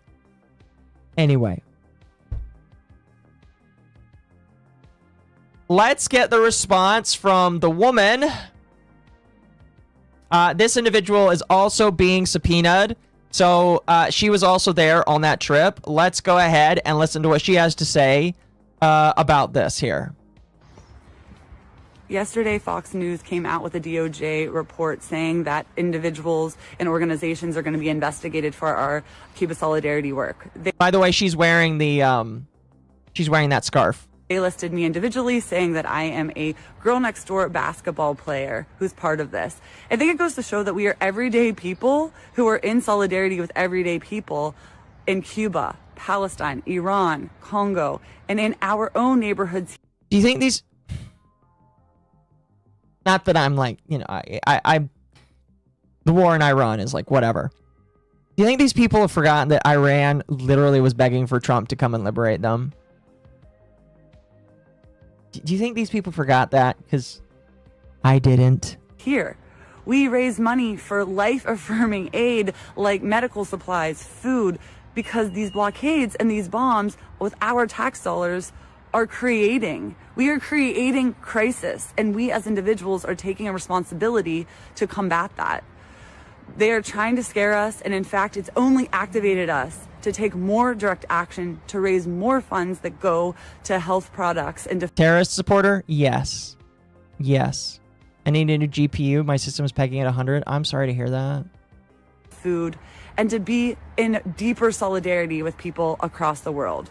We are everyday people, healthcare workers, teachers, artists, parents, students, waitresses, shopkeepers. There is room for everyone in this movement. Join us. Do not be afraid, but continue to act in radical love as we go. Radical love. Right? Oh man. I'm sorry. I don't got anything because this is just gross. This is gross. No. Fuck no. Go after these devastating policies. Fuck no. Fuck you, woman. I want to throw up listening to this woman spouting all that shit. I'm sorry. They are history illiterate? Well, a lot of people that tend to be activists are history illiterate. Trust me. Trust me. I know. Now, the last thing that we'll cover in the Hassan sphere is how he thinks that he has contributed more to society than Jeff Bezos. You heard me correctly. He is comparing, in this clip, his contributions to society versus Jeff Bezos. Now, Jeff Bezos is a billionaire. But let's listen over here, chat. Do you agree with that? Do you agree? I don't know. I don't really agree with that. Wait, what did that guy say? Why did you ban him? I want to duke it out with someone not over like how I'm not sufficiently anti-Zionist, but instead a billionaire defender. Oh, he said, all you do is talk utter crap. God, billionaire defenders, man. The best. One day, King. One day, King. You're going to make it too, okay? Keep pushing for it, big dog. Keep sigma-ing your grind set, okay? Bezos sucks, but he started a business. Fair. You're going to make it, dude. What did this guy say? Doesn't he have a multi-billion company? Yes, he does. How do people listen to you and think you have a clue? What do you think is... Also, I think it's funny that he says that he's going to compare himself to Jeff Bezos when he's literally streaming on a platform owned by the company that is owned by Jeff Bezos. If this motherfucker was any other individual, he would get banned for that. I'm sorry. Contribution to society is compared to yours. Well, my contribution to society is certainly not in the negative. I think Jeff Bezos' I disagree. His contributions are fairly negative. Again, he's a billionaire. Billionaire is going to billionaire.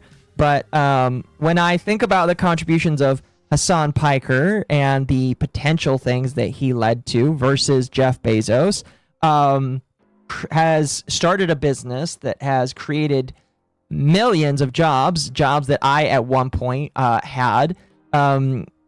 You can argue whether or not the way that Amazon treats a lot of different things, is good or bad. I don't care. But when I compare the contributions of society of Hassan Piker, who just sits in his room, streams and screams at the camera all day, versus Jeff Bezos, who has literally created millions of jobs for people. Again, debatable about how good or bad they are. That's up to you. I think that Jeff has you beat. Just a little bit. Just a little bit. We got to unban guys like this. These guys are brilliant. You're licking billionaire Bean, dude. You're licking his bald head right now. That's disgusting. And his balls. And his ass. It's fucking awesome. You're engaging in worship of another man. You have debased yourself. You have reduced yourself to something. It's funny. You could just call him gay. You should say that he's gay for that, I don't know. Worse than cattle. Jeff Bezos is nothing without all the labor that allowed him to become a billionaire. Yeah. No, I agree. Oh, 100% I agree. Listen, when I was an Amazon employee, I 100% agree. Jeff Bezos was not Amazon without me doing the last mile. I agree. And a lot of people at Amazon agreed too. I know a lot of people that's just like, Jeff Bezos' company is nothing without the work that I do.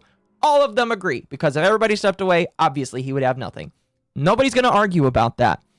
But again, Jeff Bezos made the company. He started it. He put it out there. He didn't have to excuse me. He didn't have to do that.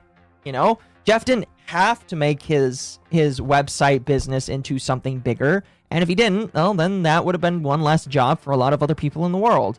So again, while Jeff Bezos is nothing without me, if I'm an Amazon employee, well, the same as vice versa. I wouldn't have had a job. And so that's how a business works. That's how the business works. Okay. There is no value without labor. Jeff Bezos was unbelievable. And he's the one who decided to start it. So it doesn't matter.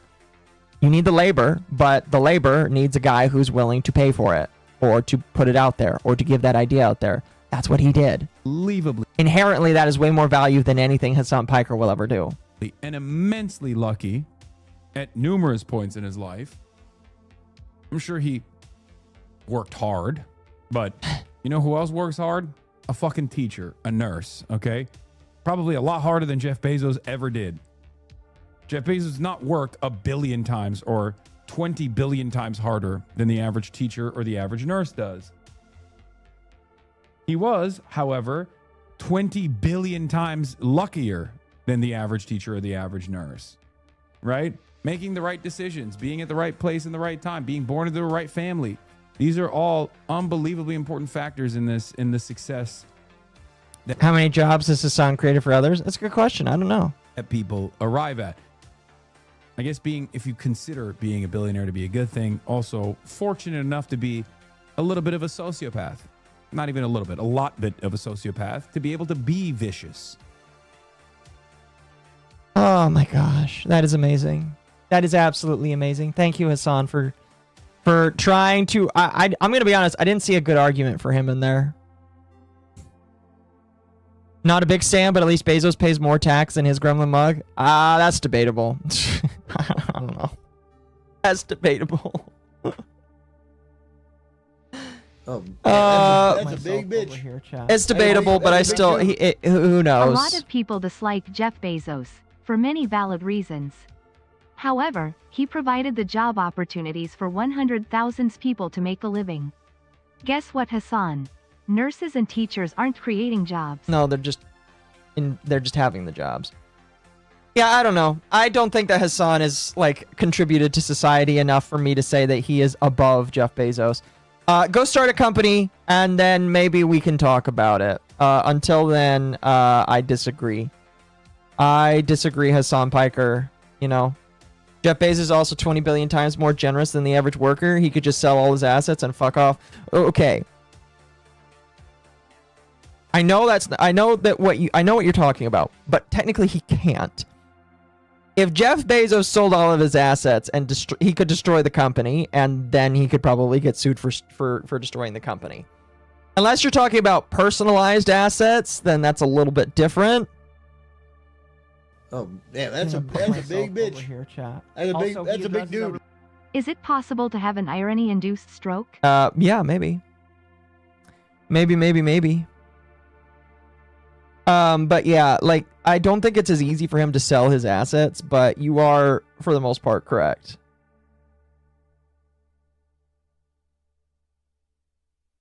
Ethan has contributed more to society than Hassan. I'm assuming you're talking about Ethan Klein. And I'd be inclined to agree with you, because Ethan Klein does actually have people that he employs, and he does pay them livable wages, and he does contribute more to society, even though I've got some gripes with Ethan that we probably won't get to tonight. But that's beyond that. Anyway, that's pretty much it for Hassan. As of the current moment, no idea when this subpoena will take place, you know. But I do wonder how it's going to go. My personal opinion is, as of the current moment, I don't really think that you should expect anything more than him going and answering some questions. If it turns out that he did violate some law, he might get a fine. Maybe have some jail time. Who knows? But, it's definitely very funny. It's very funny and very, very chilling, I guess you could say, for him. But, like, it's definitely good content, you know? I find it funny. So. With the raw amount, if Bezos tried to sell everything, he'd probably cause a few billion in damage to the U.S. economy. Probably more than a few billion, but you are correct. Anyway. I want to talk about Destiny now. Before we go off to Dogwave. Dogwave starts in about 45 minutes. Before we go to Dogwave and we have a chill rest of the night, we're going to talk about Destiny just a little bit.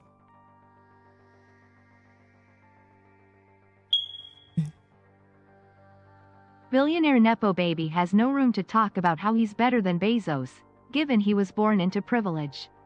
Also, Hassan has provided Nux and Pegasus money to last a good couple years. That's fair. So there's that. No, that's fair. That's fair. I can agree with that. Anyway, I want to talk about Destiny now just a little bit. And, because Destiny was unbanned from Twitch for like 45 minutes. And then he was rebanned. So we're going to talk about that. Before we do, I gotta use the restroom again. I drank a lot of water. I started out with 32 ounces. I'm under 8 ounces now. So, give me 2 to 3 minutes. I'm gonna use the restroom. When I come back, don't leave. Don't touch that dial. We're gonna talk about Destiny and how he was banned and then unbanned from Twitch in literally the same hour. So, I'll be right back.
Why are you guys talking about inking? You guys are weird. You guys are weird.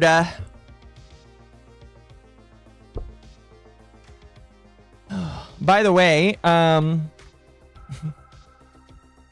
If you don't want to listen to me talking about Destiny and then us talking about Destiny 2, it looks like Niannis's chair, which is an AI, is streaming right now. I think. So yeah, that's interesting. That's really interesting. So she has programmed an AI that talks for her, and it's live streaming right now. That's kind of cool. That's pretty neat, you know? So if that's something you're interested in, you can go watch her chair talk to you, I think. Chat is ink maxing. Oh no. Oh no, oh no, oh no.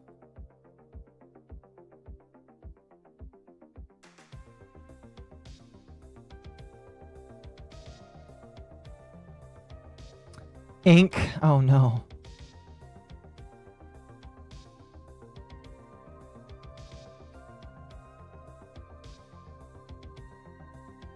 Okay.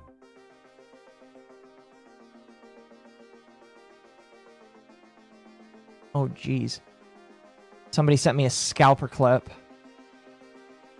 Scalpers breaking displays in Walmart over Ascended Heroes. Oh my goodness. Jeez. I fucking hate Scalp. Man, it makes me really hate, like, it makes me have a love-hate relationship with Pokemon, you know? Here. This is good. This is funny. How bad was it? You guys want to watch the clip? You guys want to watch the clip? I thought the clip was really funny. The hemorrhoid chair streaming? Oh, gosh. We are weird. Why do you think we're here? Fair enough. Fair enough. Fair enough.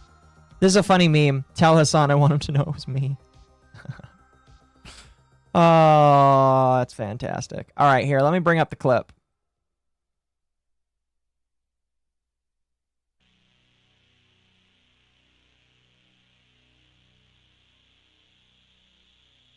All right, so this is allegedly Walmart having, this particular Walmart having a 2-for-1 for Ascended Heroes. Now, for those that don't know, because you're not weird like I am, Ascended Heroes is, at this point, 2 sets old.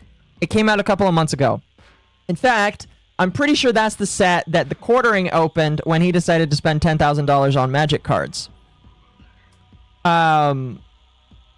It is a very popular set.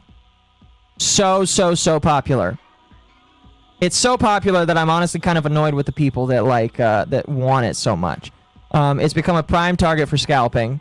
And so because of that, whenever somebody sees Ascended Heroes, they go insane. So I haven't watched this whole thing, but let's see these people freak out here. Let me turn down the music just a little bit. Okay, I'm gonna have to turn that down.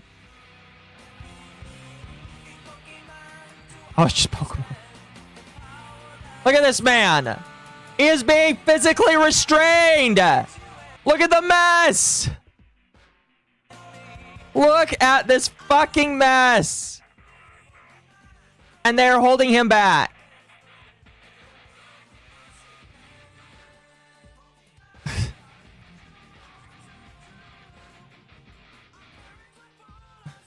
Bro.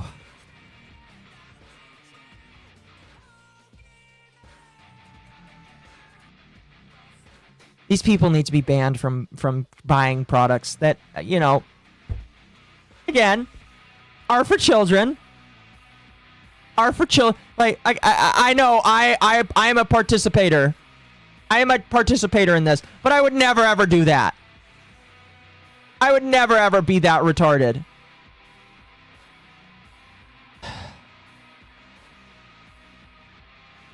These people are insane.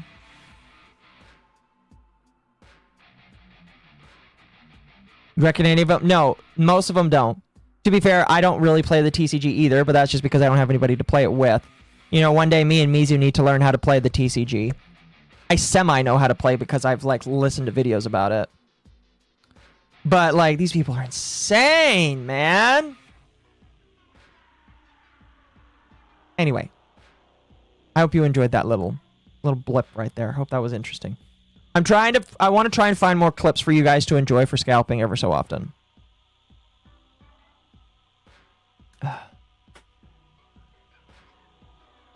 Almost makes me want to give up my collections out of secondhand embarrassment and shame. No, that's fair. These people are insane, though. Worst thing that can happen to a hobby is becoming popular. Agreed. Agreed. Gotta catch the all. Yes. Storyline for Jingle All the Way 2. It's why I'm glad I was able to get as much product as I was during release, because I don't have to go out there and fight with these people. Now, will I still go out to Friday releases? And I'm not going to go out at night. Am I still going to go to Friday releases of certain things and enjoy certain things? Yeah, probably. But I'm not going to fight these scalpers for that kind of shit, you know? Instead, if one guy is going to be insane and tries to take shit from me, I'm just going to call the police and say, this guy is literally taking from me. If I've already purchased it, of course. If I haven't purchased it, there really isn't that much recourse I can get. I, at the very most, could probably get somebody for battery. Or assault, because if somebody touches you without your permission, it's battery or assault. So, you know, I'm not going to, like, lose my life over fucking Pokemon cards. They're a nice collector's piece, and I'm looking at my collection right now. They're a nice collector's piece, one that I really enjoy, but don't get it twisted. If I absolutely needed to, I would sell them so that I could, like, pay for something that's way more important, you know? Like a wedding, or a child, or emergency problem at the hospital, you know? I would much rather do that. So... Oh my god, she's got filters! Spend $400 on gold Gardevoir from a scalper, no. Spend $400 on life-sized Gardevoir plush, hell yes. I also have a life-sized Sylveon. Nice. I don't have a life size of anything. Although, depending on how big a Charmander is, I might have a life-size Charmander. Because Target started selling, because it is the 30th anniversary, Target started selling some Pokemon plushies, and one of them was a sleeping Charmander, and I was like, oh my gosh, that's amazing. And it was like $30, and I was like, you know what, fuck yeah. Or a child, you probably shouldn't buy a child. I agree. I mean, you can buy the operation for the child to be born, but don't buy a child. You know? Like teeth. Yeah, exactly. But yeah, I would never. Listen, would I spend $400 on a gold Gardevoir? No, absolutely not. Would I spend a decent chunk of money for a card I really wanted to? It depends. There's two cards right now that I really want that I will probably buy. One of them is like 60, one of them is like 80. And I just want them to complete the collection. Outside of that, I'm not really looking to spend a lot of money. Because it's not worth it. You know? I have a 3-foot-tall Charmander that I won from the State Fair when I was probably 14. Nice. I have an original Talking Pikachu. Nice. Nice. Sorry, we're getting off track here. But all that to say, I would much rather spend a chunk of money on singles, sure. Not to try and like get scalped Pokemon cards. Not to get more scalped Pokemon cards. Make baby? Yes, make baby. You have the ability to make baby. Bring baby into the world. Anyway, let's talk about Destiny. So, chat. This whole chain of events happened 3 days ago. So, it's a very quick story. A lot happened. This all happened literally within the same day, too. So, Destiny was unbanned from Twitch. Now, for those that don't know, Destiny had been banned for Twitch for about 4 years. As it said, I would assume that he hadn't streamed. The 4 years is the entire ban. So he'd been banned for 4 years. He gets unbanned. Hey, congratulations. Now, at the same time that he's getting unbanned, who should find out that he gets unbanned? but Hassan Piker. Turnout. They did. He doesn't know. They did. Twitch did. Uh-oh. Uh-oh. That's insane. But I mean, Twitch is in the fucking pooper anyway, so Uh-oh. who gives a fuck? Whatever. Like, Let's there's get a it. lot more to say about this. There's a lot to say about inflation. There's a lot to say. So his reaction is, they unbanned him? He's my personal bulldog. He won't even say his name. About Biden's age. There's a lot to say. Twitch was like, we have to get this sex pest who's written manifestos on being able to say the N-word back on the platform, please. Uh-oh. About doing the switch without actually having a process and, you know, having, I'm waiting for him to reach out to it. Okay, so that's the end of the clip. That's the end of the clip there. So that's his reaction. And then guess what? Destiny gets banned. Literally, it was about less than an hour. Less than an hour. So, like, he gets unbanned, and this was around 3:59. Then he's rebanned, and it's about 30 minutes later. So it's not even for a full hour that this guy gets unbanned.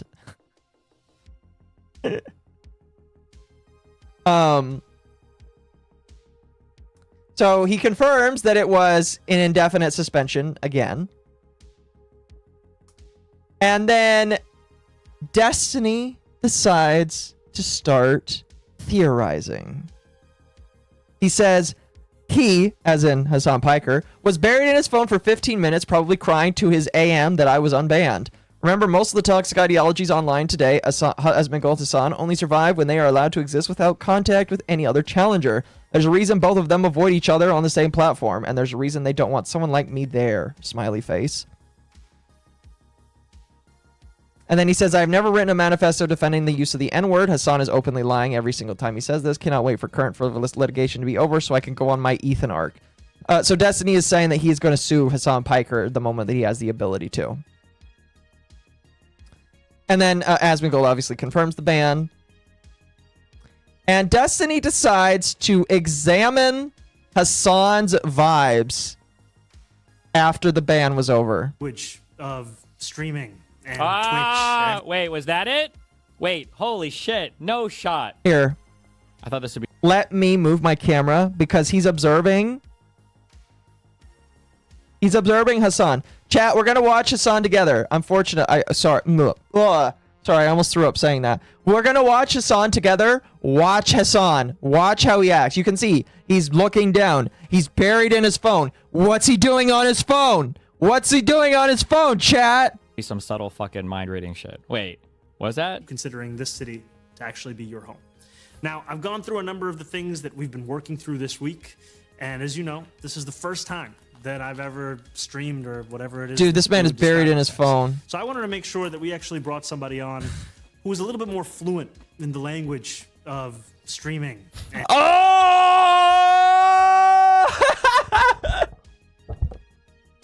Look at that smirk! Look at that smirk! He's looking down. He gets the message.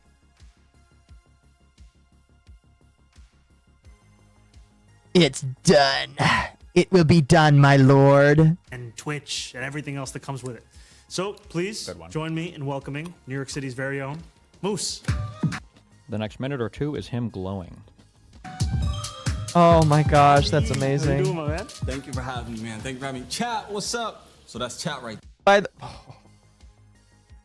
As an aside, MommaOcco doesn't know how to stream without making me want to Kurt Cobain myself. there. You know what I mean? Chat. So when you're talking to them, you got to refer them as chat, not like ladies and gentlemen. Damn. I don't. I do. This is going to be my... I need cocaine or something, bro. I need to go on my fucking... Fucking don't say that. What is the opposite of humility? My ego arc, okay? Because I want to say, I can't believe he's so fucking pressed about me. What the fuck? How is he so, like... Oh my god, thank god. Thank god he's still banned. But I know why. It's because... It's... Bro, I don't know if fucking... I'm psychotic. I know I'm experiencing psychosis. We're gonna go back to that World War II book. This is Poland right now. You understand that, right? That Twitch is Poland? All right, chat, We go got, vote. Like, the fucking Molotov ribbon drop shit going Go on. vote. Like, right here. Where you've got Hassan on his side and Asmongold on the other side. All right, the rest of this is pretty gay. We're gonna jump past that. Now we're gonna move on because the exact same day was it the exact? I'm pretty sure it's the exact same day. Hold on a moment. Yeah, this was like such a perfect storm because the exact same day that this happens, Destiny's banned or unbanned, then he is banned, and then Dan Clancy has a stream where he's talking to the world. So the CEO has a stream that day. Worst day to have that stream, by the way. And someone asks him, "Why'd you ban Destiny?" And this is his response. There have been a number of questions on the Destiny Here, thing. let me turn this up because he's incredibly quiet because he doesn't know how to. For some reason, even though he's an audio engineer, he doesn't know how to do his audio. Please see some. There have been a number of questions on the Destiny thing. A human made an error in terms of the unbanning. It was quickly detected. Oh, okay. So a human unbanned him by mistake. That human probably got fired, by the way. If it wasn't a bot, he definitely got fired. And corrected. It's a highlight that many people don't realize. They're humans doing things. Humans sometimes make mistakes. Luckily, we were able to quickly detect this. So this was not something that was intentional. We detected it quickly and fixed it. Very sorry about any of the confusion that was driven. I love how he has to apologize. Like Destiny is, and to be fair with you, I think everybody can agree that nobody likes Destiny. Everybody doesn't like him. But the fact that he is banned on the platform and people like fucking Hassan aren't, it really feels telling in my personal opinion. By that. Let me just see. And I just love how he's apologizing. He's like, "Oh, I'm sorry, guys. I'm sorry. Please don't hate me. I'm sorry that he was unbanned." And then he had to start answering questions because people said, "Well, it looks like Hassan is the one who asked you to do it." And, well, this is his response. So somebody says, is it true that certain streamers can contact you directly to request streamers that are and have been banned to stay banned despite the platform's current mindset on bans? Absolutely not. Can I just say, you probably should not answer this question. At all. Do not answer this question. If somebody is coming, this is a question that is so loaded. It is so loaded for somebody to come in and ask this question. You don't answer it. You just ignore it. You pretend it doesn't exist, and you hope that person just goes away. The fact that he answered it shows me that he doesn't know how to do streaming. Senshi Manny, nobody can contact me to express their views on. I don't believe that, by the way. Whether or not someone should remain banned or not. It is the I don't believe that, by the way. fact that at times people reach out to me through various channels if they feel they have been incorrectly banned. And I always try to take the time to follow up to see if for some reason we made a mistake. I don't believe that, by the way. Or to help them understand when they can apply to be readmitted. We have a formal process of application for indefinite bans because they're indefinite. And sometimes people don't understand the timeline. And so I do try to help, and these are almost always smaller streamers. They tell me their story, and I work with the team. But the team, in the end, makes that decision. I do not make that decision.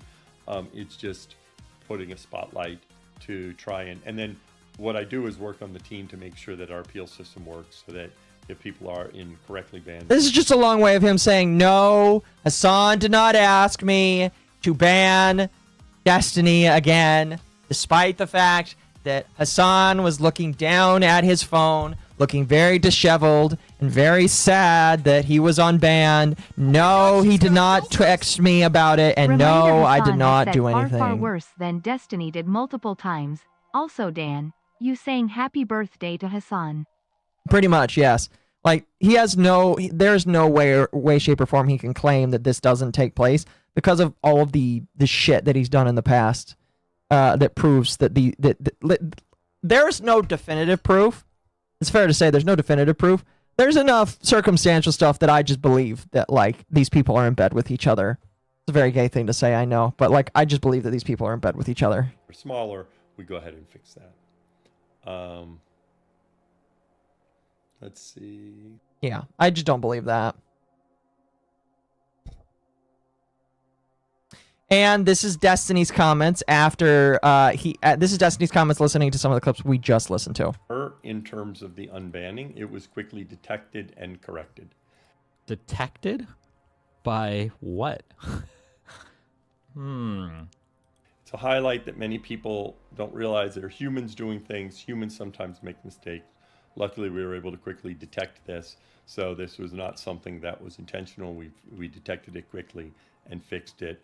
Yeah, I like how they're talking about me like I'm a fucking virus, like I'm Agent Smith. It's like we were able to detect the anomaly and we quashed it immediately. Very sorry about any of the confusion that was. He is correct though. He like Dan is treating him like he is some. I mean, you might agree with that. I'm gonna be honest with you. I probably would as well. Destiny is kind of just like a leech or a parasite, but like this man is acting like Destiny is Voldemort and that he can't be named. Just give the man fucking name. Stop giving him power behind the scenes, you know? Driven by that. Let me just see.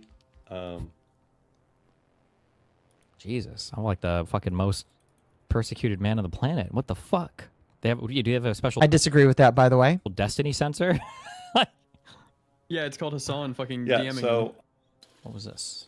But I'm not going to answer questions about individual streamers and their status, okay? In general, we do not talk about any specific streamers. But you just did. Any specific decisions, whether it's a ban or not a ban or what. Is that true? Am I making this up? Or I thought when Dan Clancy came back, I thought one of the things that he did that was so new was he talked specifically about like Sneeko and specifically about Aiden Ross and specifically about... He's correct. The difference is that you're Destiny. That's the problem. Am I making that up? I'll never forgive him for what he did to JonTron. Yeah, I mean, JonTron partially did that himself for stepping into a debate he had no reason to step into, and he knows and admits that. But I agree. Don't forgive Destiny. I thought he was like explicitly and specifically talking about. Dude, I can't believe even Hassan told him you can't mention Destiny. Don't bring up the name. Don't mention him. Don't mention him. Just don't bring his name up. I'm literally fucking Voldemort to these people. Holy shit. He is, and that's like dumb. Just say his name. Say his fucking name. And the last clip we'll cover with the Destiny stuff is what he thinks happened with the ban situation. They denied that appeal. By the way, if you're curious why you can't see him, it's because I hid him behind the chat. No, I will not bring him out, chat, because you don't need to see him. All you need to see is me. So they flushed it out, which was nice. And then I did another appeal.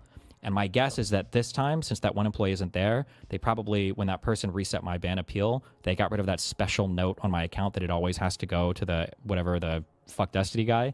And so probably the normal Twitch moderation like looked at the ban and they were like, wow, this guy got banned 4 years ago. This is kind of crazy. And so they unbanned me. But then once Hassan saw, he started to lose his shit. He texted Dan. Which, by the way, I do believe is what happened.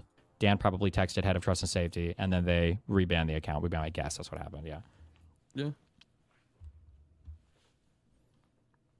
I do. I feel like that's a pretty accurate thing to think of.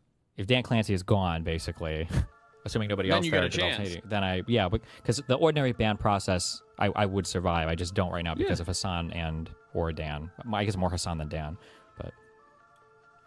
Why is Hassan so afraid of you, Destiny? I think two reasons why I would be really bad for Hassan on that platform. One is because obviously I would be trashing Hassan now on his native platform where he's pretty safe right now. There's nobody that really challenges his kind of like lefty weirdo shit there. Asmongold stays in his corner, he stays in, and then Hassan stays in his corner, it's fine. So one is I would be more confrontational there. Not that he has to pay attention to me, but I think the second thing is I would be fighting a lot more with Asmongold. And there were times in the past, over the past year, where when I... You know what? That's a good thought. Asmongold and Destiny would definitely be a good matchup for each other because Hassan doesn't know anything that he's talking about. But if Destiny talked with Asmongold, Asmongold might actually be challenged a little bit. And I don't think that Hassan wants that taken away because one thing that Hassan has is one of the few things that he has, in my personal opinion, is that he can fight with Asmongold. And if Destiny takes that away, it steals a lot of his thunder, in my personal opinion, which is kind of hilarious. I start fighting a lot with conservatives. Hassan starts to feel pretty weird about it. Like he wants to center the conversation on him again. Remember, Hassan always wants to make it appear like he's under threat and the conservatives are after him. But that's hard. That's a thing he has to fabricate because no conservative cares about Hassan. Nobody's going after him. The only time they use him is when it's a vector to attack the Democrats. Right? That's the only time his... That is true, by the way. Nobody cares about him unless they need to make the Democrats look bad. And it is, unfortunately, for the Democrats, pretty effective. name is ever brought up. So when I'm like directly fighting with conservatives, Hassan starts to feel a little bit weird. And so if I was on Twitch, I think fighting with Asmongold a lot, I think a lot of Hassan's fan base would be like, wait, why aren't you ever talking about this dude? It would be kind of weird. That'd be my guess. Do you appreciate Hassan, or no, sorry, not Hassan, at least Asmongold kind of like adding about your stupid ban? Yeah, I mean, I guess, yeah. Can't give Asmongold any niceties. I guess fair enough. Fair enough, Mr. Destiny. Fair enough. Oh, goodness gracious. No conservative Asmongold. Des Tiny definitely has been going through Hunter's stash. Yeah, I think that all these people are just dumb. I'm going to be honest with you. I think Asmongold is got a lot of normie opinions, and that doesn't necessarily mean that he's good. That just means that he is saying a lot of things that normal people, myself included, agree with. I think that Hassan is a retard, and he doesn't know how to debate. He doesn't know how to fight. All he knows how to do is scream, yell. And if he was ever given the chance to do another Ethan Klein debate, I would feel like, do worse. And then I just don't like Destiny for all of the reasons above, you know. Plus the fact all of the weird, creepy shit that he's done. But, you know. I would love to see Destiny attempt to fight somebody. Wouldn't we all? Wouldn't we all? But that's pretty much it for Destiny. Now, we've got a few minutes before Dog Wave starts, chat. And Temp told me that I can jump into the VTube studio at any point. So, give me a moment.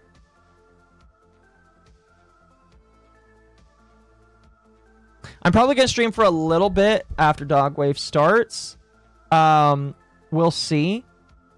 I do want to take advantage of eating just a little bit once we get started, just because, you know, I have been live for what, 4 or 5 hours now, and I'm kind of hungry.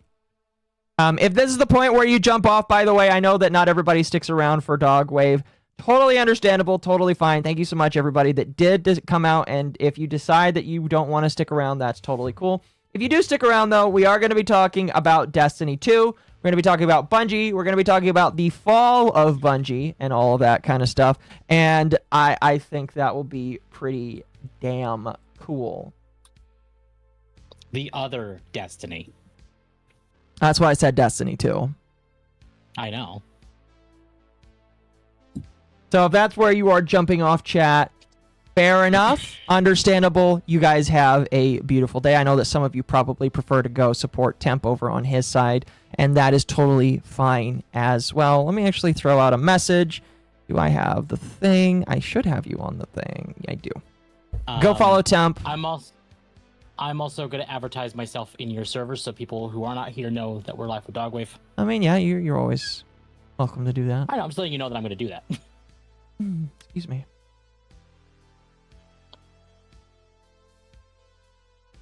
Oh, that's beautiful. The CEO of BlackRock, Larry Fink, has decided to admit that trillions of dollars being used to build data centers will come from ordinary people's savings accounts and pension funds, and says that that's mandatory. Oh, lovely.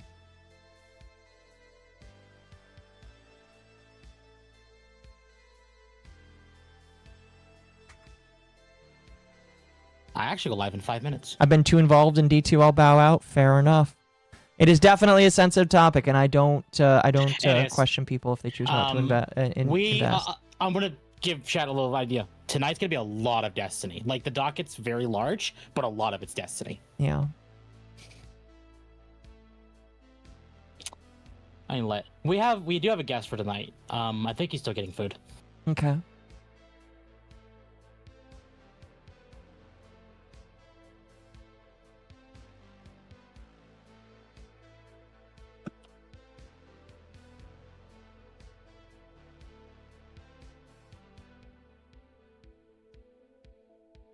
Oh, that's nice. Marco Rubio says that the people who are racist towards Indians are stupid, saying Indians have enriched America. No. No.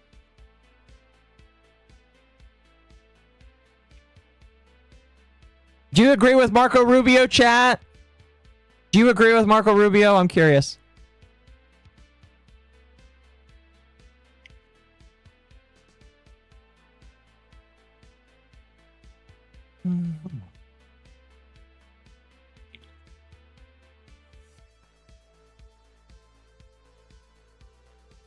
Heck no. Yeah. Why are you on top chat again?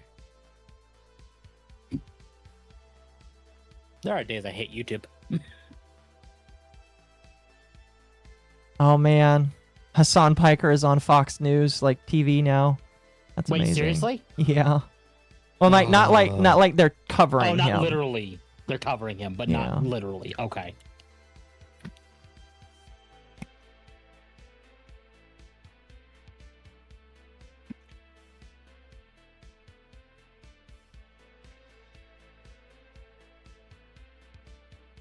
That's funny. Losing a excuse me. Losing a little aura there, Marco. Go back to little Marco with that comment. Yeah.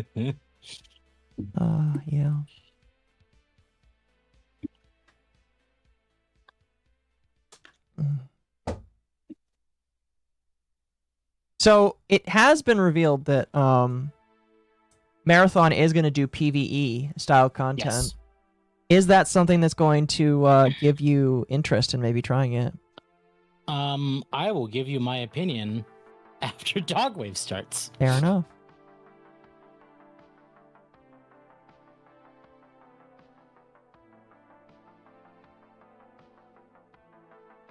I had to update my my playlist for OBS because like I like the music, but I need some more music or different music.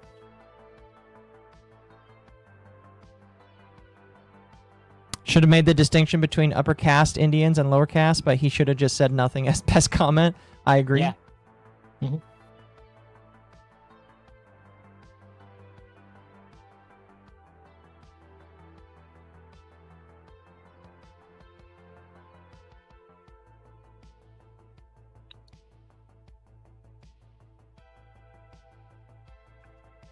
Oh, goodness. Yeah, tonight's going to be good. I mean, I imagine we have non-Destiny stuff going on. Oh, yeah. But...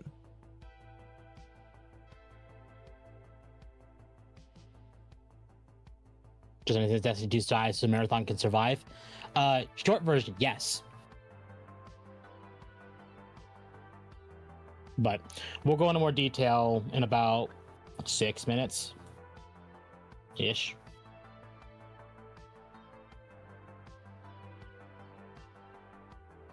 Oh my gosh. I'm going to throw this your way. This is amazing. Here, chat, I'll just show this to you now. Give a little bit of a stuff while we're... Okay. By Katsuhiro Harada. Oh, that's in the docket. He says that he finally made it to Waffle House, chat. Maybe Waffle House can end up in a Tekken level after all. That's amazing. Okay, I'll be right back. Oh, they actually sold him a menu for $5. Oh, that's really cool. Look at that. So he went to a Waffle House, chat. I almost have zero doubt Sony's gonna axe Bungie completely. Maybe. Maybe. It's a very interesting Waffle House. It's next to a cleaner's house over here.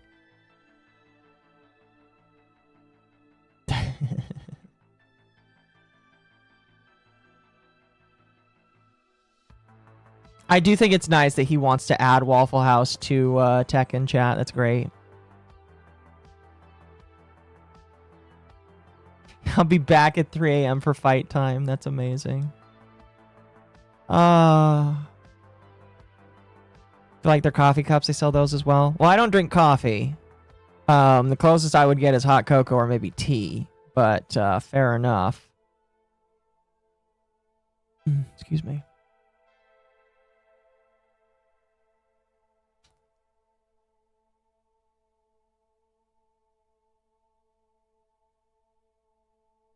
I go to Waffle House for the fight night. Fair.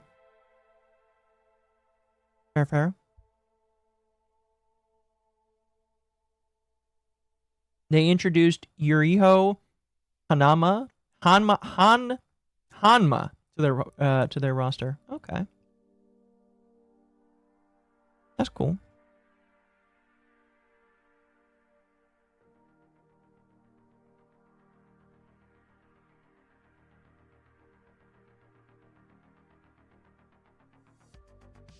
Oh, that's interesting. The 28th, so Thursday, chat, is free hamburger day.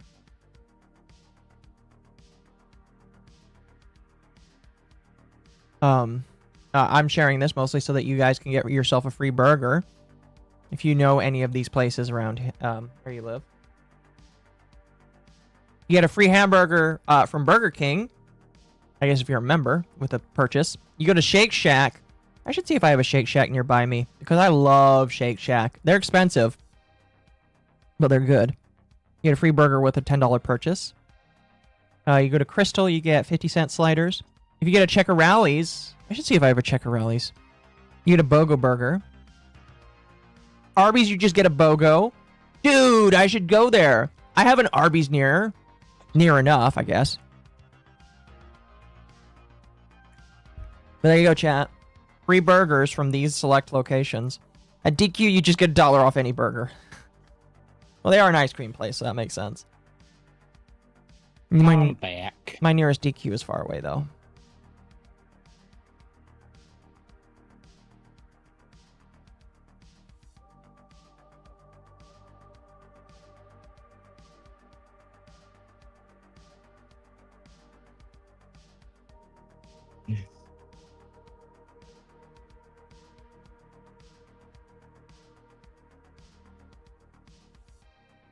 Dogwave is a panel show going over tech, pop culture, and video games. Yep. I even have some tech stuff I didn't cover that I can throw to Temp if we want to talk about it. Yeah.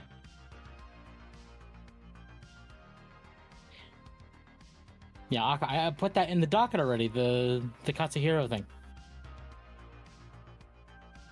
Good. I mean, we can talk about it again. You know, I'll just throw some things in here that... And if they're already in... we won't talk about them. I imagine we're going to talk about Riot Games. Oh. Yes, thank you. I also see Victus in chat. I need to double extra make sure that what he sent me works. It should, but I need to make sure.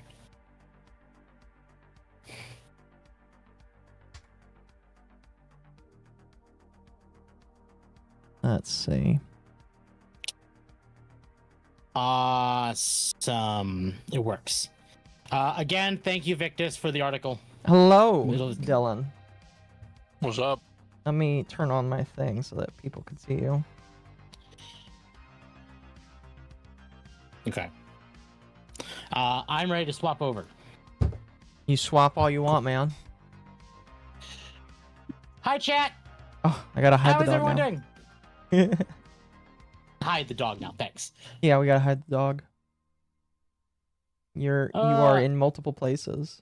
I am in multiple places. Nerdy Tech and Accountant, thank you for re-upping your membership for 3 months. I greatly appreciate it. Can you believe I've already been monetized for 3 months? Is that full monetization or just you Full have monetization, access? No, that's been about a month at least. Fair enough. Sorry, a month at most. That's pretty crazy, man. Yeah. It's great. So, chat is Dogwave. We have the Dogwave. Oh. How are both of you tonight? I need to get Dylan up on screen. I'm a little tired. I'm a little tired just because, you know, I did spend the last couple hours yelling about Hassan getting arrested. Or not arrested, but you know what I mean. Well, He might. If he does, that would be funny. But, if he keeps you know, running his mouth, he's probably going to. we'll see. We'll see. What about you, Dylan? You've been working today, haven't you? I mean, I've been building furniture today. That's what I've been doing. You sound tired, which you wouldn't be if you had bought nothing but IKEA furniture, so you should have bought IKEA furniture to build. No. I wanted nice furniture. IKEA furniture is nice. It's stylish.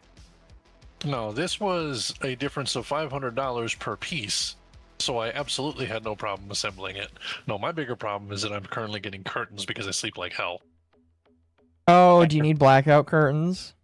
Yup. That's fair. fair. I bought blackout curtains a month after I moved, and if I didn't have my alarm, I wouldn't know that it was bright outside. Yeah, exactly. I love it. Yep, that's in there. That's in. Most of the tech stuff.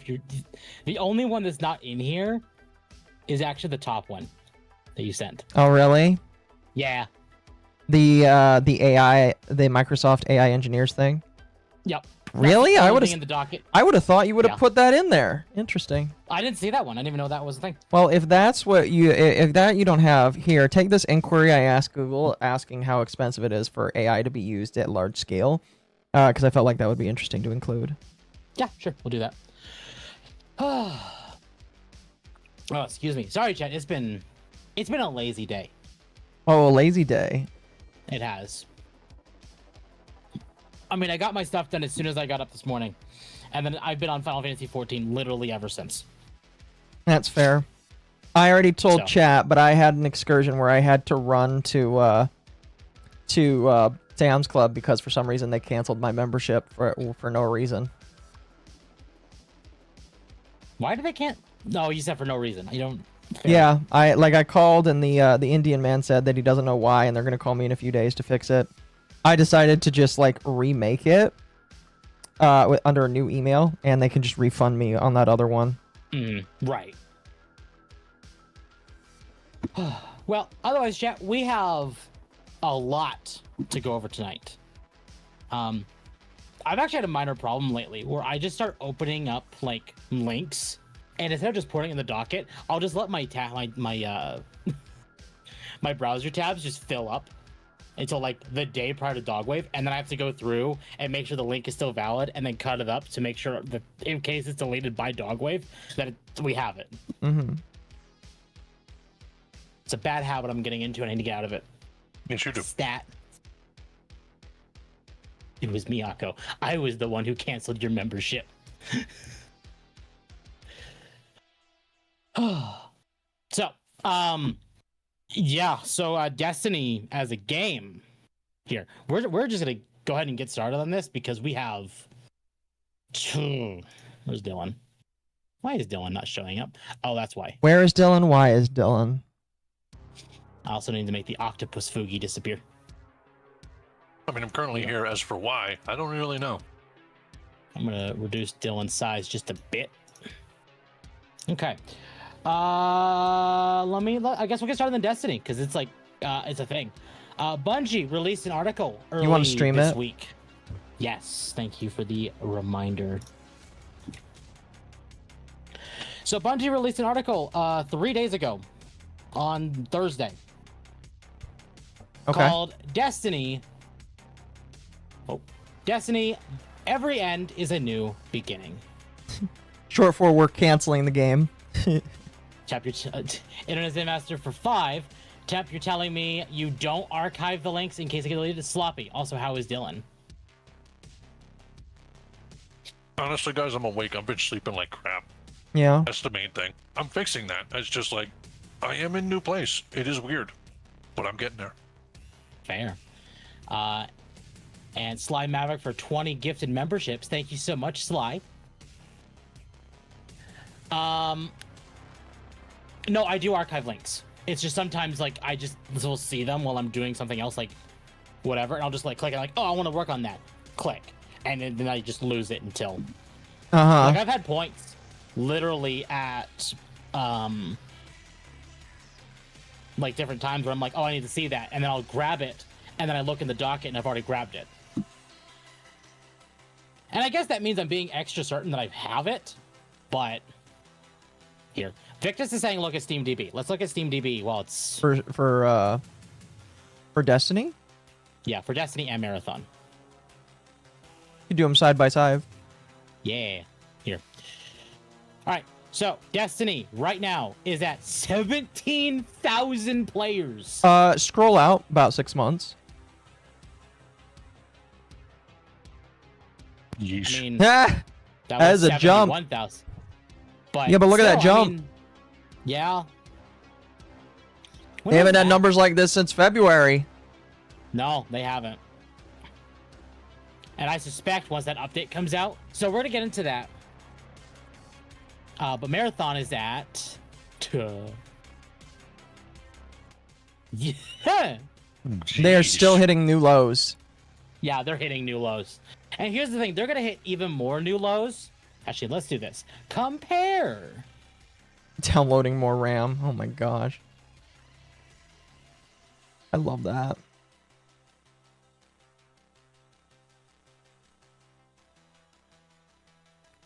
So, Marathon had an all-time peak 24 hours of 11,000 players, whereas Destiny 2 had an all-time peak of 18,583 players. And will probably go up as and time it will goes probably on. be going up. Yeah. Yeah. If Bungie... I really hope Bungie does not do what I... To be underhanded for Bungie, but they could do it. Announce the death of the game and then see a shitload of new players or like returning players. And then go back on it. Maybe we'll just not kill it because we got a whole bunch of players. Yeah, that's a possibility. It'd be a very scummy thing for them to do. It'd be incredibly scummy. And if they do that, you can kiss both of them goodbye. Because that means that Bungie's willing to fake a death to... I was about to say I'd be fine with that, but... But, so they won't do that. At least they better not do that. At this point, just commit to the death. Yeah. Anyway, so, let's go and give it a read. It's a long article. Oh boy. So, you're going to be reading for a while. I've been talking for a lot. You get to read. Yeah, exactly. I get to read for the next 3 hours, chat. It's fantastic. For almost 12 years, we have had the joy and honor to explore the Destiny universe with you all. Through all the ups and downs, surprises and triumphs, building Destiny alongside our players has been a monumental privilege. While our love for Destiny 2 has not changed, it has become clear that after the final shape, we have reached the time for our shared worlds and Destiny to live beyond Destiny 2. Which is insane, because this is definitely not what they said back when they were working on Final Shape. They were talking about all of the things they wanted to do afterwards, and they had way more years of content after the game. So they really just don't want to admit the big elephant in the room, and that is that Sony told them to stop working on Destiny. Oh yeah, absolutely. Internet Zen Master for 5. I'll be honest, as an outsider on Destiny, this game has been needed to get Old Yeller 2 to 3 years ago. Its time has passed. And then Lobert for 5. Sony's best option is to axe both games, write them off on taxes, then shut Bungie or sell it. That won't happen. No. Here's the thing. I would have been more surprised if Bungie said we're literally shutting off the servers for Destiny 2, considering Destiny 1 servers are still up. As our focus turns towards a new beginning for Bungie, we will begin work incubating our next games. To that end, on June 9th, content update for Destiny 2 to begin that new journey as a studio. Though active development may be concluding, we will ensure that Destiny 2 remains playable, just as the original Destiny is today. Many changes in this final update will aim to ensure that Destiny 2 is a welcoming place for players to return to. We're proud of Destiny 2, the places it took us, and the legacy it has created. Because of all you all, our universe is vast, built on years of shared stories, adventures, and victories. From the Cosmodrome to the Pale Heart to the Lawless Frontier, we have forged lifelong memories and friendships with you all. We are incredibly grateful to everyone who made that journey with us. From the deepest part of our hearts, thank you, and we'll see you in the stars. So, Destiny 2, Monument of Truth. This is the update coming in June. That is going to be the final update for Destiny 2. Since Destiny 2 launched, Guardians have turned back the darkness, defeated gods, shattered blades, banished nightmares, outplayed Savathun at chess, and forged legendary stories across the Sol system. On June 9th, Destiny Monument of Triumph will be available to all players. We're inviting all Guardians to take place in a celebration of these accomplishments. Legends, Dredgens, Renegades, Conquerors, New Lights, and everyone in between. Nah, fuck the New Lights. Each year since launch, Moments of Triumph celebrated highlights from Destiny 2's most recent chapter. You know, that makes This me think. Imagine if you decided to get this game with the most recent expansion that like came out a couple of months ago, right? Mm-hmm. Yeah, Imagine well, December. Imagine you get this game in December and you're like, oh boy, they're saying that they've got a lot of content they want to do for this game, and then this happens. Yeah. Are these new armor sets? Sorry, I just realized this. Are these new armor sets? Never realized that. They might be new armor sets. Neat. Legendary marks for return from ages. Sorry, let me make sure that. This time, the Monuments of Triumph update will broaden that celebration, bringing together experiences from across Destiny 2.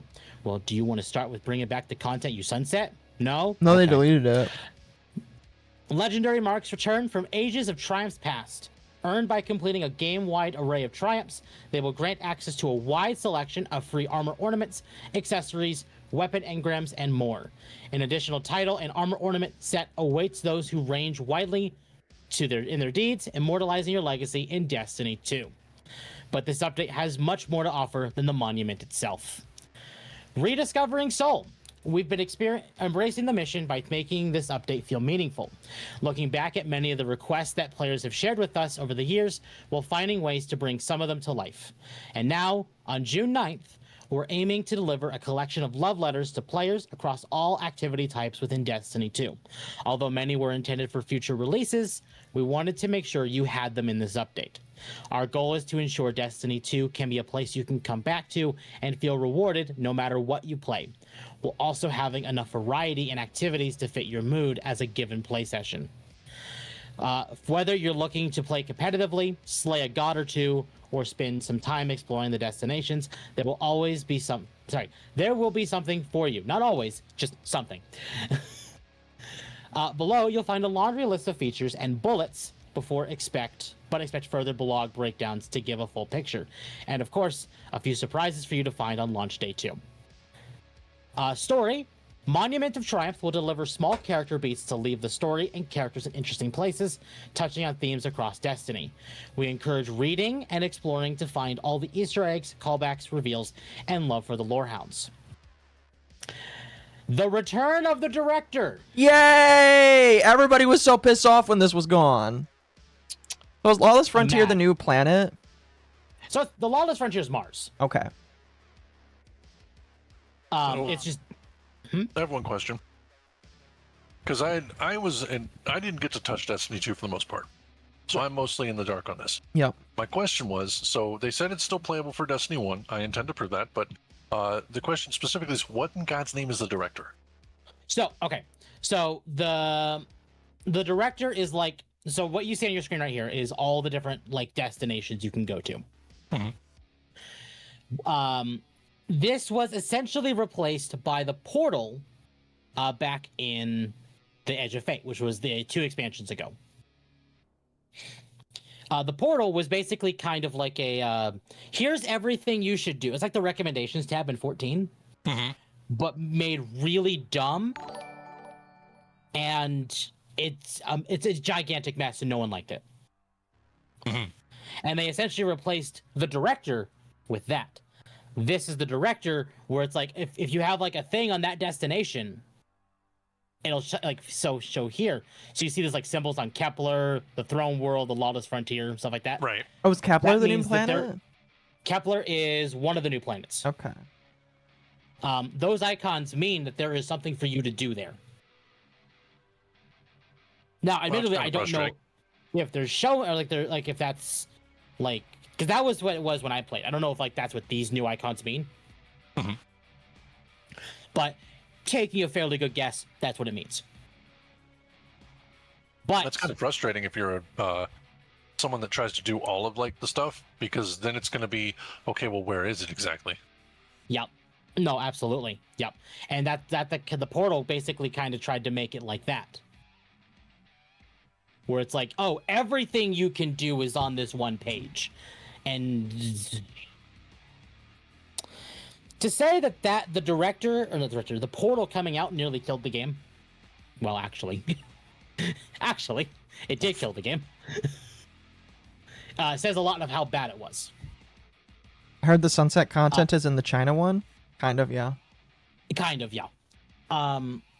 What is really interesting about this is that there have been fan mock-ups for like, what if you combine the directors for Destiny 1 and Destiny 2? And it showed like Venus, Mars, the Dreadnought, Plaguelands, you know, the other places that we can't go to in D2, along with the planets that we have in D2. While this is not the version of that, they've definitely taken fan concepts for the director with designing this, because this is way more detailed than we've had in God ever. I do wish, and I'm noticing this, and this bothers me a mild bit. I really wish that behind the moon we had the Leviathan, like we used to, because the Leviathan is still there. It's just we can't do anything with it. Right. Anyway, we have embraced the player feedback about the director and portal, and a newly refreshed director returns to its rightful place as the center activities in Destiny 2. Surprised they All tried to walk portal away activities from are still available via lists in the nodes at the bottom of the director, which is this right here. In fact, this is very reminiscent of the old D1 director. Because in the old D1 director, you used to have all these different tabs, like the featured raid, featured strike, featured PvP, like activity, like Iron Banner, Trials of Osiris, just off in the corner, like over here. This is actually all we've asked for, literally since Destiny 2 came out, and they're giving us this when Destiny 2 is dying. Mm-hmm. So Bungie, on behalf of every player who has begged this of you for years, fuck you. Imagine if they bring back dude who played Leviathan. Destiny. They're not doing that. Well, as a dude who plays and owns, like, Chad, let me give you an idea. I own the OG Destiny, and the OG Destiny, not on PS4 or PS5, on PS3. Like, legitimately, as somebody who's looked at this and having you guys explain it, assuming what all is, like, there, I'm just like, why didn't y'all just, A, take the advice from the community, and B, why didn't you theme it, like, a little bit, maybe I'm pulling too much because I've played too much and biased on this one, but why not pull, like, the star map from Warframe? Well, that's a good map, by the way. Absolutely. Yeah. You know what? Thanks for the reminder. I think that's what I'll play while we're talking about this. I mean, fair. Oh. I don't blame you for that one. Chat, this is my list of Pokemon that I'm collecting right now, by the way. I'll show it more when I actually have a list to show. So, the director, this is a fantastic spot. If all Bungie could do was bring back all the Sunset content and stories, I'd say Destiny 2 is actually a fantastic game to get into. Minus, you know, of course, the couple of stinker stories from the seasons, but... Yeah, if they brought back all of that lost content, I think it would get way more love and attention. It would, absolutely. I mean, I'd be apt to playing it. I'd literally buy all of the DLC if they brought everything back, because I played when it was free to play, and I can't play the same game anymore. And legitimately, I would be okay with doing that. Like, for devs I support, a great example, like when Stellar Blade came out, I haven't spent on the cosmetics for Nikke, but I have no problem playing the hell out of the game and singing its praises. And then proceeded to pre-order Stellar Blade and everything under the sun with it. And they know who they sell it to, but I'm just saying. Exactly. I just want to say, chat on my screen can see this. Excuse me. I forgot that I decided to color my oh fuck, I can't remember this character's name. Yeah, I forgot that I colored Dante so that he looks all white. Sperm. No, that's not why he's white. I know, but because of like the wavy bits, it gives off sperm vibes. That's not why he's white. I know. Dante, because he's Egyptian themed. Anyway. Pantheon 2.0. This is both good and frustrating. I hate this and I love this. Oh, fuck. A new Pantheon is coming as a permanent addition with a fresh slate of bosses to challenge and overcome. June 9th, the first slate of bosses becomes available with 2 activities, each featuring a unique roster of bosses. June 13th, what we're calling the Gauntlet, the full lineup of boss encounters in a single activity. And June 16th, encounter rotations begin. Players can attempt featured single boss encounters for rewards. For those who don't know why this is frustrating, there have been leaks for months about Pantheon 2.0. So we've pretty much known this is coming. Right. But the leak that we heard was the bosses they're going to give us for Pantheon 2.0 is the bosses they yoinked away from us when they sunset Red War all the way up through Forsaken. Really? Let me get this straight. So the bosses in the content that you sunset, that you said you deleted and we could not get back, I'm suddenly getting back. Yep. What? Yep. And this image all but proves it. Because 3 of these bosses, that is Leviathan, that is Eater of Worlds, and that is my brain wants to say Garden of Salvation, but that's very wrong. Crown of Sorrow. They don't show Spire of Stars boss here, or the Scourge of the Past boss here, but those were also leaked to be coming out in this update. But that means every single boss that you sunset is coming back for Pantheon 2.0. Again, when it comes to Director, on behalf of the entire Destiny community, Bungie, fuck you. Yeah, I love this, but fuck you. It's just like, so did they delete the content, or did they have to rush to recreate this content? I'm gonna create a hot take. Oh boy. I think it's very possible they may have pulled NetEase for this. What do you mean? Yeah, I was gonna say I'm fairly certain the way this is. I don't think they rushed this. I think they either, like Tim said, they invoked NetEase, or they pulled everything from the Chinese version. Well, that's what I'm saying, because NetEase or the Destiny Rising has the Leviathan raid. Yeah, because if they've got it on the Chinese version, it's distinctly possible they're pulling it. My question is, how did that happen? Was that because of the original OG Destiny 2, or? Well, so some people think that NetEase completely rebuilt the raid. Yeah, I think that's what probably happened. And if that is the case, that means Bungie would have went to them saying, hey, we deleted that with no intention of bringing it back, but we're killing the game, and we want to bring it back. Do you have it? Bruh. Yeah. But that means, at the same time, NetEase may have also helped them rebuild Leviathan, Eater of Worlds, Spire of Stars, Crown of Sorrow, Scourge of the Past. And they're not bringing those to the game? They're not bringing the full raids, they're just bringing the bosses. That's even worse. The Callous Room was used during a season, they still have it. It doesn't mean they're not going to bring back the entire thing. Yeah. Raid and dungeon loot updates. All raid and dungeon weapons and armor have been revisited to bring them to modern standards, with full tier parity, set bonuses, new perks, and more. Crafted weapons will have an upgrade path for tiers 1 through 5, with more information coming in a future article. Weekly featured raids and dungeons return, giving players They took that additional away? opportunities for high-tiered rewards each week. Yes, they did. Why? No one knows. No one knows. But Just they like took no those one away. just like no one knows why this game is fucking dying. Yeah, exactly. We'll have all details and specifics planned for a future TWID. Destinations, a trip down memory lane. Destination weapons and armor have also been revisited to bring them to modern standards, with full tier parity, stat bonuses, new perks, blah, blah. Some destinations will have distortions, a new addition to bring more variety and a touch more challenge to your time planet side. Distortions also bring unique rewards to earn for participating beyond your slate of destination drops. What that means is Bungie is adding probably something in the Vex storyline that is causing issues in each destination you can go to in this game, with new weapons, armor, and whatever else. So what I'm hearing is that they're adding a lot of content to this. A lot of content. They're adding a shitload of content to this. Yeah. This is, if you count the fact that they're not giving us a new destination and a new raid, because here's the thing, I think I could be wrong about this tape. You got to confirm me. You got to confirm me if I'm wrong. Wasn't the Shadow and Order update planned to have a dungeon? Oh gosh. And that's not coming anymore. Oh.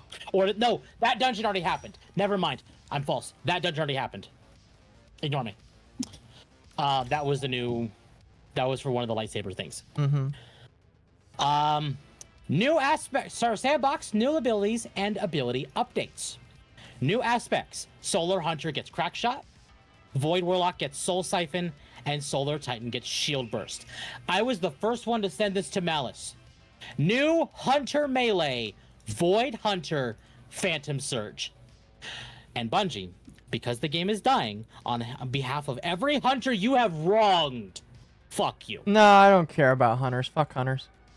Like, okay, maybe I'm crazy, but the entirety of what this is like, okay, so all of the feedback that we've given you for years, all of the stuff we have been doing for years, you have ignored and not said anything. You're Correct. finally being forced to sunset, and you have decided in the 11th hour to suddenly make this game good, as if this is a last-ditch effort to save it, when quite honestly, had you been doing this from the get-go, you would have had a consistent income stream and not have been asked to sunset it in the first place. Yep. Oh yeah, pretty much. Yeah, absolutely. Like if Warlock they brought all this supremacy? stuff out when we Yes. were basically begging them to bring it out, guess what? The game would probably still be alive and have an active player base. But no. New grenades. All classes get Strand Slice Wire Grenade. No idea what Slice Wire means. All classes get Stasis Shatter Grenades, which is probably a new grenade. I mean, it's a new grenade, but we've been able to shatter for years, so Right. what the hell do you mean by shatter? Anyway, class-specific abilities. Warlock, Titan, and Hunter are all getting some new love. Mind Spun will now interact with Threadling Grenade. Ward of Dawn is getting a complete rework. Why are you... Did you not read any of this before No, I read it. Oh. But it's all like clicking. Why the hell are you giving Ward of Dawn a rework when you're killing the game? Yeah, why would you give a game something a rework when it's just gonna die? Let the game die in horrible flames. So what's funny is there have been some content creators. I believe actually the first one I saw that said this was Sweatsicle. Basically said, so what you're doing is you're basically removing the power creep and saying, go nuts, have fun, because you're killing the game. They don't care about power creep anymore. It's just have fun. Why did you not do that? Okay, I'm going to be echoing that for this entire, but why was this not done from the get-go? Thank you. Oh, Bungie, you're retards. So does this mean that if there's crazy shit that like crazy bugs that go in the game, they're not gonna fix them? No, they said that they will have a skeleton crew. Oh, okay. So Not they'll still fix bugs. Not specifically a skeleton crew, but there will be some devs that stay around to help, basically, like, of any bugs or like server issues. Right, because you can't have whatever. fun and make game-breaking bugs when a game is supposed to be on life support. Understood. Exactly. Yeah, exactly. All exotics earned since the Edge of Fate launch will automatically be upgraded to have tier 5 stats. We've made some changes to a handful of exotic armors. As an example, what if Warlocks could throw 2 Nova Bombs in quick succession to create an even larger explosion? More on this in a future tweet. Hey Bungie, we were asking you for that for years. And you didn't give it to us. But now you're giving it to us when the game is dead. Is it worth playing Warframe? I would say so. I mean, Aqua's usually addicted to it, so. I'm slowly Not as getting much back anymore. into it. I was going to say, chat, for clarification, I have over 1,000 hours in Warframe, so the answer is yes. Yeah. Various exotic weapons will receive a tuning pass, and many will be receiving catalysts. God, I'm only missing like 5 Warframes, and that's because I took time off. That's how addicted it is. Portal overhaul. All portal activities are still available to all players via the portal nodes at the bottom of the director. We've taken a deep pass at the portal's difficulty system to ensure players can approach the ops category and have fun with Destiny 2 while still being rewarded.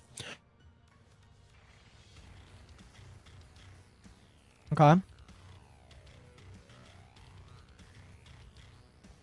But as possible to earn desirable rewards. What's that? I'm still floored. I don't understand why are we doing it now? Like, Yeah, why are we doing it now? Right. We are expanding our weapon offerings within Portal activities. Each experience, so Solo Ops, Fire Team Ops, Arena Ops, Pinnacle Ops, Crucible Ops, and Gambit Ops will offer a different pool to earn. We're also updating armors across the portal with new art and new set bonuses and some reprisals too, while adding an exclusive armor to competitive Crucible. Onslaught and Crawls, Contest of Elders, and The Coil have received balance passes on difficulty and length. All three activities will once again feature escalating difficulty over time, rather than starting at the highest difficulty from the start. Onslaught has been rebalanced to remove revive tokens and get you more scrap more often to bring back the feeling of building up defenses over time. Shax maxing has returned. The hell is Shax maxing? That makes me cringe. A few weapons will also be making a return, only available through Onslaught. So for people who do not know what Onslaught is, that is the game mode that we got when we were waiting between Lightfall and the final shape. That little like mini season in there to tide us over because they had to delay the final shape, that's what that is. Which means they're adding even more content or more like rewards to that. Oh my god. Crucible playlists, private matches, and balance. We have 3 new game modes coming to the Crucible, 1 entering our playlist rotation, and 2 more available via private matches. Playlist is getting arena, gunplay centric with old school Bungie PvP vibes. We've been asking you for that for a decade!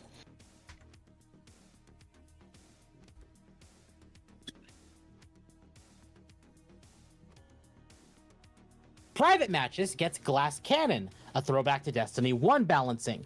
We've been asking for that for decades. Why now? Because the game's dying. And private matches. Software, third-person abilities only. Think Mayhem, but a little more wild. So you're giving us Mayhem on steroids. Again, something we've been asking for a decade. All this, but they can't bring back vaulted content? True. They can't bring back the game I played. That's the thing that's killing me. Iron Banner will run every 4 weeks, and Trials will appear on non-Iron Banner weekends. Both game modes feature tiered loot and new armor sets to earn. Heavy Metal returns with a 3rd vehicle option, the Cabal Walker. A brand new PvP map, mixed vehicle combat, and vehicle selection. A full suite of competitive Crucible weapons will become tiered, and as mentioned above, a unique armor set has been added to incentivize more competitive play. You're adding so much of what we've been asking just for you to kill the game. If the game is dying, why are they bothering with any of this? For the same reason that Destiny 1 is still alive. So that they can try and get as much money out of you as possible before the servers are shut down. Yep. I mean, I'm sad to say that, but like that's literally, they don't really give a shit about you. They just want you to give as much money as possible before the game is shut down. That remember them saying making content was hard. Yeah, and they've been saying that this content that they're giving us has been in the work for several expansions now. Why now? Don't over-deliver. Well, guess what? They're giving us enough content for this to be a full-on expansion. Pretty much. Here's a question for you, though, Tim. Are you going to play it? I'm going to finish reading this article before I answer you. Fair enough. Gambit Ops. Gambit is being upgraded to an Ops category and receiving a rewards refresh. Almost like something we've been asking for years. Holy shit, they're giving you new rewards in Gambit now? Yes. Holy shit, that's awesome. I loved Gambit for a while. We're reprising Gambit weapons as tiered gear with new perks to earn. Seasonal events. Seasonal events are being retired. A collection of weapon rewards for Festival of the Lost, The Dawning, Guardian Games, and Solstice can be earned through engrams on a Monument of Triumph vendor. Wait. Let me get this freaking straight. So the seasonal rewards that you could have had from the get-go, that you could have purchased from a vendor and just set up, and even you could go so far as to have it like be a like currency you get during these events. You didn't do that from the get-go, and you had to fight much like a typical raid to get a shot at getting these during these events. Yep. To even get the role you wanted. Why in God's name do you? Okay, there's a lot you could take from 14 here, bitch. That should have been one of them. That should have never been an option. I would agree. Are you for real? Are you for real? Are you so for real? For real? On God, just like that. Gambit was fine. Gambit was fine, yes, but I really didn't like. Gambit was fine. It's just Gambit was ignored. There was no reason to play it. I'm gonna be honest with you, outside of just doing it for fun. Like once you maxed out your shit, unless you were going for that title every single time, which I didn't, cause fuck that, I don't care. Why would you continue? No, absolutely. I'm gonna make it even worse for you though. Armor ornament sets previously available for Bright Dust will be available not only through direct exchange, but also through Bright Engram focusing. More on that. Oh, Let's that's get funny. Into everyone's favorite part of Destiny, Eververse. That is amazing. They're Silver basically and saying Bright all the people Dust. that worked really hard for that, fuck you. Yep. Bright Dust will continue to be an earnable currency through gameplay objectives, and we have expanded the offering of cosmetics that can be acquired with this currency. Silver will continue to be available for players to purchase in exchange for various items in the Eververse. Bright Dust rotation is being changed from weekly to daily, giving players more opportunities to exchange this earned currency for the cosmetics they desire. That's amazing. We've added a focusing system for your Bright Engrams. Using an engram and some Bright Dust, you can select from an array of engrams that guarantee the item category results and do not produce duplicates, gradually filling out your collection. You know, you could have just done that. No, but that's like way too. That's way too player focused, you know. You took Bright Engrams from us because it was too rewarding, and now Now they're bringing it back. So, okay, let me get this freaking straight. Like, because I remember the Bright Engrams. I remember getting to the end of Destiny 2 and doing the whole vendors thing and trying to be like, oh, I gotta go grind for this sort of thing. And they had Bright Engrams at the time. Are you freaking telling me that you took it because people, you think people were abusing it, when in reality they were using it to get good gear and get everything up and running because it was too good? Mm-hmm. Like, yeah. Okay, really quick, did it cost them any money? Like, did it cost the player any money? No. That's why. Okay, never mind. Oh my God, she's got. Thank you, milkers. Overture saying. Enjoy Marathon. A lot of what they took Bungie. away You was get in what the you favor frackin' of, but what deserve. if Eververse? What if you paid us more money? How about you focus on making your game good, and then you could, get that residual income across the board because people will support it. I don't know. Maybe, care about your people. It's really sad I have to reference Warframe again, that the reason they removed something was because somebody kept doing it so much that it became an actual problem. That's why they removed certain gacha elements, and they were afraid it was going to be used in a bad way. Wait, who did? Digital Extremes did they were doing a new content thing. It was like kind of a gacha system. Yeah. I forget if it was for like Kubros or Kavats or whatever the hell, but they were doing it and it had a gacha element to it. The problem they had almost immediately is there was one player who just abused the hell out of it. Not like in a bad way, he just kept doing it over and over and over and over again. Uh-huh. And they were worried because I think there was a possibility it could be like monetized a little bit, and they said that was a stupid idea, we will never do that again. Right. Because they were terrified of basically like choking their audience out. By the way, chat, go play Warframe. If you're fine with third-person shooters, go play Warframe. And if you're not and you like MMOs, go play FF14, which has a free trial all the way included cut. Yeah. I mean, 14 has updated the free trial recently, All the way up to level 80. Which is considered the best expansion that 14 has ever had. Mm-hmm. So, yeah, now's a great time to get into Warframe. Now's a great time to get into Final Fantasy 14. I agree with Requiem. It'd be great. Give the free-to-play players all of the expansions and DLC content. Warframe removed Kubro pallets. One player spun it 500 times. Oh, yeah. I would definitely remove that. That is the one. Yeah. Rewards Pass. The Monument to Triumph update brings an updated Rewards Pass, what was originally planned for Shadow and Order, featuring a new exotic hand cannon, armor ornaments, and more. We have increased the number of cosmetic rewards on the pass as well, including multiple armor ornament sets, ghosts, shaders, and more.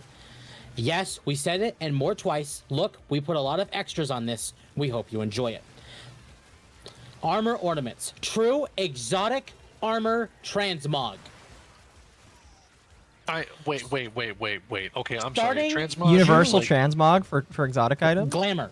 Starting June 9th, players may apply common, uncommon, rare, legendary armor ornaments to their exotic armors, visible in PvE environments. So, okay. Again, I have to ask, why was that not there from the beginning? Money. That's literally why you run raids. That's why you play the game. You're telling me that basically people couldn't actually just have a cosmetic to do that already? Well, because money. But money, yeah. Christ. Destiny 2, The Collection. We are bundling all Destiny 2 content packs into a singular purchase. Oh. Something we've been asking for again for... So after so many years, now that the game is dying, they're allowing you to buy everything all together instead of asking you to buy each one separately? Yes. Seriously? Yes. It gets better. This includes campaigns, dungeon keys, the 30th anniversary pack, and more. Individual content packs and expansions will also receive permanent markdowns in June. Oh my gosh. One more thing. Sparrow Racing League returns. And that's a Something permanent else thing. we've been asking for since Destiny 1 ended. Bungie literally said they will never bring Sparrow Racing League back because it wasn't profitable to them. Guess what? Who cares about profits when the game is dying? You know, if I was them, I would kill this game before Stop Killing Games passes. Who knows? Maybe they will. At this point, if they don't do it before then, I would look at the Stop Killing Games and just be like, why don't you just prep your community at this point to have everything? Which, there you are. In fact, better yet, tweak it so that at this point, if you were free to play, you could earn a currency to get all of the stuff that you wanted to get, and then buy quote unquote it. That's what you do in Warframe. I mean, partially, yeah. Minus I'm the sorry stuff for- that's made by community members, everything in this game can be earned. I'm sorry for getting heated, chat, but as someone that did play Destiny since Destiny 1 and all the way through D2, literally since D2 launched, I'm understandably upset.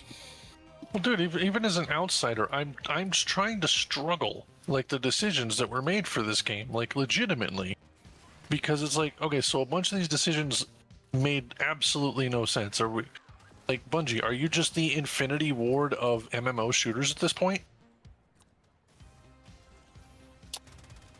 The game is dead. Here is everything you want, by the way. Yeah. Pretty much. Sparrow Racing League returns as a permanent addition, reopening tracks from the original Destiny experience and adding a new space to race opponents on. We've created a new unique weapon set to earn by competing in races. Armor sets return with a new set bonus and numerous cosmetics, including horns. What? As in, Destiny 1 used to have horns on sparrows. I know, I used them. as like You just honking removed them? horns? Yeah. It's funny. Literally, you could walk up in a sparrow and like, beep, beep, get in, virgins, we're going right. That's amazing. What about Groffit? There is no Groffit chat in Destiny. You only get Groffit from Warframe. Must get more Also, Groffit. Rakata. My God. I don't even know where to begin, dude. God, if you don't have an aneurysm, I don't even play the game. See, chat, I'm one of those individuals that got into the game like a month before Beyond Light came out. So while I'm definitely pissed off with a lot of this because I played the game for quite a few years, I'm not as affected by it because it's just like I always knew this would happen to Bungie. Like, I've just been watching it, and it's been going down and down and down ever since. And honestly, I just feel bad for the people that, like, are suffering through it. I feel bad for Temp, and I feel bad for some of the content creators. I don't feel bad for all of the people, but I just feel bad for the ones that actually did enjoy this game and walked up with this game and watched it die slowly. Trust me, I get it. Quids and developer insights through launch. Each week through launch, we'll be diving a bit deeper into each subject through a mix of developer insight articles and This Week in Destiny updates. We're spreading things out just a bit to avoid massive walls of text and information overload, while giving our team some time for last-minute tuning and testing passes. Oh, so now you're doing testing? Okay. That's new. They don't test anything. What do you mean? Is. They really don't test things. First on our list will be a deeper dive into the return of the director, how we're updating activities across the game, how we're updating SRL for Destiny 2.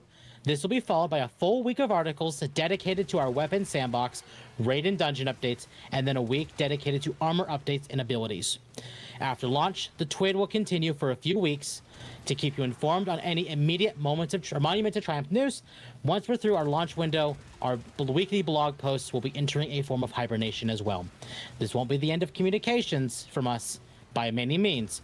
We'll still be keeping in touch with you and sharing community highlights through our website, social media channels, Discord, and other outlets. Once we have more news to share on Destiny, you will be the first to know. The dev team is 100% suffering? Oh, no, 100%. I'm not going to get mad at the dev team. Most of the devs probably knew that this was coming and were upset about it too. Trust me, I'm not mad at them. I just, overall, I think this whole thing is pretty fucked, and a lot of people chose not to fix it. Like, I don't know, but we'll just get to the end of the article before I throw a thing in. Finally, thank you. Destiny 2 has been our home for many, many years. The unknown can sometimes feel wild, even a bit scary at times. But these opportunities to explore the future are invigorating. As we look ahead, our commitment remains the same: to make games we and you are excited to play. From here, all of us here at Bungie, we cannot thank you enough for joining us on this journey throughout the Sol system, and you'll find us Starside for years to come. Per Audacia ad Astra.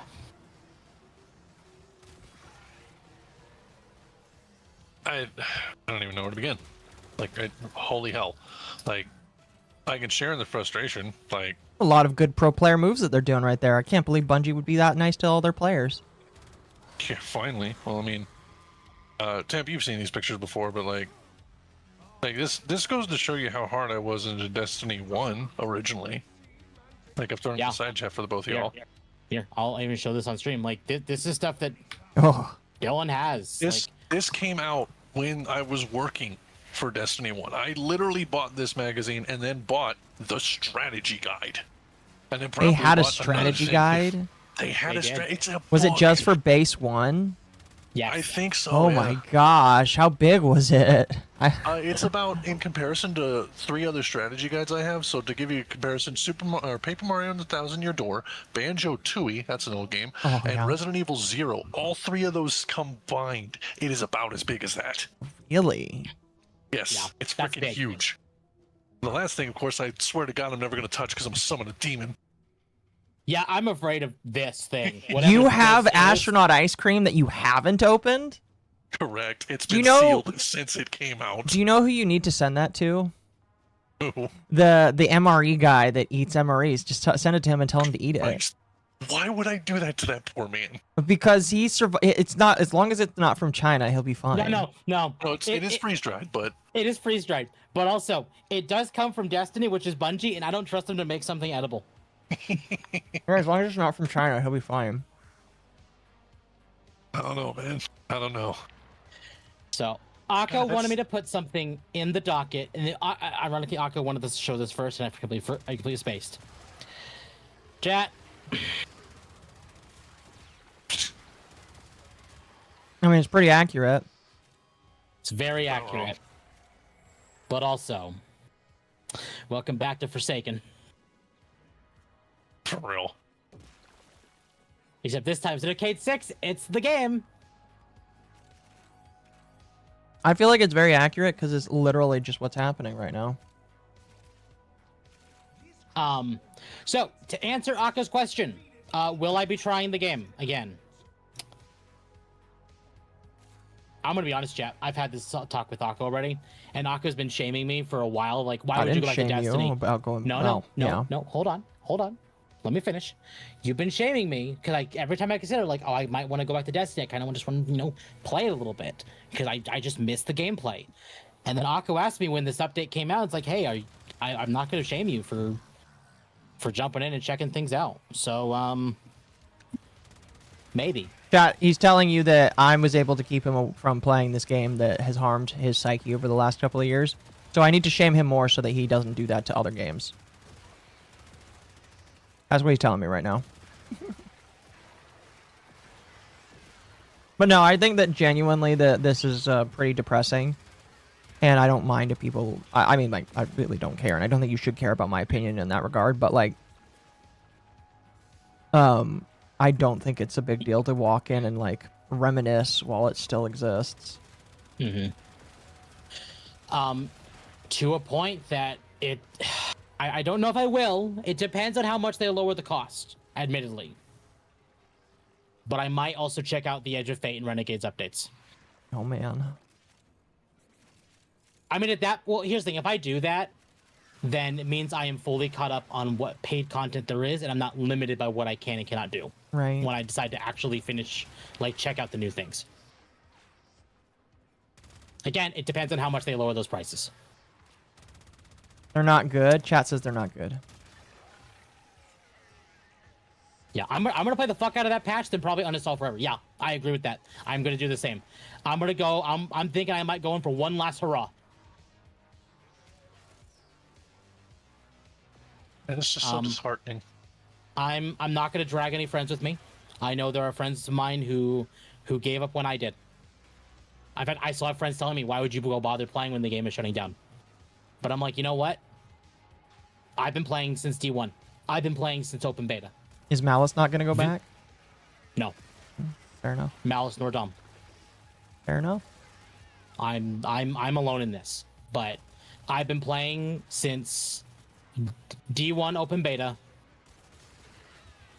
and Destiny has been a massive part of my life for years. Yeah. I quit when Final Shape was done. You quit a little after story was that, done. but... Well, I finished the seasons, kind of paid for them, but I think I might go in for one last go. Yeah. I mean, I would say go ahead and do it because it's, in all honesty, this is like you have your favorite place and it's getting shut down. Or well, it's not getting shut down. The like game Club is Penguin. right. Amelia, that's a misconception. The game itself is not actually getting shut down. It's just the game is stopping development. There will be no more sure, story. But still, it's like, man. Yeah. It does put a So timer it's- on the game. The question is how long does. that timer is. Is it a year, 2, 3, or when Bungie shuts down? Yeah, exactly. Because that's coming in the future too. You know that for a fact. Oh yeah, I do. So It'll be Just like play one mixtape, more but less time. shitty and way less gay. Only slightly, because there are gay characters in the game. So I'm not gonna play. Hold on, let me read this super. Enter as a master for 10. Give them some credit. They didn't use AI to write this article. Still, not negative 99 out of a score of 100, but that's a plus, I guess. Also, bad temp. D2 is like a bad girlfriend. Stop going back to her. I mean, fair, but Can I be evil for a hot minute? This isn't really going back to the girlfriend. This is effectively going to see the girlfriend as she's in jail and not being able to do anything about it. I was gonna say some sort of weird revenge hate fucking, but that works too. Oh, I'm gonna go to that remark because, in all honesty, that implies that there was actually still something there. Yeah. I mean, there probably is. No. Another way I can look at it, and it kind of is in line with the jail thing. Imagine your ex, like you've left your ex, and like you remember her fondly. One last but you conjugal also visit. remember the not fond parts, but she's literally in the hospital. She's on her deathbed, and you go in for one last just check in with her. No, this is a view of her funeral. That got dark fast. I mean, also not wrong. Yeah. I'm sorry, Chad. I just thought that my idea was funnier. Called revenge fucking. But we have a whole bunch of stuff to get through, and it's completely frustrating. consensual. But I want to get into this first. We're gonna not listen to this dialogue because I don't really want to harp on Dado. But Dado had a full video going over the article, and he actively cried in the video, and I don't blame him. I know some people were making fun of him, and to a small extent, I can kind of understand why some people would make fun of him. But it has been his job for like about 10 years, and I think been more since D1 like came out. Okay, but the point I am going to make is, what is he going to do now? That's the hard part that he has to answer. I mean, he's kind of been doing variety content as well, so he would probably be fine overall. It's just reverse it's NTR. One of those Fair. things, it's one of those things of like you've known that they were going to, and I'm gonna get a little personal here. I had a family member pass away, and I had accepted when they were not doing well that they were on death's door, that they were going to pass away, and I accepted that.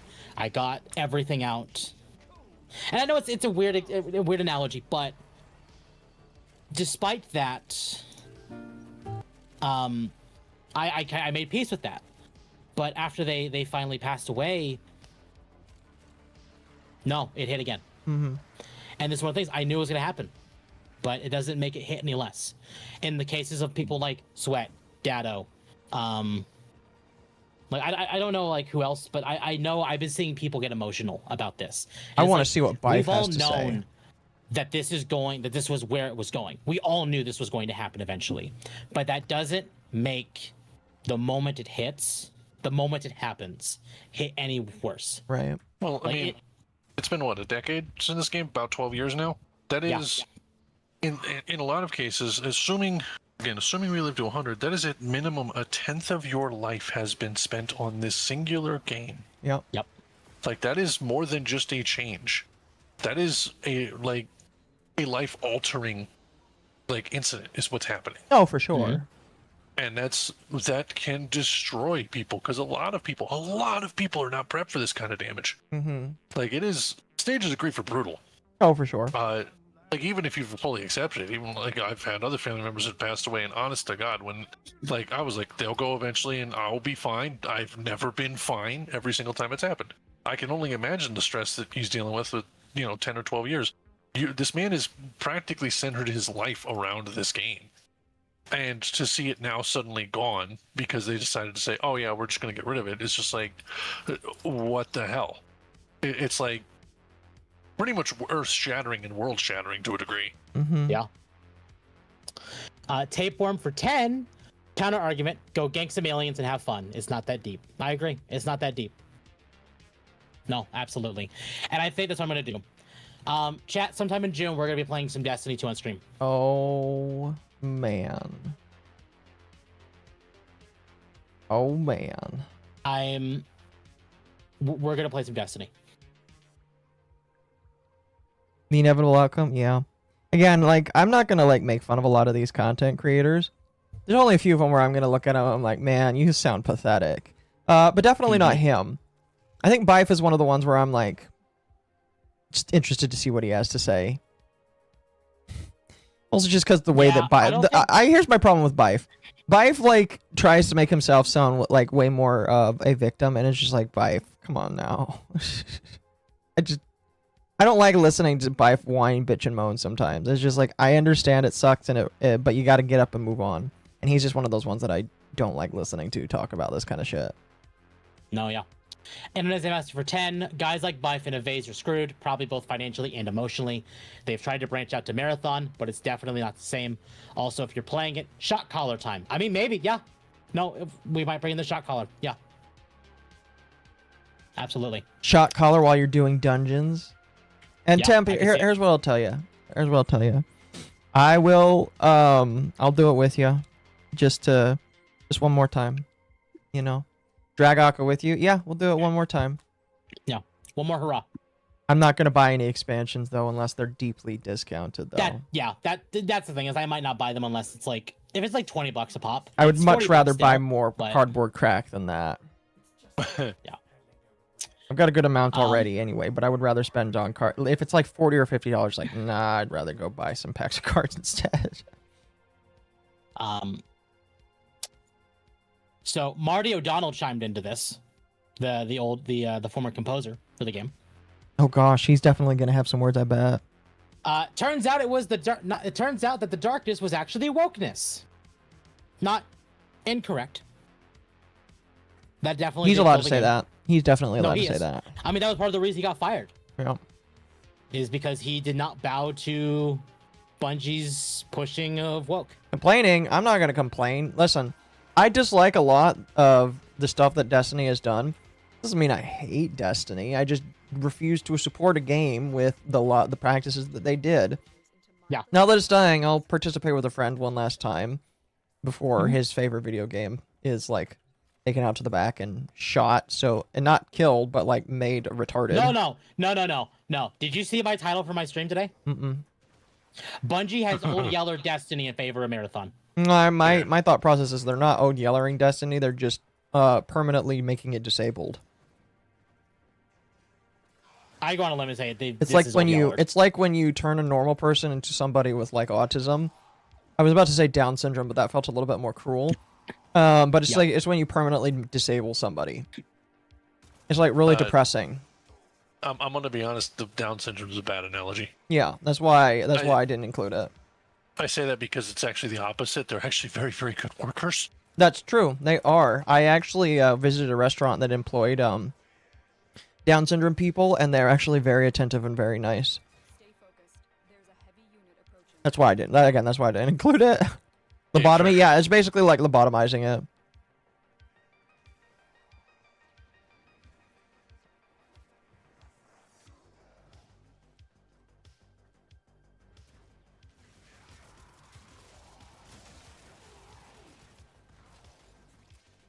Damn. You're kind of silent. I can't Sorry. hear him. Sorry. Did you mute yourself? I did. There's some noises happening outside, and I've been muting to check on it, and I have no idea what it is. Hallen, Destiny's composer, who actually knows the inside of Bungie, gives his opinion. People say he's wrong. Who will you believe? Random people or the guy who wrote the music of your childhood? I fucking love Marty. It's so great knowing he's not for any of this bullshit in games media. Didn't he run for Congress or something? Yes. Or am I thinking about? He has, and he's endorsed by Trump. Oh, good. Then he might win. Oh, he's very likely going to win. Yeah. That's funny. I wanted to bring this up, and Tape and chat. I'm glad Tape's here for this. From Pablo, the design director for Warframe. Oh boy. When Heroes of the Storm ended development, I was very sad. I love that game. People kept saying play League or Dota. Most were trying to be helpful, but they were just annoying. I was sad the game I liked was ending and didn't need people telling me how their MOBA was better. God, that's a mood. And I agree. This is again another fucking Armadillo lore. I have the box of Heroes of the Storm for PC when they sold it in stores. Yep.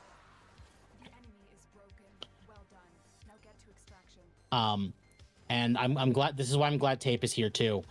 I have seen nothing but negativity out of the Warframe and Final Fantasy 14 communities from this announcement. Have they really? Well, okay. Oh yeah. To be honest, I don't really pay attention to the Warframe community, but so, it's pretty much almost unanimously known that Destiny's community is incredibly toxic. yes, that's why we don't care about the It's one community. of the worst communities in gaming. That's why I don't like the Destiny community and don't care about them. So, when people are saying, we need to gatekeep these games and not let any Destiny players in, I agree. I don't like that. For the most part, I mean, I'm fine with gatekeeping. I kind of agree. I'm if they want to come play, let them come play. Just leave that toxicity at the door. You know they won't. They won't. But like Tumblr coming to Twitter. Don't want them. The best looter shooter on the market is done. And we're not going to have any potential replacement until the Cube, which is the MMO looter shooter from the devs of Atomic Heart. Which I will be trying because it looks cool. I will be trying that, yes. When everyone is telling me not to play their games like Warframe or 14 for enjoying D2, this means a lot. It does. And I don't like that. And I'm very disappointed in both those communities because right now, the Destiny community is looking for new homes. Listen, Tape, you can come to Warframe. You're acceptable, all right? But all of the toxic people can't come. I'm sorry. So the problem I have now is, does that now mean everyone is going to go to Arc Raiders? Maybe. Well, there's a lot of options. There's Arc Raiders. No. People don't want to go to Marathon. Marathon's a shit game. And I hate saying that because I wish it was good. But Bungie abandoned what made Marathon for the sake of money. Well, that's the other thing. Like, I was picking up, I picked up Classic Marathon because, again, free on Steam. Okay, budget gamer, let's absolutely make this happen. And it's wholly different than what was shown to me for current Marathon. And I'm just like, where's the disconnect here? That's what's flooring me. Like, I don't understand why everything changed so much. Again, yes, money, but it's like, guys, like, okay, what you're doing here for Destiny 2 in its last, throws in the hurrah, whatever the hell. You need to take that while the iron is still hot, and you could theoretically save the community. You need to do that to Marathon now. Yep. Bungie, I feel like would need to hard shift what Marathon is and change it back to what it should have been. But that also means dropping the extraction shooter portion of it. Yeah, and that's not what Or Sony at least wanted. modifying that into just a game mode you can do. That's definitely not what Sony wanted. You could do it like that, but you would do it... I hate pulling this as an example, but you should pull it the same way that they did the General Knox DLC in Borderlands 1. And that is, you are on a timer, open as many stuff as you want, get as much loot as you want, stuff is coming in on top of you. And either you escape and get like a whole bunch of extra loot, or you can die, but you still get stuff at the end. Yep. Like, that would work wonders. Only gatekeep if incoming people want to change the community. Marathon is making a PvE mode, but it's too late. The $40 price tag is also keeping people out. Yeah, no. I mean, the $4 price tag is not all that bad considering what the price tag of typical games are, which is $70 now. But at the same time, Arc Raiders is also $40. And between the two, I'd rather go play Arc Raiders.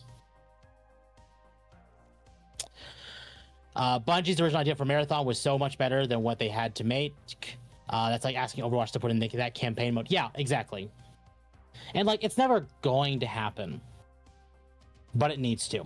And I want to be that voice and basically say, look, if you're coming from Destiny, you're jumping into Warframe, you're jumping into Arc Raiders, you're jumping into Final Fantasy 14. Hell, you're jumping into World of Warcraft. Welcome. Just leave that negativity at the door. All these communities have had enough of it, and we're all refugees of Destiny. Oh, gross. Don't say refugees. It's true. I don't care. Just don't say refugees. I mean, that's what happens when a place goes. They're going to go somewhere else. That's happened since time immemorial for internet stuff. I'm not upset. It's just disheartening because, yeah, it sucks. It's awful. And to be honest, when it comes to people like Destiny 2 jumping into other communities, the only thing I'll state is just respect the rules, and you would be surprised how many people will show leniency. I've seen a lot of communities that will take people in if you respect the rules. Mm-hmm. And that's how simple it is. And I can promise you, you will absolutely find a home. Absolutely. 14 already got shifted by all the WoW refugees. 14 as the wave of WoW refugees. It was a shit show. Yeah, the 14 community has definitely degraded from the WoW refugees. And I hate to say that. It's degraded, but I mean, like, in fact, just last night, I was doing aerochemical research facility and literally got in, and the players were incredibly nice, incredibly awesome. We completely destroyed ourselves on the last boss. We screwed up mechanics completely, and everyone just shrugged it off and be like, all right, let's go it again. We'll get it next time. Yeah. Like, that community's still there. Like I said, you can find a home. You have to respect the home. And that's why so many people are iffy. myself included. Well, and that's part of the problem as well. Is when you look at the negative side of the communities, like you see the community for Destiny, you see the community for Warframe, for 14, for WoW, for any game. You know where the places that you don't want to be for that are? God, she's got Reddit and Twitter. filters. For real. I say gatekeep harder. They But if you just wanna, infiltrated my like, wargaming scene sit there and and talk fucked with things people up. in the game, They I broke can into promise you D&D people and in the destroyed game it. are far nicer They than slimed those up that Western just anime. are on the internet. So. Domore for 5 says gatekeep harder. They infiltrated wargaming scene and fucked it up. They broke into D&D and they slimed up Western anime. Again, I think my problem is I am accepting of people, but my hand is it's like with Warhammer xenophobia. My hand is kept behind my back because I don't trust people. I don't trust people, and historically the Destiny community has not been very nice, so I just don't really care for a lot of them. Again, there's definitely gonna be people I'll be fine with, but like I am very iffy with a lot of Destiny people. So Yeah, no, I am too, and I understand why people are. Displays Destiny player. I quit Destiny a long time ago. I don't know what you're talking about. I've been a Warframe player for a while. Everybody keeps telling me that there's problems with Warframe. Trust me, there's problems with Warframe, but they've got a long line to go before they start repeating the problems of Bungie. So yeah, like I'm not a refugee of Destiny. I left it and immigrated to something new a long time and ago. that's the thing too. And Warframe has definitely, like, when something has just happened, when something, in fact, if I could find the actual tweet, I meant to put it in the docket, and I think I forgot about it. Where's Moxie? Moxie's another content creator, and I saw a post from him today, and I wanted to talk about it. Here it is. I feel like this is the biggest complaint with most looter shooters / ARPGs: lack of endgame. Anthem, Outriders, launched Diablo 4, etc. Yet Warframe is now the longest standing game in the genre, and it legitimately lacks endgame. What's Not their really. secret? It doesn't really lack endgame. Well, People compared just to other things like don't what you'd want out of a looter shooter, Mhm. it lacks endgame. I mean, the secret is just that it's got a nice community, pretty that's the fair thing. community. Yeah. Community has kept it alive. It's got devs It's got a that good actually give a gameplay. shit. Well, even without the endgame, it has a gameplay loop. Yeah, it's got devs And that give a gameplay shit loop is about it. consistent. It's got people that listen and are willing to give feedback. They have literally made changes same day when people say, "Hey, this is broken. This is dumb," you know. And so because of that, I don't know. It's just like I know why they're so successful. So it's just like. Well, I would argue it is in fact the devs. I mean, a great example of this. Okay, so back when Kavats were first introduced to Warframe, if you were doing Kubro breeding, which I was, turns out you could get Kavat and Kubro and you could splice them together, and basically make an unholy abomination. I have one. When that came out, when they said they were going to patch it, the only thing they provided was the Ian Malcolm meme from Jurassic Park. You scientists knew that they could, but didn't stop to think if they should. And the most important part about that is everyone who did do this glitch and who did create an abomination, they never touched them. They said, you can straight up keep them. We're not going to allow you to do it anymore. We have patched it, but anything you have made, it is yours to keep, and we're not going to take it from you. Yep. Warframe players have been awfully shitty to me, and I'm sorry for that tape. I really am. Like, I understand why you wouldn't want to play Warframe or 14, but if you do, you have an entire community here that is open and willing to play with you. And I don't both really teams. approve of that. I know that some are probably shit, but like, you shouldn't take an entire. I would say just like there's not the entire Destiny community sucks, even though I think it's quite a lot. I would say that a lot of the Warframe community isn't. You should have seen me when I played a bunch of Warframe back in the day. Yeah, and Tape, you've seen it, dude. I will gladly come play with you. Yeah, hell, I will. I'm playing right now. So. Although I've never done but this let's get into before. the other things for this. Let's make people mad again. Can't believe they made a tower of death. Former Destiny 2 dev says ex-CEO Pete Parsons was the real Destiny killer after Bungie announced the end of Destiny 2 live service development. I'm not overly surprised by that. I think he was pretty much installed in the Bungie during the Halo days. Yeah. And it really felt like there's been something pushing back against Destiny since day one. And Pete Parsons definitely feels like he's one of them. Yeah. Excuse me. Every game is represented by their worst. We just don't see it from our side. Yeah. Absolutely. Former Destiny 2 senior narrative director or designer Robert Brooks says a proper Jivo Arath campaign and raid were pitched multiple times for Destiny 2, stating you'd be surprised how many times this was pitched for D2. I imagine quite a lot. Destiny is ending before we get our final raid dealing with the final member of the Hive Pantheon. I imagine that would have been quite interesting. Well, considering she's the god of war, that could have been a spectacle, and they refused to give it to us. I can't imagine that it would have been harder than some of the previous raids you've had. I feel like Oryx was the most powerful of the three of them. No, absolutely not. No. In fact, he was probably the weakest. The difference is that he used the powers of the darkness, unlike Savathun and Jivo Arath. Until, well, Jivo Arath was revealed to be a little simp of the witness, but... But we got Star Wars. You did get Star Wars. Congratulations. We did get Star Wars. How was that? Why did they go to that one? Former Destiny 2 dev says players should have seen the original iteration of the Lightfall expansion.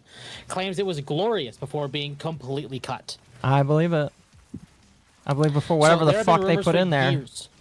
There have been rumors for years that the version of Lightfall we got was rushed and just thrown together so they had something. Because they were trying to meet a deadline. Yep. But the original version was a combination of what Lightfall and Final Shape was, and completely different. I believe it. I still feel like Final Shape had a bit of rushedness to it. Like they were just like trying to get through the story as fast as possible. Yeah. At the point in his raid, Oryx was the strongest. At the point when you fought him in the raid, yes. But overall, no. Considering what he did, yeah. Non-binary, yeah, exactly. Excuse me. You can't just say non-binary metrosexual nimbus. You have to say non-binary fart fetishist metrosexual nimbus. Don't forget who the actor was. Reports suggest Bungie originally planned to support Destiny 2 for much longer, but growing financial pressure appears to have changed those plans after Sony acquired the studio. According to multiple claims, Sony reviewed Bungie's financial performance and became concerned about rising development costs, missed targets, and declining player engagement. That reportedly increased internal focus on Marathon. Several reports also say many Bungie employees were not fully aware of how serious the company's financial situation was until layoffs and restructuring began affecting multiple teams. I mean, you don't ever know how bad it is until... Because it's not like the boss is going to tell you. When does a boss ever tell you that that kind of shit is going on? Yep. I think this is... Let me double check, because I have what Victor sent me. I want to make sure that what he sent me is what else I'm going to... Yeah, this is. All right. Is this Paul Tassi? No, this is Jason Schreier. So we'll read the Paul Tassi one first, and then we'll go to Jason Schreier. Almost all of Bungie didn't know Destiny 2 was ending active development until it was announced yesterday. Now, of course, this article was posted on the 22nd. That sounds about right. So I could just scroll down. 22nd, yeah. So even a lot of Bungie was like, oh, we didn't even know this was ending. I'm about to make it worse for all of you. According to Jason Schreier, Bungie plans layoffs after ending Destiny 2 development. I'm trying to remember the last time they laid off people, how many people they were reduced to. They're well under 5,000 employees now. Oh yeah. In fact, they may even be well under 1,000 now. Potentially. Sony Group Core Bungie unit is planning a significant number of layoffs as it ends development on the long-running online shooter game Destiny 2. According to people familiar with the studio's plans, the company doesn't have a new project lined up for Destiny 2's development team after the game comes to an end next month. According to the people who asked not to be identified because they weren't authorized to speak to press, Bungie doesn't plan to immediately enter production on a Destiny 3, they said. The number of job cuts were not known. Welcome, Magma Raiders. How was Voices of the Void?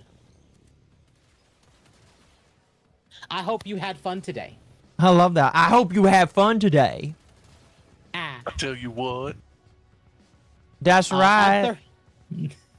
On Thursday, Bungie confirmed the upcoming June 9th update of Destiny 2 will be the final content update for the game. The studio promised that it will remain online for players to access, stating, "While our love for Destiny 2 has not changed, it has become clear that after the final shape, we have reached the time for our shared worlds and Destiny to live beyond Destiny 2," Bungie wrote in a blog post. Bungie staff are looking to pitch and begin development of new projects, including in the Destiny franchise, but none have been greenlit, and there's no guarantee that any will move forward in the challenging market that has led companies like Sony to raise prices and cut costs. Headquarters in Bellevue, Washington, Bungie is one of the more expensive studios to operate, given the cost of paying tech-savvy workers in suburban Seattle and the longevity of its staff. Bungie is also investing more into the extraction shooter Marathon, which has not met sales expectations since its March release, but which the company hopes will expand its player base over time. The studio has moved some staff from the Destiny team to Marathon in recent months.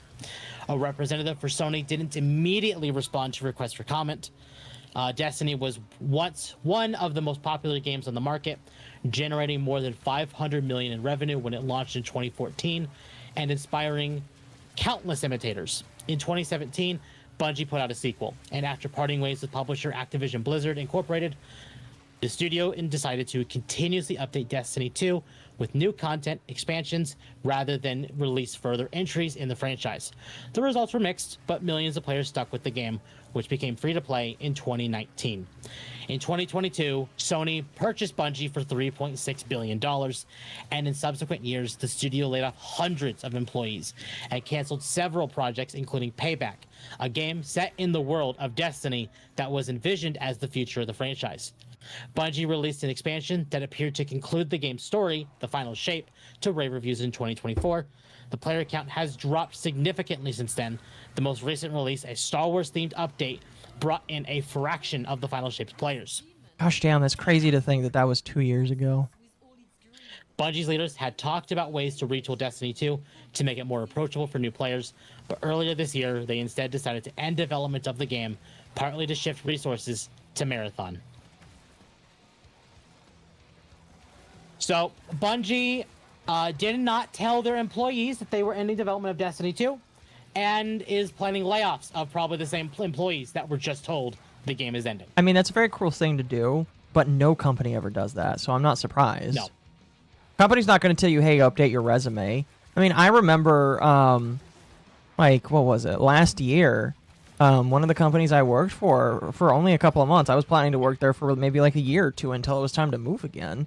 But like, I planned to work there for a while, and I heard a leak through an HR person that they were going to close the company. And they were only telling people because they were upset that nobody knew that the company was laying off everybody. Exactly. And so it was just like, no company ever tells you when you're going to get laid off. It's a real big nicety, a nice heads up that you're able to do that. Like, I got an opportunity that nobody else ever gets. You never get the opportunity to be told, hey, you're going to get fired here in a couple of weeks. You better update your resume. No, yeah.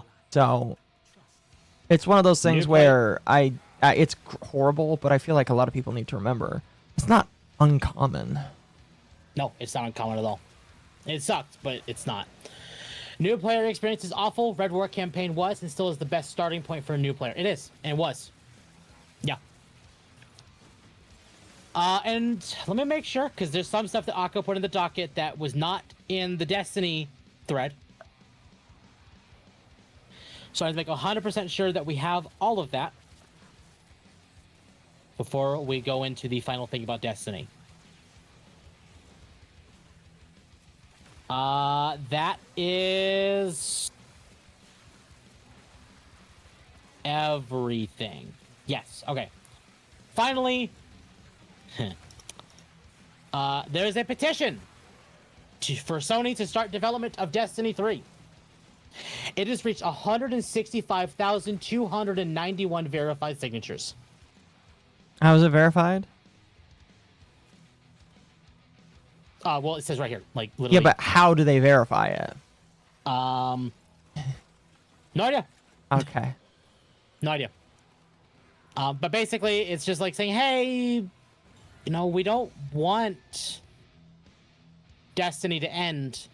What we want is Destiny 2 or Destiny 3 to start. Because really, that's kind of been what a major part of a lot of this is that Destiny 2 feels bloated. Mm-hmm. Destiny 2 has been bloated for several years.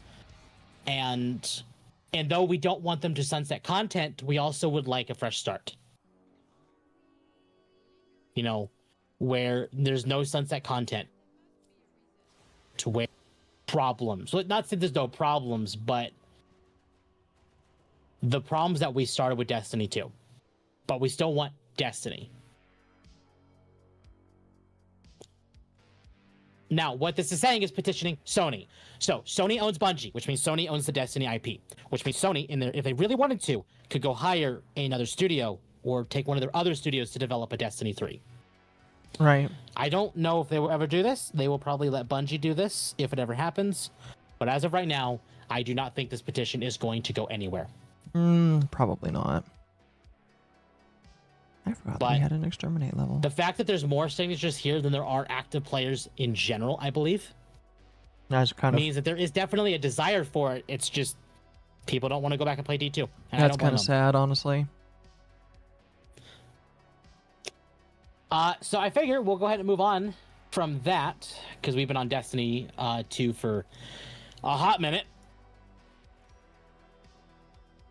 We did it with Morbius. We can do it with Destiny. Lamau. This is good.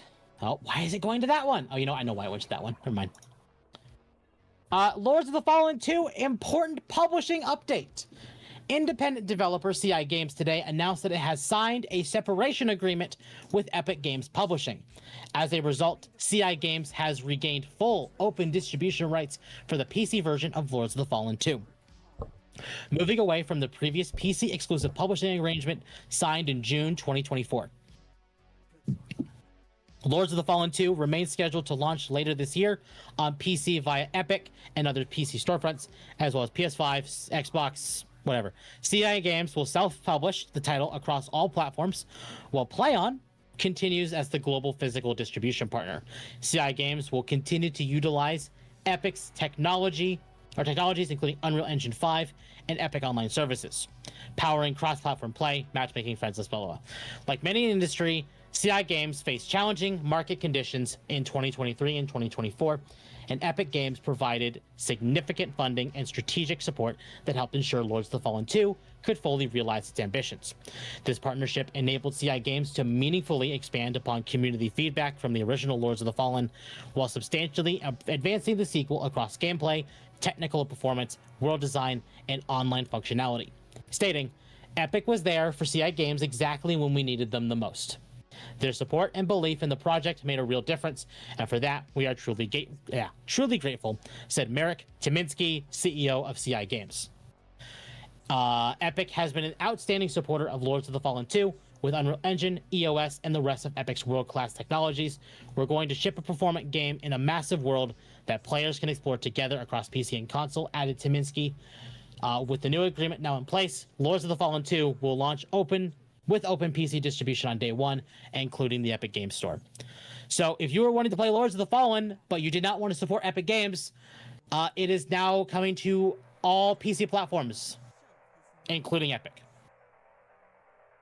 So this means Steam and GOG. Mm-hmm.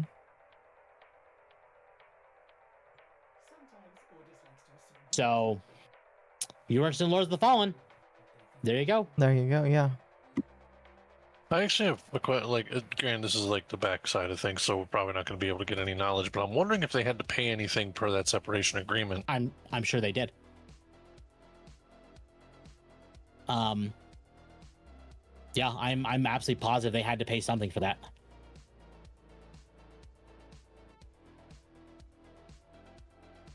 Look at the state of Destiny 2. Do you really want more of that? I mean, some people do. I don't want more Destiny in its current state, but I would like more Destiny.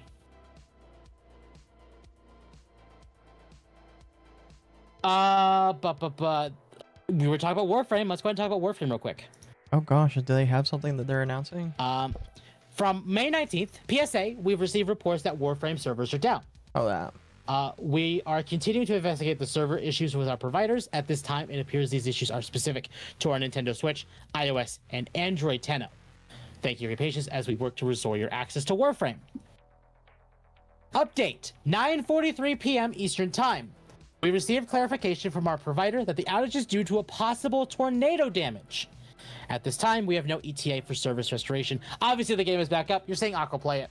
But... Yeah, but this was for different servers, I believe. Right, but the game did go down on Switch and mobile, which neither I play. Because of tornado damage.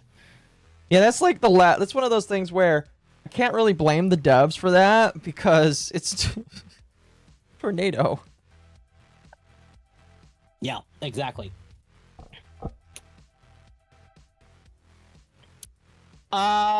From Google. Google announces it will now prioritize AI-generated answers in search results over human-written articles. Search will be centered around a reimagined intelligent search box, and that starts next Tuesday. So that is on the 26th. So this is exciting because people know how bad it is. Pippa even tried this, where she just wrote disregard in Google search, and it said, okay, I'll disregard, instead of like thinking that maybe you wanted it to tell you what disregard meant. So people are very excited to see just how much this will fuck up, because it's Google's AI being actively used as the front of Google. I don't know about you guys, but that seems like a very bad idea, because Google makes its money based off of how easy it is to search for things. And if searching for things is not easy, that's not gonna be good.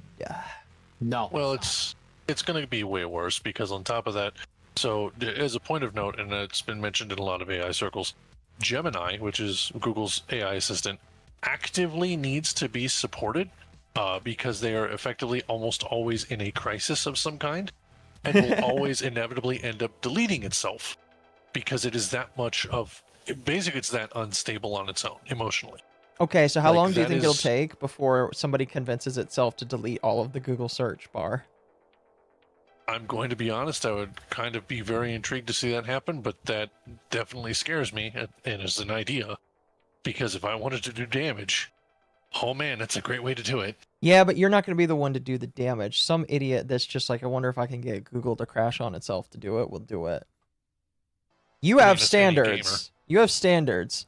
I mean, it would be funny if Pippa was just like, I wonder if I can convince Google to send me Bitcoin, and then she accidentally gets it to send her Bitcoin.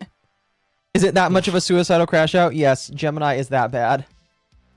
Gemini is will also- actively delete itself, yes. Google is also scraping its data from Reddit, so it's retarded. Mm-hmm. Oh, God. Google has basically become a Tumblr teenage user that has the ability to kill itself. It's very dangerous. Yeah. Are you implying that a teenage Tumblr user doesn't have the ability to do that? Not easily. Google is basically like always having a loaded gun, but the teenager doesn't. They have to seek it out. Google just has it inertly built into itself. Yeah, okay.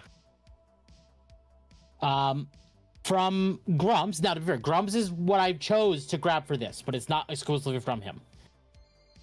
Why are you guys? PayPal is shutting down commissions. No more lewd commissions. Multiple reports of artists getting notices like these. This follows on the heel of Kickstarter saying Stripe is shutting down lewd Kickstarters too. It's out of control. And there are several creators who have been getting the permanently limiting your account or no longer offering services to an account. I see. So if you wanted to fuck with an artist, you could just send them $1 and say for commission. Yeah, no, absolutely.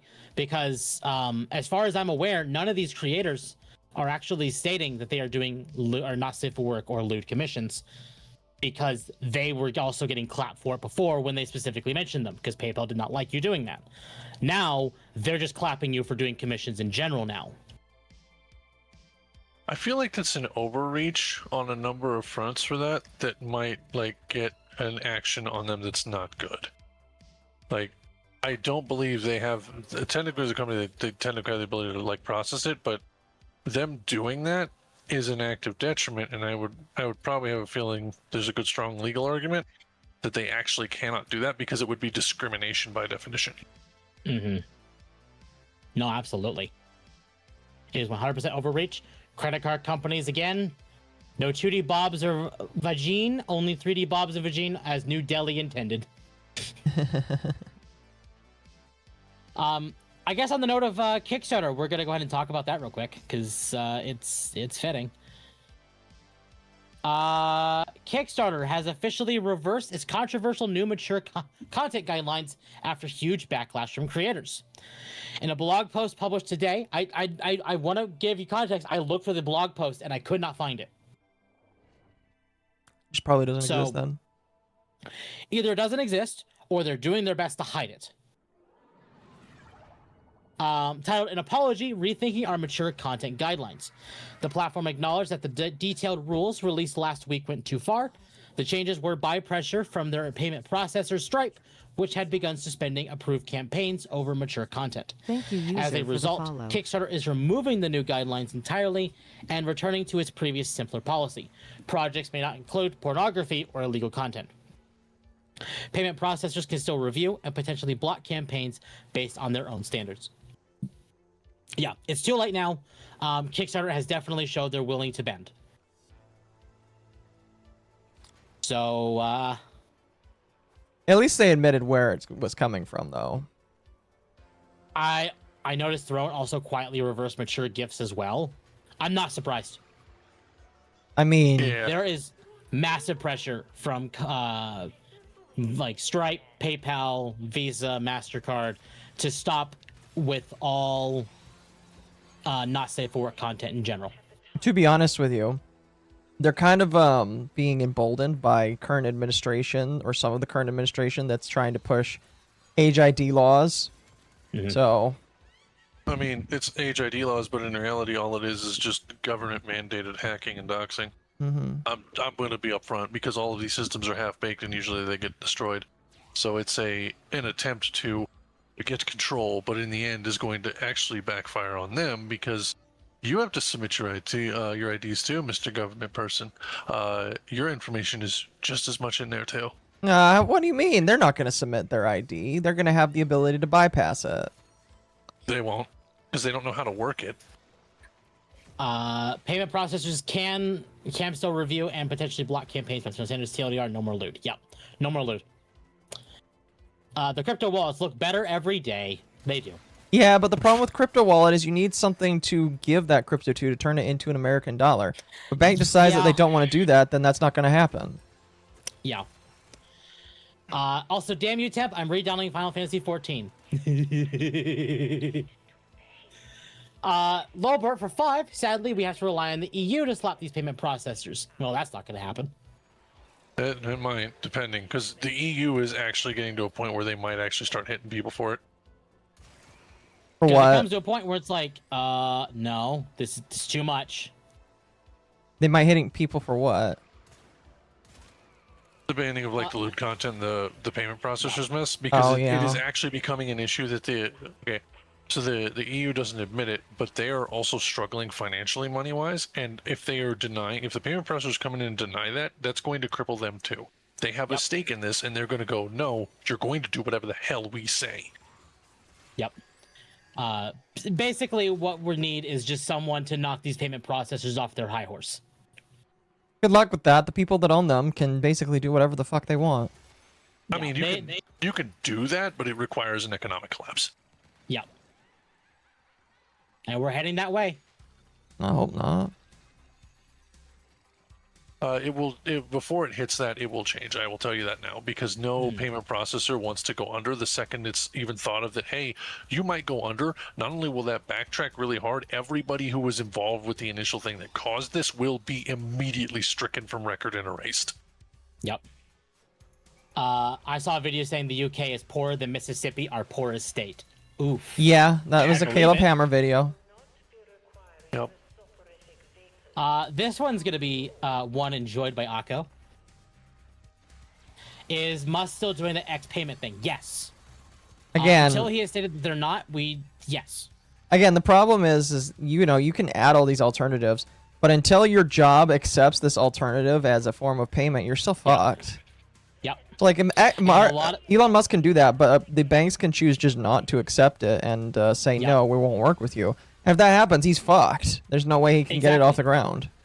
Yeah, it's the same thing as with Bitcoin. It's like when Bitcoin started, it's like in concept this is great, but no one's accepting Bitcoin.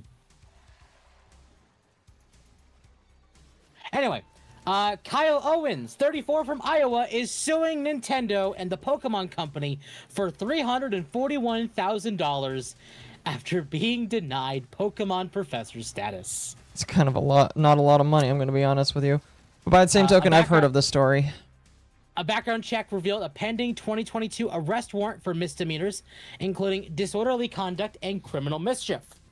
The Pokemon Professor program lets fans run official Pokemon events as organizers, judges, and helpers, and gives them special tools and ways to make money. Owens wants the status for the right to host events and the money because he claims the company changed their reason for rejecting him.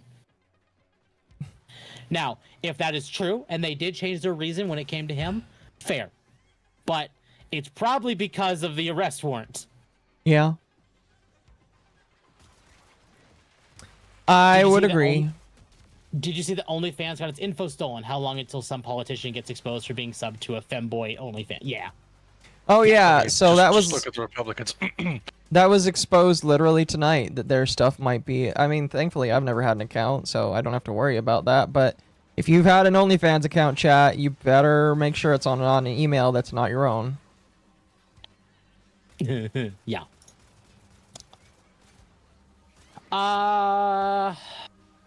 Speaking of people losing money, Crunchyroll's Japanese subsidiary reported a net profit of 453 million yen, or about $2.85 million USD, for the fiscal year ending December 2025. This represents a 63.4% decline from 1.239 billion yen the previous year. At the same time, the global Crunchyroll platform has grown to more than 21 million paid subscribers. These profit figures apply specifically to Japanese entity. That is terrifying. Yeah. Like, okay, so in Japan, as a general rule, when it comes to like a culture-wise, if the Japanese are willing to support it, it's pretty often that happens. Great examples of this have been, like, I hate to cite Arrowgate Games and H Games, but specifically, creators go out of their way to get and build their audience, and their audience is loyal. You lost over half in a year. That is not just terrifying. That's a death knell. What the hell happened? It was called that the Japanese found out that Crunchyroll is hiding information from them, and that Crunchyroll is also doing heavy censorship.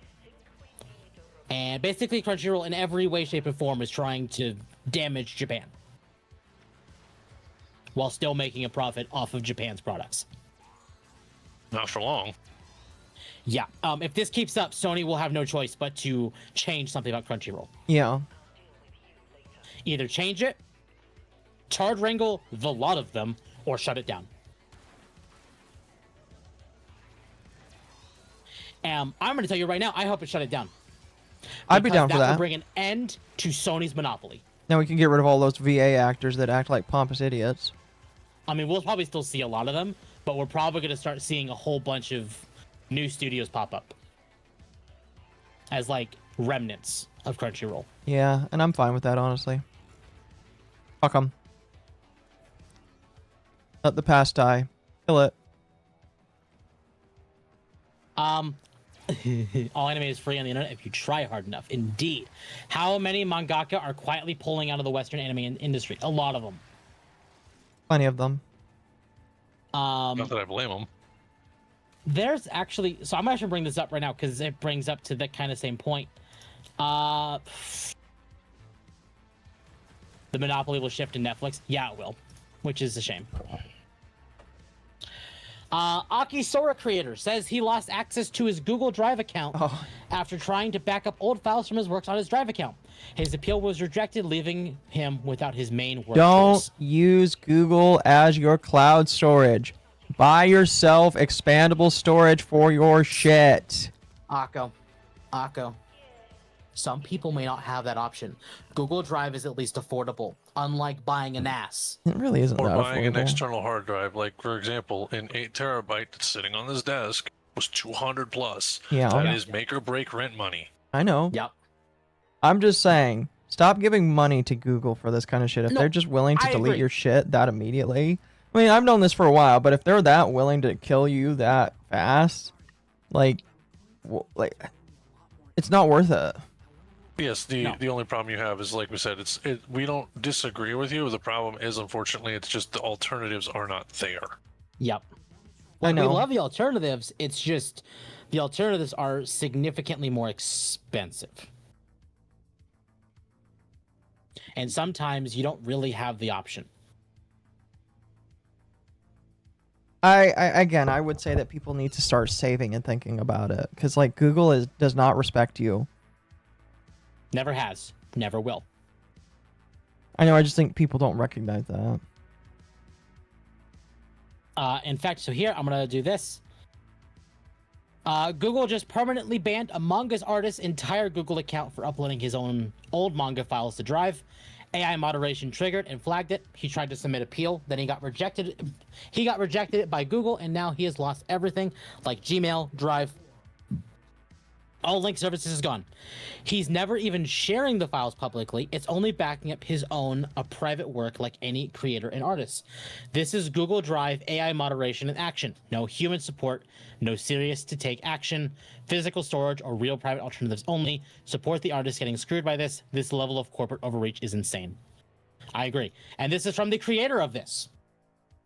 By the way, I hate to admit this when all the embarrassment it brings, but I got my Google account banned. It happened when I was uploading data from an old comic I drew to Drive, and a warning popped up. Even my appeal for re-review got rejected, and boom, account banned, just like that. Seriously, it's a real hassle. I was using that Google account for all sorts of sites and services. This might not affect the goody two-shoes out there, but if you're the type thinking, me, a goody two-shoes, maybe, watch yourself. So, yeah, no, all with what's happening with the AI moderation on YouTube, the AI moderation on Drive, the AI moderation in Gmail, every ounce of Google, something has to change. Because Google's getting a little too big in the britches. And someone needs to put that AI down. Yeah, I would agree. I would agree. And again, I understand that not everybody has the capacity to get your own kind of drive. I just think that people need to be looking at alternatives that aren't Google. Yeah. I mean, yes, and we're all for it. It's just we need to be able to get there when there are alternatives. Mm-hmm. Great example, like there's an alternative to YouTube. It's called GrayJ. Louis Rossman made it. I mean, Did you know that YouTube proceeded to try to sue the shit out of him for that? Be careful, YouTube might not like that you're mentioning it. Well, no, the reason being is they tried to do it, and he actually states it's like, and he proves it when he wrote the letter. He doesn't use their API. YouTube swore up and down that they did, and he didn't. Like, he has a source code available. Yep. If I can offer an alternative to people that are looking for a cheaper alternative to Google Drive without having to go for an ass, Proton Drive is a thing. Yeah, Proton Drive is decent. Obviously, it's not perfect, but it is better than Google. So, I mean, if you're looking for a place to do that, yeah. Like, and it also, always helps to have multiple backups in different places, not just one for Google. Yeah. Yep. So, I don't think the creator of the manga that lost his stuff is watching, but if you are, hi. This is a great lesson in making sure that you have multiple backups of your stuff. So even though your drive got lost, that doesn't mean you've lost it all for good. So I hope that you are able to get that stuff back, but as it stands, when or if you do, or if you have to completely restart, I would go for a NAS if you could, but if you cannot, Proton Drive is a thing. Bunny Garden 2 developer says adult women with small chests are too risky. Which is how small is too cloud small? Storage. No, I get cloud storage is welcome, Culture Engineer. We were just talking about the whole fact that this creator lost his content because Google's AI flagged him and then banned him. So even if you do not have the money to afford like a full NAS or whatever, there's options. Anyway, Yuji Isuda, the CEO of Japanese game company Curate, recently talked up platform holders and other factors that prevent the company from including various body types for characters. It's certainly a difficult issue. First of all, it's understandable that some people might find our games disgusting, but we want to make sure that no one gets hurt. Usuda said in an interview with GameSpark, he clarified that certain body types bring risk. I think it's important to understand that characters with small breasts tend to look childish, so that carries significant risk. While the Bunny Garden series is known for its voluptuous characters, some fans have asked for a variety of body types to be represented. However, recent actions from platform holders and payment processors have made it risky to make small-chested or petite characters. People who have seen our games often say, aren't there just a lot of busty characters? But there are some things we can't help about that, Usuda said. The risk stems from an erroneous association of these characters as being underage, leading to developers such as Curate making all their characters overly curvy to avoid issues. Ideally, I'd like to increase the variety of characters, Usuda said. However, it wouldn't make sense if I included risky depictions that prevented the game from being released. These issues are also represented in the censorship imposed by payment processors, which have forced Patreon, itch.io, Fantia, and more to restrict content, including themes like hypnosis or petite characters. So I understand his point of view. We're in a world now where anything sexual is deemed heretical, ironically. Whether it is big, small, whatever. I just love how they're like, oh, if their chest is too small, it's kind of dangerous. I actually expect in the next 5 years or so, literally everything to be required wearing a burqa. I hope not. In fact, I've been seeing a lot of people talk about it lately that the world of Shimonetta is becoming a reality, and it is. So do not be surprised if in the next 5 years or so, you start seeing a whole bunch of games that were overtly sexual start getting toned down or stop being produced at all. VTubers who with overly sexual designs to be required to be completely covered. I am not going to be that doomered, I'm going to be honest with you. I am, and I hate to say that. Well, don't be doomered. As a reminder, chat, we are 3 super chats away from the jacket coming off and releasing the dog puppies. Speaking of sexualizing things, sounds almost like payment processors will be liable for breast size discrimination. They already are. I've told Not Safe for Work fanfic authors to use Is it ellipsis? Because of Google banning someone who was working on a fic. I saw it happen in real time. Yeah. There was one more related to kind of a similar topic, I believe. Oh yeah, I guess here. From Capritus, Ubisoft deserves everything that is going on with them. They censored a character from the original Black Flag in the remake. And oh my god, it looks significantly worse. They made her look retarded. They did. They destroyed all of the textures on that character. What happened? Ubisoft. That's what happened. I'm aware, but just like Wow, that is a downgrade and a half. Like, this is worse than Unity, and Unity was not great. Yeah. Dog puppies. Okay, so if you want to know what I mean by dog puppies, I mean the dog's titties. Those would get, the jacket would come off, and those would be fully exposed without being naked. If you have to explain it, then maybe don't. They gave her Down syndrome. Why does she look like a trans woman? She looks like that woman from the recent Caleb Hammer episode. Oh, gross. I watched that today. I have psychological damage from that. Oh. So, that game is not gonna do very well. They made her retarded. They did. Yeah. Oh, excuse me. Oh, 6 hours. does a Obviously, lot I to know you. we're not going to be able to get to everything tonight, but I want to get to this next thing because it is very important. Riot Games has released a new update for Valorant's Vanguard anti-cheat system aimed at stopping advanced DMA, direct memory access cheating hardware. College Engineer tipped 10 Barjingos. Barjingos? And then Magma for 5. Ubisoft lied about non-censoring, they lied about not making an RPG, and they lied about keeping it faithful to the OG. Indeed.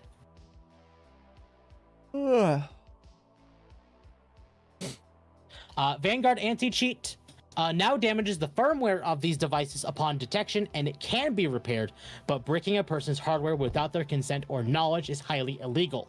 The update targets certain SATA and NVMe firmware setups commonly used in expensive DMA cheating devices. These cheats rely on external hardware to read game memory while bypassing traditional anti-cheat detection methods. Some users claim Vanguard now triggers UMU-related warnings that can detect or temporarily block affected hardware until system settings or firmware are updated. These DMA cheats have become popular in competitive games because they may bypass many kernel-level anti-cheat systems.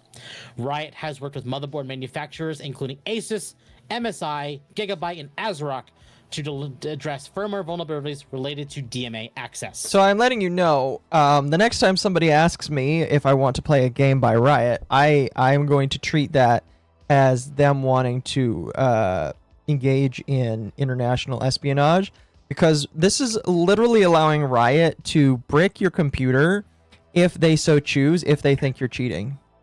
Yeah. I mean, technically any kernel level anti-cheat can do that. However, I do have one mention. There's a proposed community note. I'm curious about that one. Oh, let's see the community note. Vanguard does not damage or brick hardware firmware. Yes, it does. Yes, it does. It restricts access to the game on vulnerable systems until BIOS updates are from manufacturers like Asus, MSI, Gigabyte, and ASRock are installed to enable proper UMU or IOMU and pre-boot DMA protection. Okay, so that actually, like, that's a load of crap, because Riot went bragging that was a 6K paper, right? That doesn't make sense that it restricts access to the game, because otherwise it wouldn't have made the paperweight comment a thing. Like, not to mention, it says it throws faults. That actually can damage a system if you throw a fault, because then what it will do is it will either cut voltage or change something. And in cases, a great example, Dell does this automatically. You shut off a system 3 times in a row, it thinks something's wrong and launches diagnostics. Yep. Yeah. Now, Dylan is correct that any kernel level anti-cheat can do very big damage to your system. However, we've not really ever had a game company who is this out and proud to say that they basically can come out and brick your system. Now, to be completely honest with you, will they brick your system? Unless your name is Trainwrecks and they've already revealed your IP address, probably not. But, like, it's just the idea that these people are so... they have so much balls that they are coming out and saying, hey, if we think you've got this this piece of hardware on your system, we're going to do whatever we think is necessary to protect our game. And it's just like, why don't you just ban me?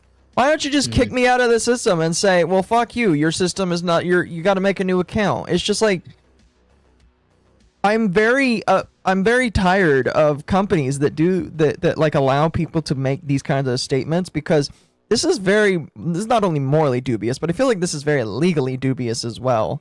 Them coming out there and saying that they can and will do this. Well, that's the reason they backtracked so hard on it. Yeah, they backtracked. Well, they backtracked and lied, saying, "Oh no, we can't do this to your computer." Yes, you can. You're just trying to hope that people won't like sue you for it. Absolutely. Riot even said here, "Congrats to the owners of a brand new $6,000 paperweight." So I'm gonna so Crow Baba. I don't think Riot's intent here was to, haha, your system is bricked. Rather, haha, we banned your system from cheating. No. Their intention was bricking. They would not have posted all this hardware if it wasn't for the intention of bricking. It's also worth noting in their tweet afterward, when they were backtracking, they stated that they throw hardware faults. Those are dangerous to throw out, especially at that level of where they're working at, because those are effectively close to assembly language, which is right next to the hardware. If you're throwing those faults out, it will cause the system to be unstable. And they state they create instability. That can brick a system. Correct. So let's go and give this a read. Well, that escalated quickly. There's been a wave of claims by cheaters about Vanguard bricking their PCs. So let's clear that up. Vanguard does not damage hardware or disable your devices. The photo we posted is a picture of cheat hardware devices that are sold explicitly for cheating in Valorant, not normal PCs or PC components. Through our latest updates, Vanguard now makes these devices worthless for Valorant, but does not in any way brick PCs or PC components or PC software. Bull. You're lying immediately. Our latest update enforces standard platform security features like the input-output memory management unit on accounts identified as using direct memory access. Cheating devices, these protections are already part of modern systems, and when enabled, they block DMA cheat devices, such as those shown in the picture, or shown in the photo, from accessing memory in downstream applications like our games. If a cheat setup continues attempting to cheat after those protections are enabled, the system may generate hardware faults or instability. This is expected behavior under IOMMU when attempts are made to read protected memory. Disabling IOMMU allows the cheat device to function again, but IOMMU will still be required to play our games. This means the cheat device won't work with our games, but your PC isn't bricked. We would not and cannot impact your PC's functionality in any other fashion. Bullshit, you did. This functionality only applies to systems attempting to DMA cheat devices, and players who are not using DMA-based cheat setups are not affected. We'll keep investing in anti-cheat to protect competitive integrity, and we'll keep being as transparent as possible about how those systems work. Here's my problem. Everybody already knew that they had these powers, and everybody already knew that they could make all this stuff, especially the people that knew how bad kernel-level anti-cheat stuff worked. The problem is, again, this is the first time that a company has come out and said, haha, if we detect that you're going to do it, this is what's going to happen. Like, no company has come out to the level of retardation that they have and done this. So I could never trust them ever again because of this. And if you do trust them, you are actively like rolling the dice that they won't do something with your computer. Exactly, because some anti-cheats or some DRMs will literally look at something that there's been hundreds, thousands of reports of DRMs catching something that isn't a virus, isn't a cheat. It could be something as simple as a macro that you put on your mouse. I'm looking at you, Destiny, for catching one of my friends using a macro for Divinity and screaming at him to turn it off or he's banned. Victus, I will jump onto the question of who cares, cheaters going to cheat. The problem isn't the cheating. Like, nobody cares about the fact that these people are cheating. The problem is that they can affect hardware. So basically what it says is effectively you don't own your computer. That you don't own the technology that you scrimped and saved and spent thousands at this point to get. Yeah. That is in fact the major problem. The second one is from a cybersecurity perspective and from a an InfoSec perspective. This is incredibly alarming because all one then has to do is basically give a calculation of how many people play Riot games. I can tell you right now, a bulk of a country, it's called South Korea, plays a bunch of Riot games. Mm-hmm. All you have to do is, and granted, this is a lot easier to state in theory than in practice, all you have to do is basically convince Vanguard that a computer has this anti-cheat device in it, and then to create those problems. theoretically speaking, if it throws hardware faults that then brick the system, even if they've not gone with manufacturers and gone with a patch, this means it's a 0-day exploit that can happen. You could theoretically brick computers, and let me tell you, the damage that could happen from that scale could cripple countries and cripple economies entirely, if not crash the PC market. That is what's scarier. Yep. I'd also like to add, again, for people that don't know, kernel level anti-cheat basically allows them to touch the assembly line of your computer and get it to do things that most operating systems won't let you do because it destroys the computer. You want to go in there and tell your computer to turn up the temperature to the fact that it can kill itself, and tell it it's not allowed to turn off if it turns up the temperature too much. That can destroy your computer, and they can do that. Yep, absolutely. That's why it's so dangerous. Yeah, it effectively changes your computer before you've even turned it on. Absolutely. And this, I'm going to give Bungie some credit here. When Destiny still has a massive cheater problem, I'm not going to say it doesn't. I will never say it doesn't. But a while back, Bungie actually sued one of their cheat makers and cheat hardware developers and took them to court. Bungie did win that. That is better than what Riot did here. Because what Riot did here, it does not matter if they bricked hardware designed for cheating. You know what? I'm glad that they stopped that cheating. What I'm not happy about is that their anti-cheat is able to brick hardware. What does the DRM treat as cheating software? Because again, it could be as simple as a macro that they deem as cheating, and that could brick your system. That's not good. That's actually very illegal. Yeah. Again, if you play anything from Riot Games, you are actively like choosing to roll the dice with your computer. Mm-hmm. Exactly. Like, again, I'm happy that Riot is able to be like, we figured out a way to solve the cheating problem. If they did, fantastic. It's just this is not the way to do it. And in fact, all Riot has done, more realistically, is just may have killed DRM in general. Because if this goes to court, I promise you that they will also pull in companies like Denuvo, Easy Anti-Cheat, and so many others. Because if Riot can do this, what about the others? Well, it also goes another way on it's a double-edged sword here. So if it goes bad for Riot and they get, pretty much slapped for that or smacked down, that also means other companies are going to get smacked down for it too. Mm-hmm. I hate to cite this, but I'm looking at you, Arrowhead, because you also have a kernel-level anti-cheat in Helldivers 2. Yep. Once one finds out how it happened, someone could exploit that anti-cheat to maliciously brick people's PCs. Yeah, that's a big problem. Exactly. Yeah. Yep. Absolutely. So, no, this is not good. I mean, it's good to force change because now everybody knows and it is out there. It's a Pandora's box allowing companies to seed this software in your computer. Like, it's a ticking time bomb. It is. It absolutely is a ticking time bomb. So, if you're playing a Riot game, get Vanguard off your system. The easiest way to get it off your system is a full wipe and reload of your Windows operating system. Start fresh. Yes, because it's also worth mentioning. So the problem with Vanguard is, unfortunately, it has been proven to be remaining on a computer even after uninstalling stuff from Riot, including the games and even the launcher. Yep. Yeah, and actually, Narahime brings up a great point. For send remote signal, what happens when Vanguard gets hacked? Correct. Because let's be real, this is, again, why it's easier to state this in theory than in practice, but all one has to do is compromise the database of what a cheating device is. You compromise that and you effectively could screw everybody. Mm-hmm. And Riot would be spending quite literal years undoing the damage. Mm-hmm. And I'll tell you right now, I know governments are looking at Riot with a fine-tooth comb because they're owned by Tencent.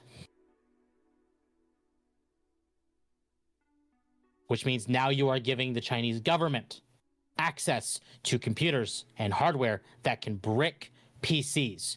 Meaning, if they so decided, now this is really far-fetched, and there's no guarantee they'd ever do this, but it is possible that if someone using Vanguard disapproved of whatever the Chinese government is doing, Tencent can, or the Chinese government can tell Tencent, kill. And they could. I'm not saying they will, but that is a possibility. Yeah. So, no, Riot, ironically, this may have actually done, not even may, it did irreparable damage. I crossed my fingers for that. I crossed my fingers for that because fuck League. So, if anyone ever thought I was going back to League to play something with some friends, never again. Not until Vanguard is gone. And even then, I don't even know if I trust them. So no, I can't trust it at all. I mean, that's my problem. And it is worth noting for reference for chat. Tencent Holdings is one of the several companies, along with something like DJI, that is listed on the United States government quote-unquote blacklist of providers and software and hardware providers not to be used when it comes to federal government or state in any way, shape, or form. Yep. So if they don't want to use it, why are you? Yep, exactly. So, not a good thing. I suspect Riot's going to be under some investigation here soon.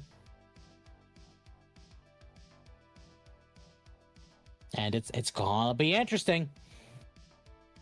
For the thought if someone exploits Vanguard, they could hit Riot themselves. Not a great use of resources. No. Not a great use of resources at all. Mm-hmm. Into other interesting news. I wanted to talk about this one while Dylan was here, actually. I saw this one yesterday, and he and I talked about this one, and oh my god, this man is stupid. Controversy at Square Enix, and they mentioned Genshin Impact. Jacob Navik, former business director at Square Enix, has dropped some very harsh statements. He says the company is failing to attract new generations. He claims their biggest mistake was letting another company create the Genshin Impact phenomenon. He proposes making modern free-to-play games with risky collaborations. He even suggests mixing Final Fantasy with K-pop. And he blames internal bureaucracy for being too slow. I mean, we can all agree with that. No, actually. Well, so the internal bureaucracy being too slow, are we sure it's being slow because it's Square, or are we not entirely sure that it's being slow because Square is aware of what he has been doing? I'm going to be completely honest. My favorite one here is the biggest mistake is letting another company create the Genshin Impact phenomenon. I need you to stop, sir. That's not what Square was designed to do. In fact, actually, their biggest cash cow, which is Final Fantasy, was created because the company has said that that was their last game they were going to make. They were going fucking bankrupt, and it somehow became a hit. That is the reason why they still respect this series. Not to mention, most of what they do when it comes to, in fact, their biggest cash cow, which is Final Fantasy XIV, has an entirely separate team and separate person for their cash shop. The only reason why Yoshi P pretty much gets free reign to do whatever the hell he wants is because they have an entire separate person and team for the cash shop, and he doesn't even touch it. In fact, he actually stated that the woman who runs the cash shop scares him. Genuinely. I mean, the cash shop in 14 is just fine to me.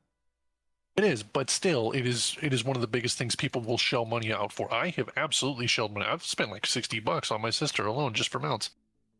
Yeah, I spent $30 on mounts alone, and that doesn't count me buying digital deluxe edition upgrades. God, I bought physical. If we count those, it's been over $100, and that's a...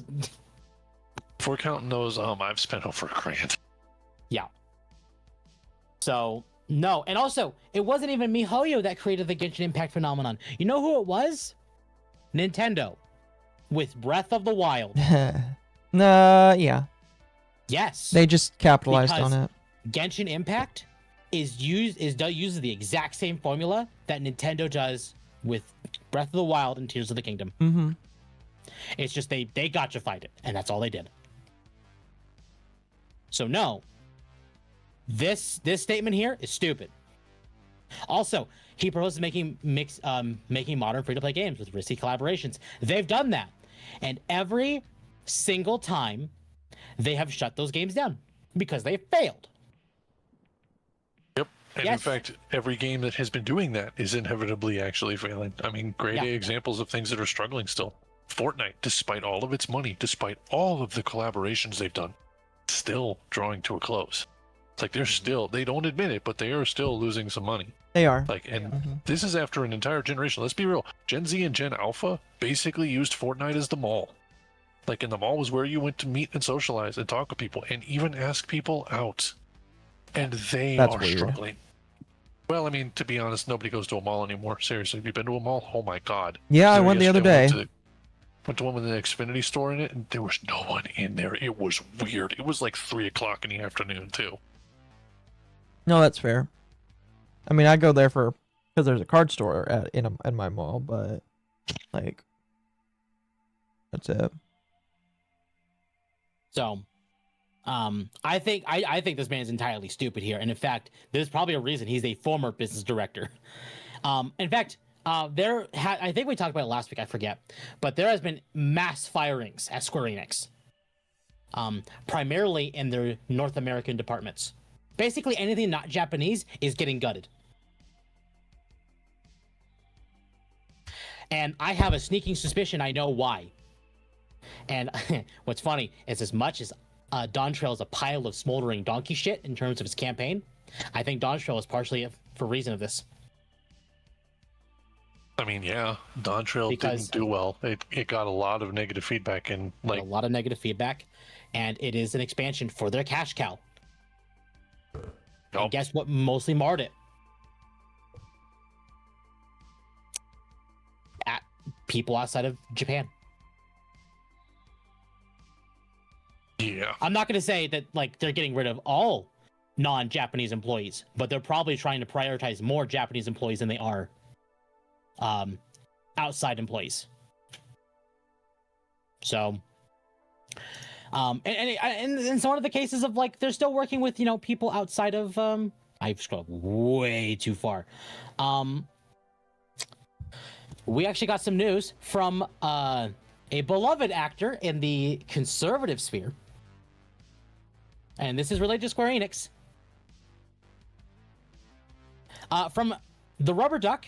Did you know James Woods was so passionate about voicing Hades in Hercules that he offered to do it for free?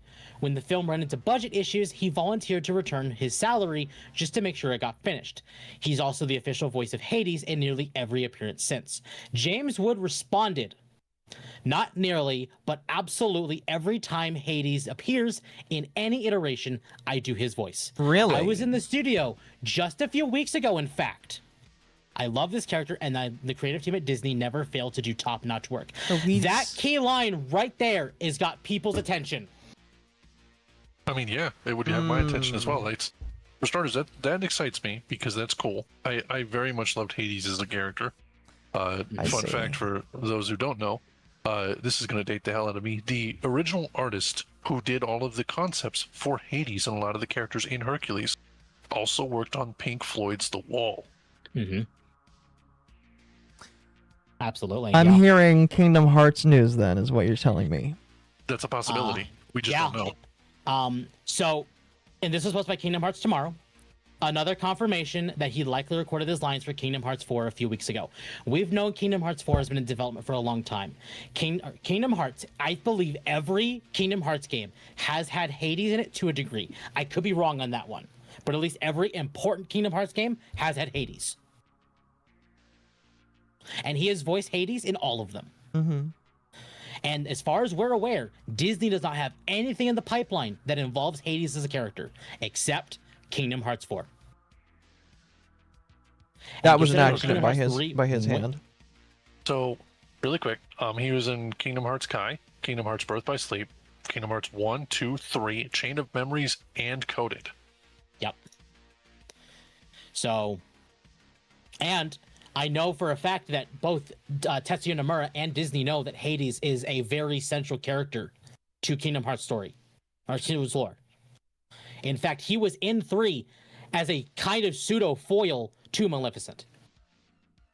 Because Maleficent wanted information out of him, and Hades just like, nope, fuck you. You fucked me, fuck you. Right. So him being in 4 would not surprise me at all. So, and we're actually entering into that phase of Square's pipeline where they started reworking how they deliver content. That period's almost up. Because they stopped delivering games, you know, like Final Fantasy, Kingdom Hearts, Dragon Quest, minus, you know, the remakes for 7, because those were already in the pipeline, besides expansions for 14, because those were already in the pipeline. That ends in 2027. 2027 is also when we're getting Evercold. It's also likely the release schedule time for 7 Remake Part 3. We are probably going to be hearing about Kingdom Hearts 4 this year. You think so? I do. I don't think it's releasing for a while still, but I think we're entering a point when we're going to finally start hearing something. Square, I beg of you, release it on PC the same time you do it for consoles. Well, Square has already said they're embracing fully multi-platform. If Kingdom Hearts 4 is not multi-platform, I can promise you it is going to be because of Disney.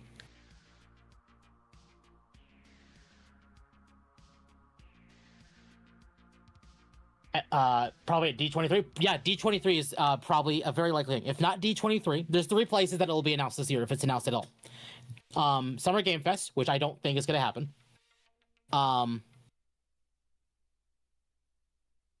D23 or the Game Awards.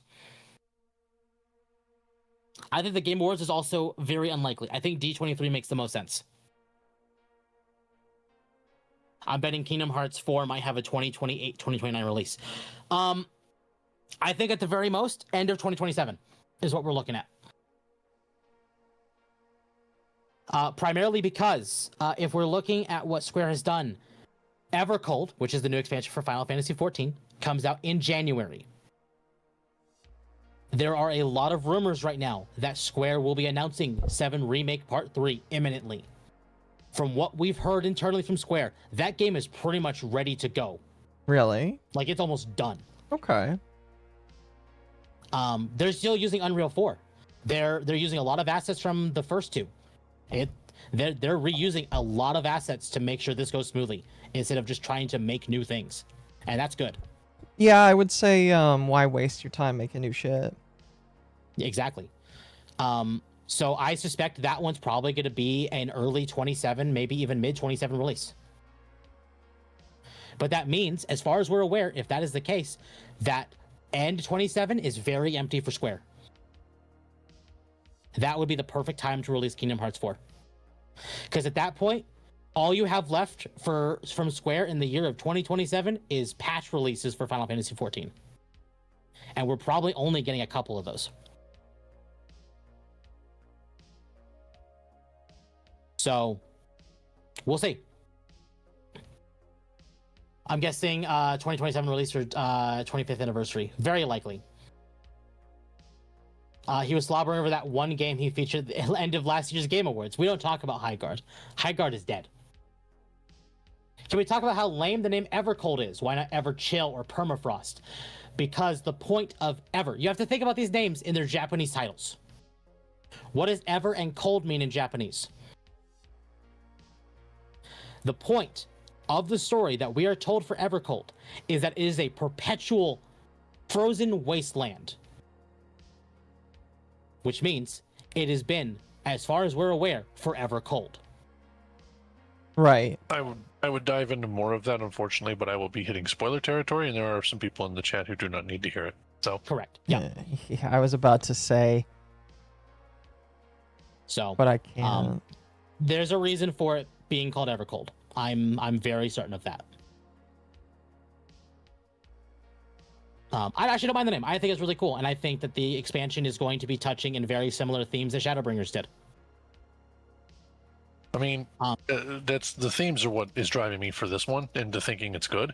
That and having watched some of the, granted, again, it's Blizzard, but having seen some of the Diablo 4 trailers for the new stuff they're doing, not gonna lie, they're actually doing decent on some of those trailers. I've also seen some crazy stuff that a Paladin can do that I didn't think a Paladin could do.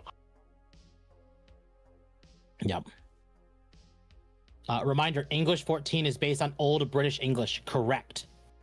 That also does factor into a lot of naming. I thought Kingdom Hearts 4 would be using Unreal 5. Yes. So, Final Fantasy 7 Remake, Part 1, 2, and 3, which is Remake, Rebirth, and as far as we're just aware, Part 3, are all using Unreal 4. 16 uses Unreal 5, and Kingdom Hearts 4 started with Unreal 4, and they rebuilt the game from the ground up using Unreal 5.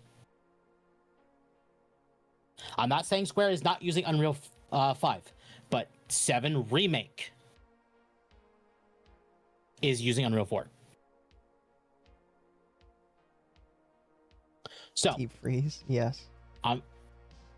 As far as Square's concerned, there's stuff on the pipeline, and if what James Woods has to say is true, and that he's been in the studio, if he's been in the studio for Hades for Kingdom Hearts 4, that means that 4 is getting really close to being done, because this means they're into English voice acting.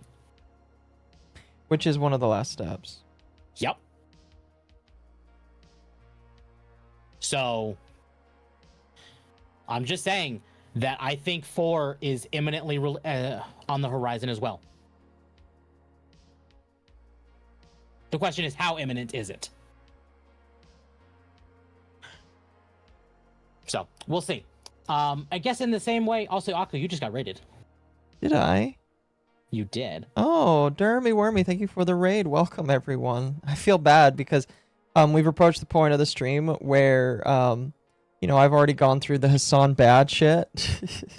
So if you want to go back and listen to the talking about how horrible Hassan is and how he has a 50% chance of facing repercussions for his actions, you'll go back. But now we're talking about video game and pop culture news. By the way, thank you for the raid. I appreciate it. Welcome, everyone. I would also like to point this out, because Anubis brings it up. Kingdom Hearts 4 really needs Final Fantasy characters in it. Tetsuya Nomura has already acknowledged that. Yes, he has. The DLC for 3 had Final Fantasy characters in it, and he acknowledged that a lot of the issues with 4 was the lack of Final Fantasy. And I've already made my opinion on that I think a lot of the reason why Kingdom Hearts 3 failed was because Disney touched where they should not have been touching. That sounds way weirder than it needs to be. I know what you're going for, but it makes sense. Mm-hmm. And the fact that from the first Kingdom Hearts 4 trailer we've gotten, which showed Star Wars, and I could promise you that was Star Wars, and that was very specifically Endor. This means Nomura is very, very likely trying to tard wrangle Disney, and that might be why 4 has taken as long as it has. I would be all right with that. I'm gonna be real with you. Because people who don't know, Tetsuya Nomura is a giant Star Wars nerd, specifically original trilogy. Mm-hmm. Which means Disney may have been pushing for sequel trilogy, and Nomura told them to fuck off with that. In fact, if anything, Tetsuya Nomura may be delivering what may be one of the best interpretations of George Lucas era Star Wars that we may ever get. Sora tells where Disney touched your IP. Exactly. Really, yes. There was no Final Fantasy elements in Kingdom Hearts 4. Or Kingdom Hearts 3, sorry. Minus the Remind DLC. And Nomura has already stated Final Fantasy will have a much bigger presence in 4. In fact, do not even be... I was going to make a video on this. I'm not going to anymore, at least not for a while still. But there is a point in this video where I was going to flat out say, I think the next Alliance raid for Final Fantasy XIV will be Kingdom Hearts themed. This is obviously a spoiler for Kingdom Hearts. But there is a point when Sora disappears, and Riku, who is his best friend and rival, has to go find him. But the point of Kingdom Hearts is traversing other worlds. My theory for this Alliance raid was going to be Riku focused. The reason why it was Riku focused is because Disney has a very specific rule that you cannot use Donald or Goofy or Mickey. But if this journey that we know Sora Riku was going on from the end of Melody of Memories was specifically Riku focused, and that it was just him. Meaning they could push him into Final Fantasy XIV as an NPC, and we, the Scions of the Seventh Dawn in the 14 story, would be helping Riku go to find Sora. However, we know that's not the case. We know that's at least not the case for Evercold. Mm-hmm. Not anymore. Yeah, now we have Evangelion, which I'll be honest, I'm excited about. But that was the point, and they could have worked it out. And then if potentially where it went, we could have had a crossover where we had a character in Kingdom Hearts 4 that was from 14. I doubt we would, but that option was there. And I still think it's possible because Yoshi P has already stated that he wants to do a Kingdom Hearts collaboration with 14. It's just he doesn't want it to be just a random event. He wants it to be meaningful. The only way they could do that meaningfully would be a alliance raid like they did with the Nier raids. Right. To be fair, though, I mean, as much as the Dark Apocalypse raids were fantastic, and I will openly admit they were absolutely fantastic and fun to play, even when, God bless the healer that was in our freaking alliance when we were doing the pre-orders, I think my group is still sorry. We all died one at a time just to get our pre-orders in for the next expansion. As amazing as they are, can I be real with you? I am so fucking sick of seeing 2B and Near everything. My God. Yeah, I agree with that. No, I completely agree with that. I'm sick of seeing her too. Can we just have a new Nier game? Square?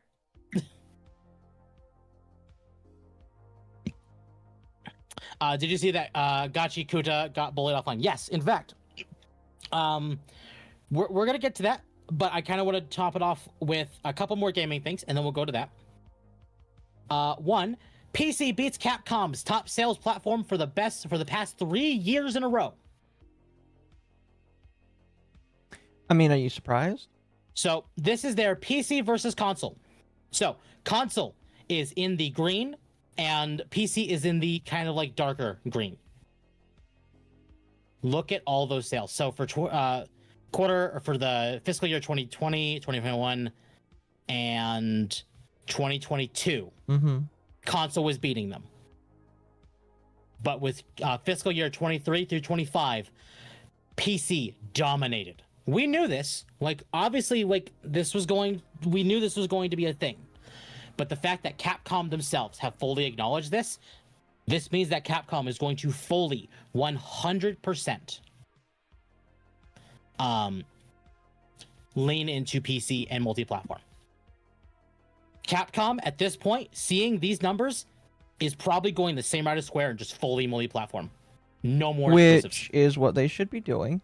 What every platform should be doing. You can still... I'm going to be honest. PC is... I could see PC as like the pseudo future where you have a mixture of a PC with a an OS that's made for controllers. I'm gonna be honest. Yep. Oh, I didn't. That's what they should be doing. Oh God, what happened here? Dude, hide your screen. Don't want to see your porn. In the cases of exclusives, Sony is raising PlayStation Plus prices again. Didn't they just do this a couple months ago? Sony is once again adjusting prices in 2026, this time focusing on PlayStation Plus subscriptions. For new customers in select regions, the updated pricing officially takes place on May 20th. So this happened. The increase mainly affects shorter-term subscription options rather than yearly memberships.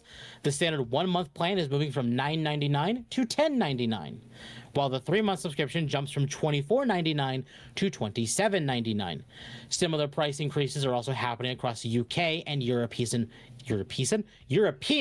pricing tiers. The good news for current subscribers is that most existing members won't immediately feel the impact. In many regions, Sony's allowing active users to keep their current pricing as long as their subscription remains uninterrupted. However, if a membership expires, changes tiers, or gets modified in certain ways, the updated pricing would then apply. Exceptions include countries like Turkey and India, where the adjustments are affecting a broader range of users. So PlayStation is getting even more expensive. Really quick. It's stated the account has to be modified in some way. Theoretically. Now, I'm not saying they're going to. I wouldn't put it past them. But theoretically, if your card inevitably expires, you got to update it. Technically, that means your pricing could theoretically change. Correct.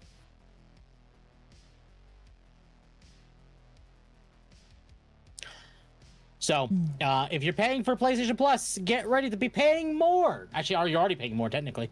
Indeed. That's why I don't use It's already PlayStation Plus. Yeah. Fuck Sony. I realized that we have not talked about this yet, and I feel bad for not talking about this because this is one of the main things I wanted to talk about. Earlier this week, chat, Tom Kane passed away at the age of 64. He was the iconic narrator of the Clone Wars series, as well as the voice of Yoda and Admiral Yularen, as well. He also voiced Professor Utonium in the Powerpuff Girls. I also know him for other voices. He was Monkey King in Kim Possible. That's what I know him most from, actually, and I guess the Clone Wars. But he's been in things for many years, and from my understanding, he had medical complications, and he passed away. I was gonna ask, passing away that young is really unfortunate. That's so. Rest in peace, sir. Yeah. Sorry, my throat's a little sore right now. No, you're fine. You were talking for hours. Yep. 64, cancer. From what I've heard, I cannot verify this, but from what I've heard, it was a stroke complication. Oh, if it's a stroke, that then happens a lot. I have a family member that survived a stroke. Those are not like, if Those are you not survive it, you're like insane. Yeah. Like, it just hurts because it's like, again, dating the hell out of me. Grew up with the Powerpuff Girls. Yeah. That sucks. Mm-hmm. Yeah, we just watched the Powerpuff Girls movie last week. Yeah, the stroke, if I recall correctly, stroke fucking sucks to deal with. It does. Yeah. So, rest in peace, good sir. You definitely deserve it. In fact, the Powerpuff Girls creator, Craig McCracken, posted an image as a tribute to Tom Kane, specifically saying, "Thank you, Tom. Your warmth, heart, and humor resonated through your astounding voice and brought so much joy to so many lives, especially mine. Love to you and your family, my friend Craig." So,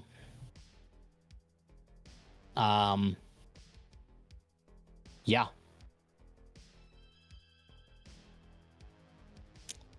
It sucks. Very unfortunate.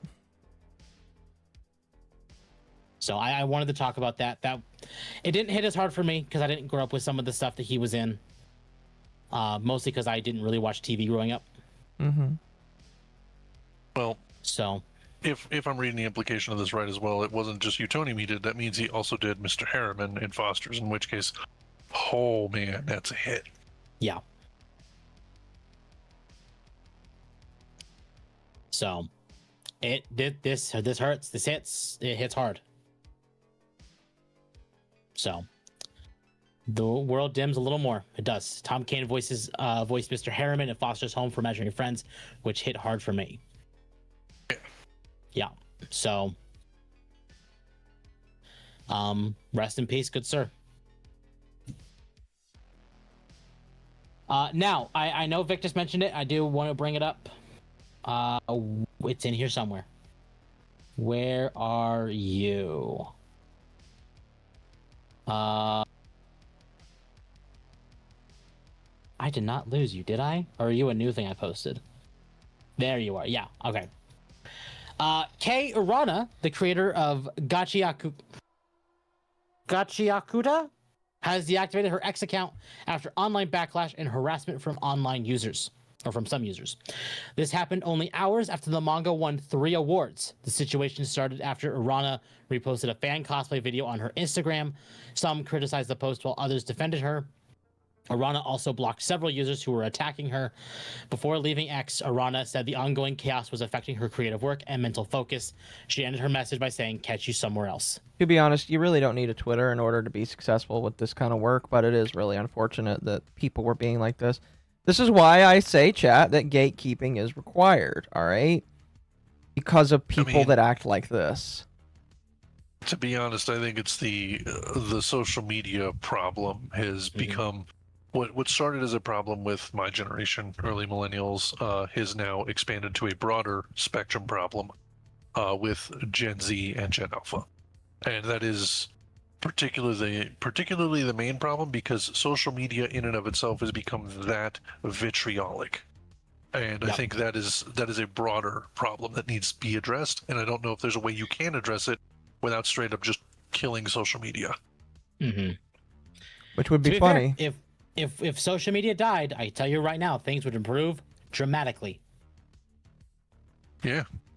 I think we'd have a lot less stress because a lot of people would feel better. I can tell you a lot of stress would come off of Gen Z and Gen Alpha because, man, having to be plugged in 24/7 is rough. And my generation's the one that invented it. Yeah. So that's not. It sucks that you had to go through this, and several creators are as well. It's mostly Japanese and people that seem to walk away the most. Well, yeah, absolutely. In the same vein, I actually want to bring this up. I know you talked about it on Under the Tea. I know Mizu mentioned it as well, but I do want to bring it up because it fits within the context of Dogwave. I've lost it here. It's here. Here it is. Gooseworks has issued a statement following backlash over their response to the movie leak for The Amazing Digital Circus. I know people are upset with my response, which is fine, but I kind of just wanted to make a cartoon, and it ended up being way more trouble than it's worth. I really can't keep my heart in this thing anymore. It's gotten too much bigger than me, and I probably shouldn't be the figurehead of it. So, can I jump in on that one real quick? Yeah.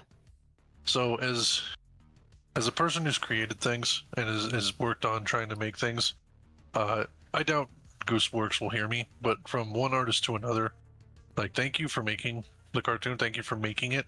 Like, I bought tickets for this. I didn't even hesitate. I'm going to go see this with friends. Same. Just the fact that you made it is already a testament to the awesomeness of it. And I just want to be upfront. To be completely honest, a lot of us have understood that the fandoms can be a problem, but the creation itself is still great. And as a result, you yourself are still great. To be honest, don't take this as a leaving the creative endeavors. Keep doing those. But, like, in the future, it would be cool to see more stuff from you. In all honesty, it is disheartening, but I'm not saying I'm angry or upset. I am saying I understand. Yep. The fact that we're here at all, that creators are being bullied because the fans aren't getting what they want. And I get it. You know what? We were talking about Destiny earlier and how we yelled at them for, like, why are you giving us this stuff now? But these are, like, that was in the case of content. These people want to just create, and the fans are trying to make them bend to their will, and they're being nasty about it. Stop. They just need to stop paying attention and caring. I'm just going to be honest with you. It's really funny because Gooseworks is trans, and a lot of people don't know that. A lot of people probably don't even care about that either, which is fair. And the people that are attacking and going after Gooseworks are the very same people that you would think would celebrate Gooseworks for having that as their identity. But because Gooseworks does things in the way that they want, they don't bend to the will of others, and because other people don't like the way that they're doing things, they're wishing all manner of crazy things on Gooseworks. And it's just like, it's just kind of crazy, you know? Yep. Yamazaki Wakana of Detective Conan anime passed away. Yes, she did. She was the voice of Detective Conan, and she passed away as well this week. That was one thing I forgot to add to the docket. It's just been a busy week. That's another hit to the childhood. They're all going to go away eventually. Sadly. Sorry, I'm like... Oh. So apparently this gets worse. Thank you, Victus, for sending this to me. Hideyoshi Ando, the Gachiakakuta graffiti artist, has deactivated his Twitter account as well, stating yesterday, I guess I'll delete it too. It's not even fun anymore. No matter how much I share all sorts of stuff here, if there's no one to appreciate it, there's no need to report it either. I do just think that like Twitter isn't really a place to, like, Twitter's a great place to engage with your fans, but like if there are no fans on it, why have it? You know? Yep. She was Rand Mori, not Conan. Oh, okay. I never watched Detective Conan. I did, and it was just that's a hit to the childhood. That used to be on Adult Swim along with anime art, like Anime Block, along with the pretty consistent one of Inuyasha at like 5 in the morning. Speaking of people passing away, let's instead celebrate a birthday. Mike Myers is 63 today. Wait, Austin Powers, Michael Myers? Yeah. Nice. What a birth. Yeah, he's still alive last I checked, but he's 63 today. Nice. I think he said he's doing a new Austin Powers movie. Oh, really? How is he going to do that in this world? Yeah, I was gonna say that's going to be intriguing. Yeah, no, that's going to be interesting. But then again, I mean, they did do a Naked Gun with, of all people, Liam Neeson, so... Listen, if he brings back Austin Powers and tells all the woke people to go to fuck themselves, that would be the most amazing thing ever. Probably wouldn't happen, but... So, to break away from the depressing things, who wants to be disgusted? I'm tired. I don't want to be disgusted. Kirsha, for spreading this around. Oh, God, no. Bush's unveils rocket pop, apple pie, and pickle flavored baked beans in wild crossover. The pickle one I can understand. Okay. That's not nearly as bad as what I thought you were going to show. Continue. Bush's is giving its classic baked beans a summer-inspired makeover with 3 new limited edition flavors based on nostalgic seasonal treats. The brand announces new dill pickle, apple pie, and rocket pop baked beans as part of a new summer lineup designed to bring unexpected flavors to cookouts and barbecues. Oh, yes, they will be unexpected. According to Bush's, each flavor starts with the company's signature sweet baked beans before adding twists inspired by classic summer foods and desserts. The dill pickle variety features baked beans and a tangy dill pickle sauce. That could actually be pretty good. While the apple pie version combines brown sugar, cinnamon spice, and sweet apple pie flavoring. The most unusual trio is the rocket pop flavor, which includes cherry, lime, and blue raspberry notes inspired by the iconic frozen popsicle. Ew. How does that even work? The full collection is available now in a limited edition variety pack through Bush's online store. Apple pie and dill pickle baked beans are also rolling out at Walmart stores nationwide, while the Rocket Pop flavor will launch exclusively through Walmart online starting May 23rd. So, if you want these, you can get them. I don't know why you would want them, but you can get them. Docker, you should send these to the guy that eats the MREs.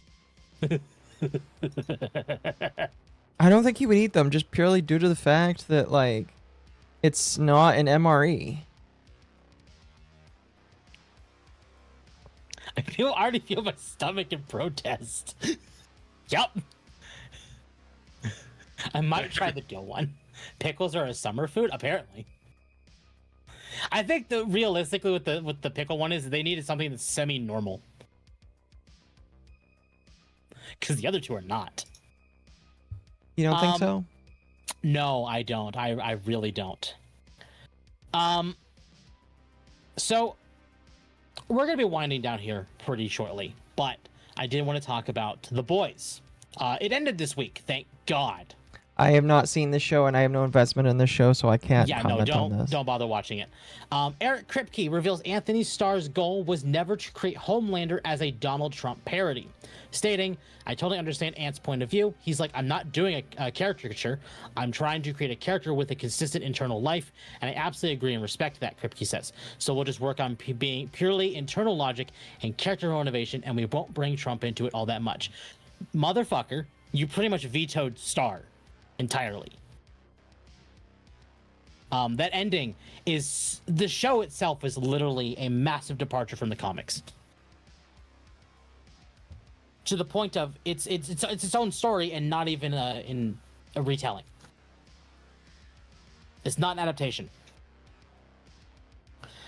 In fact, I've seen more and more people praise Star for this, because it's like, no, I want to tell the story of the character I'm playing the way it was intended, and not the way Kripke wanted it, which was because there were several Trump and anti-Musk analogies throughout the show. So, considering the show ended in such a way that's like, well, bad, let's put it that way, is not great. And Kripke made Homelander a Trump allegory. He did. The creator is seething. I'm sure he is. Instead of the boys, watch To Be Hero X. Yeah. I mean, to be honest, this is really sad. I gotta go reference this. Watchmen did a better take on this than you guys did. And that was written eons ago. Yeah. Ironically, I think a great example of what Star can do is because he was at conventions fairly, like it was this year, basically around the time that we had the Zach Kreger Resident Evil movie announced, or like we were starting to see more about that. And people were saying that Capcom should hire Anthony Starr to play Albert Wesker. And Starr responded to that saying, I don't know if I could do the character justice. I don't even know if I want to play that as a character. And people literally came up to him after his panel and were showing him clips of Wesker in like 5 and like all the other games that he was in. And Starr was like, oh, wait. No, I actually think I could do that very well. And it actually made him want to play Wesker. Yeah. I got a tip from Mercenary. It says, hey, Akko, hey, Temp. I'm glad I never saw The Boys, but comics I was interested in. But could not find it that good, but better than the show. Hope you like the cyber deck. Yeah, I thought the cyber deck idea was pretty cool. I want to build a cyber deck one day, but I need to have a reason to build one. Because technology is only interesting to me if I can do something with it. That's why, like, after I built my network rack, it's not really gotten a lot of major updates. Because, like, the media server I want to build is useful, but I'm waiting until I can buy a graphics card that can fit it. And then after that, I have to wait till I can buy memory. I'm not going to build something that I don't have a purpose for. So I have to figure out why I want to build a cyber deck. Yep. I don't have one yet. Well, the short version of this, as far as how The Boys ended, is it is considered to be up there with as bad of an ending as Game of Thrones or Stranger Things. Yeesh. Game of Thrones is specifically the worst one of that.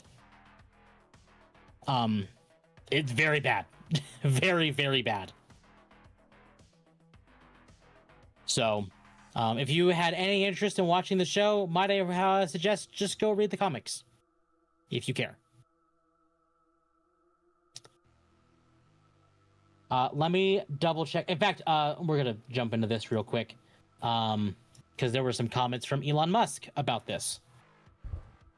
Kripke probably got flack from his wife's boyfriend for Homelander being used in base memes and had to write that ending as a groveling apology. I'm not upset, just remarking that the ending sounds fake and gay. Kripke responded saying, he's posting multiple times. Also, I have notes on his joke writing. So, and from Matt Jarbo, media literacy is dead. The Boys had the worst finale ever as major Game of Thrones comparison made. Alex the Critic, media literacy is when someone dislikes a media property that I like, an absolute retard. Yep. So, The Boys failed spectacularly, and it's being unanimously hated. I love Matt Jarbo. Matt Jarbo takes one step forward, 10 steps back. I mean, I think this highlights a growing problem with Hollywood as a whole. And I think it was that Hollywood has stopped making things for an audience and they've started making things for themselves.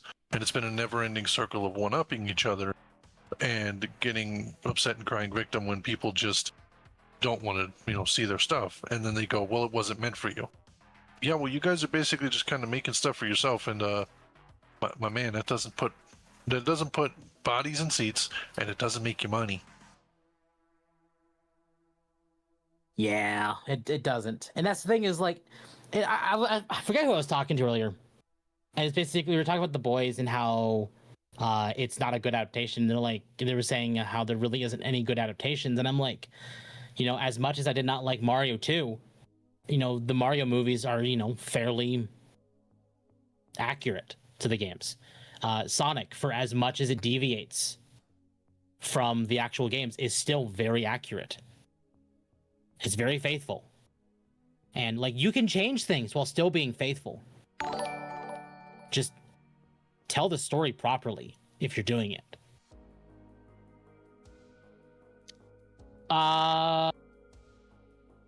One more depressing thing, and then we'll go into the last good thing, and then we'll call it a night. Star Citizen has officially crossed the $1 billion funding milestone. Woo! Becoming one of the most expensive video game projects ever developed. Development started in 2012 through crowdfunding. Funding mainly comes from player pledges and ship sales. The game remains in alpha after 14 years.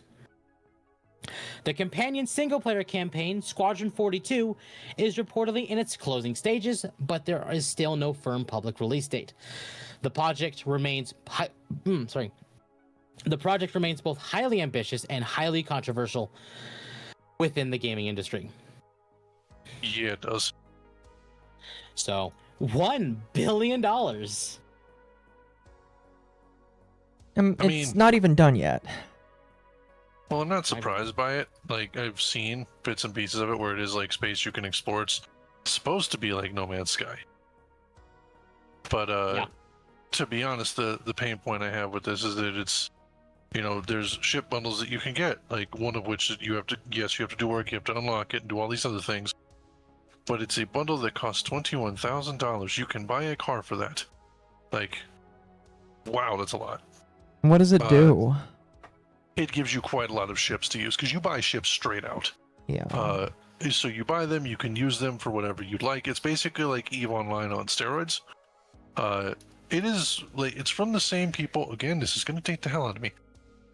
The people who started Star Citizen made the original Wing Commander games. And Wing Commander was a space exploration game that was really, really interesting and a lot of fun to play. So I get what they're going for the vision. But my man, you have been in alpha for the better part of over a decade. I'm going to be honest with you, that's the reason I've never touched it, is because genuinely, I don't think you'll ever release. Yeah. Not when just people are willing to give you money without any, Well, I'll be upfront, it's not a scam. It is, in fact, there is stuff being made.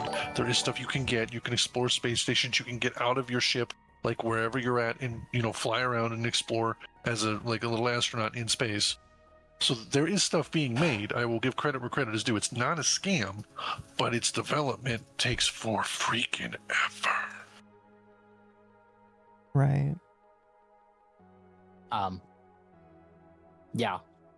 No, it is. And to finally wrap it up, because I can tell Occo is definitely ready to be done, because Occo's been live for 8 hours, 8 hours. as of right now. Okay. From Katsuhiro Harada. Oh, wrong page. I finally made it to Waffle House. The staff are always friendly, and when I asked if they would sell me a menu, they sold me one for $5. Next time, I'll be back at 3 a.m. for fight night. And he posted images of himself in Waffle House.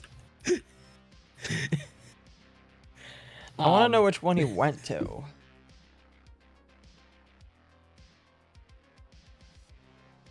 Stuff is being made. Take notes, Grums. Damn. But yeah, so, Grums will never finish his video game. I know a lot of people like him, but Grums is never going to finish his video game.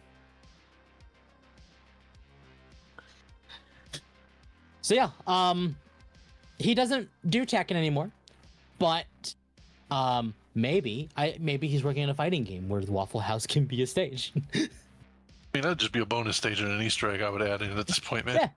Yeah, to be fair, I think the only reason, because they were discussing it, I know Waffle House has also mentioned it. I think the major reason why they never actually did it is because Waffle House doesn't really want Waffle House to be known as, in a fighting arena. But it's become too much of a meme at this point that if they just allowed it, they'd be making so much business. They would, yeah. Yeah. I would straight up, there's a Waffle House that's down the street from me. I would go to that straight out. Yeah, exactly. So I I hope one Waffle too, House yeah, so- allows him to do that. Yeah, I would definitely do it. I might Boy, buy the South whatever. Atlanta Waffle Houses that they get weird. I'd buy the Oh. game if it wasn't exclusive to a console.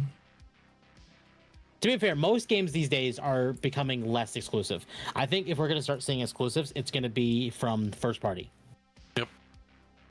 But more and more companies like you're seeing Square and Capcom, like whether or not they have problems, they're two of the biggest. And the fact that they're both seeing increased profits from multi-platform and specifically PC will show that these companies need to start doing multi-platform. The only ones you're not going to see it from is Sony, potentially Microsoft, potentially, and Nintendo. Everyone else sees the value of PC. Yep. So, I don't know. I thought that was funny. I think it's fantastic, honestly. It's glad to see that he's actually doing other stuff besides what he had been doing for Tekken for so many years. Yeah. Because Tekken, again, grew up with the franchise. It is one of the franchises that I still have a group of friends that dedicate themselves to playing a bit. It is a lot of fun. Mm-hmm. I'm just glad to see that he's actually doing other things. To be honest, the Waffle House thing is hilarious and fantastic. I'm at least glad to see that he's taken part, or at least being able to enjoy a little bit of American culture. So I'm going to leave you a little fun fact. I've never been to a Waffle House. To be honest, it's pretty interesting, but it's also like most chain restaurants for the most part. The only real particular problem you've had is that, again, there's been a lot of videos claiming that, it's a fight place, but I claim it in the realm of the pit over at Denny's at 3 a.m, that type of thing. Yeah. It's very, very rare, if at all. Yeah. Yeah, I've not been there at night, but I do like their I do like ordering their protein bowl with gravy on it. Well, I will have to try it one day if I ever get to somewhere that has a Waffle House. We'll see if I ever do. Fair. And with that, chat, I think we're gonna wrap it up. Okay, I've got a couple of $1 supers I need to read here. Okay. They're all from Mercenary.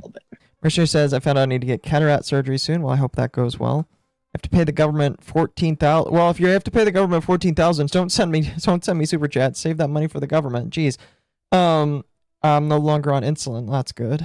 That's good. Let's see here.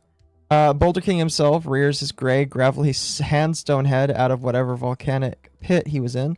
This insulting analogy is just derailed like a freight train in Germany after somebody put a penny on the track. Damn.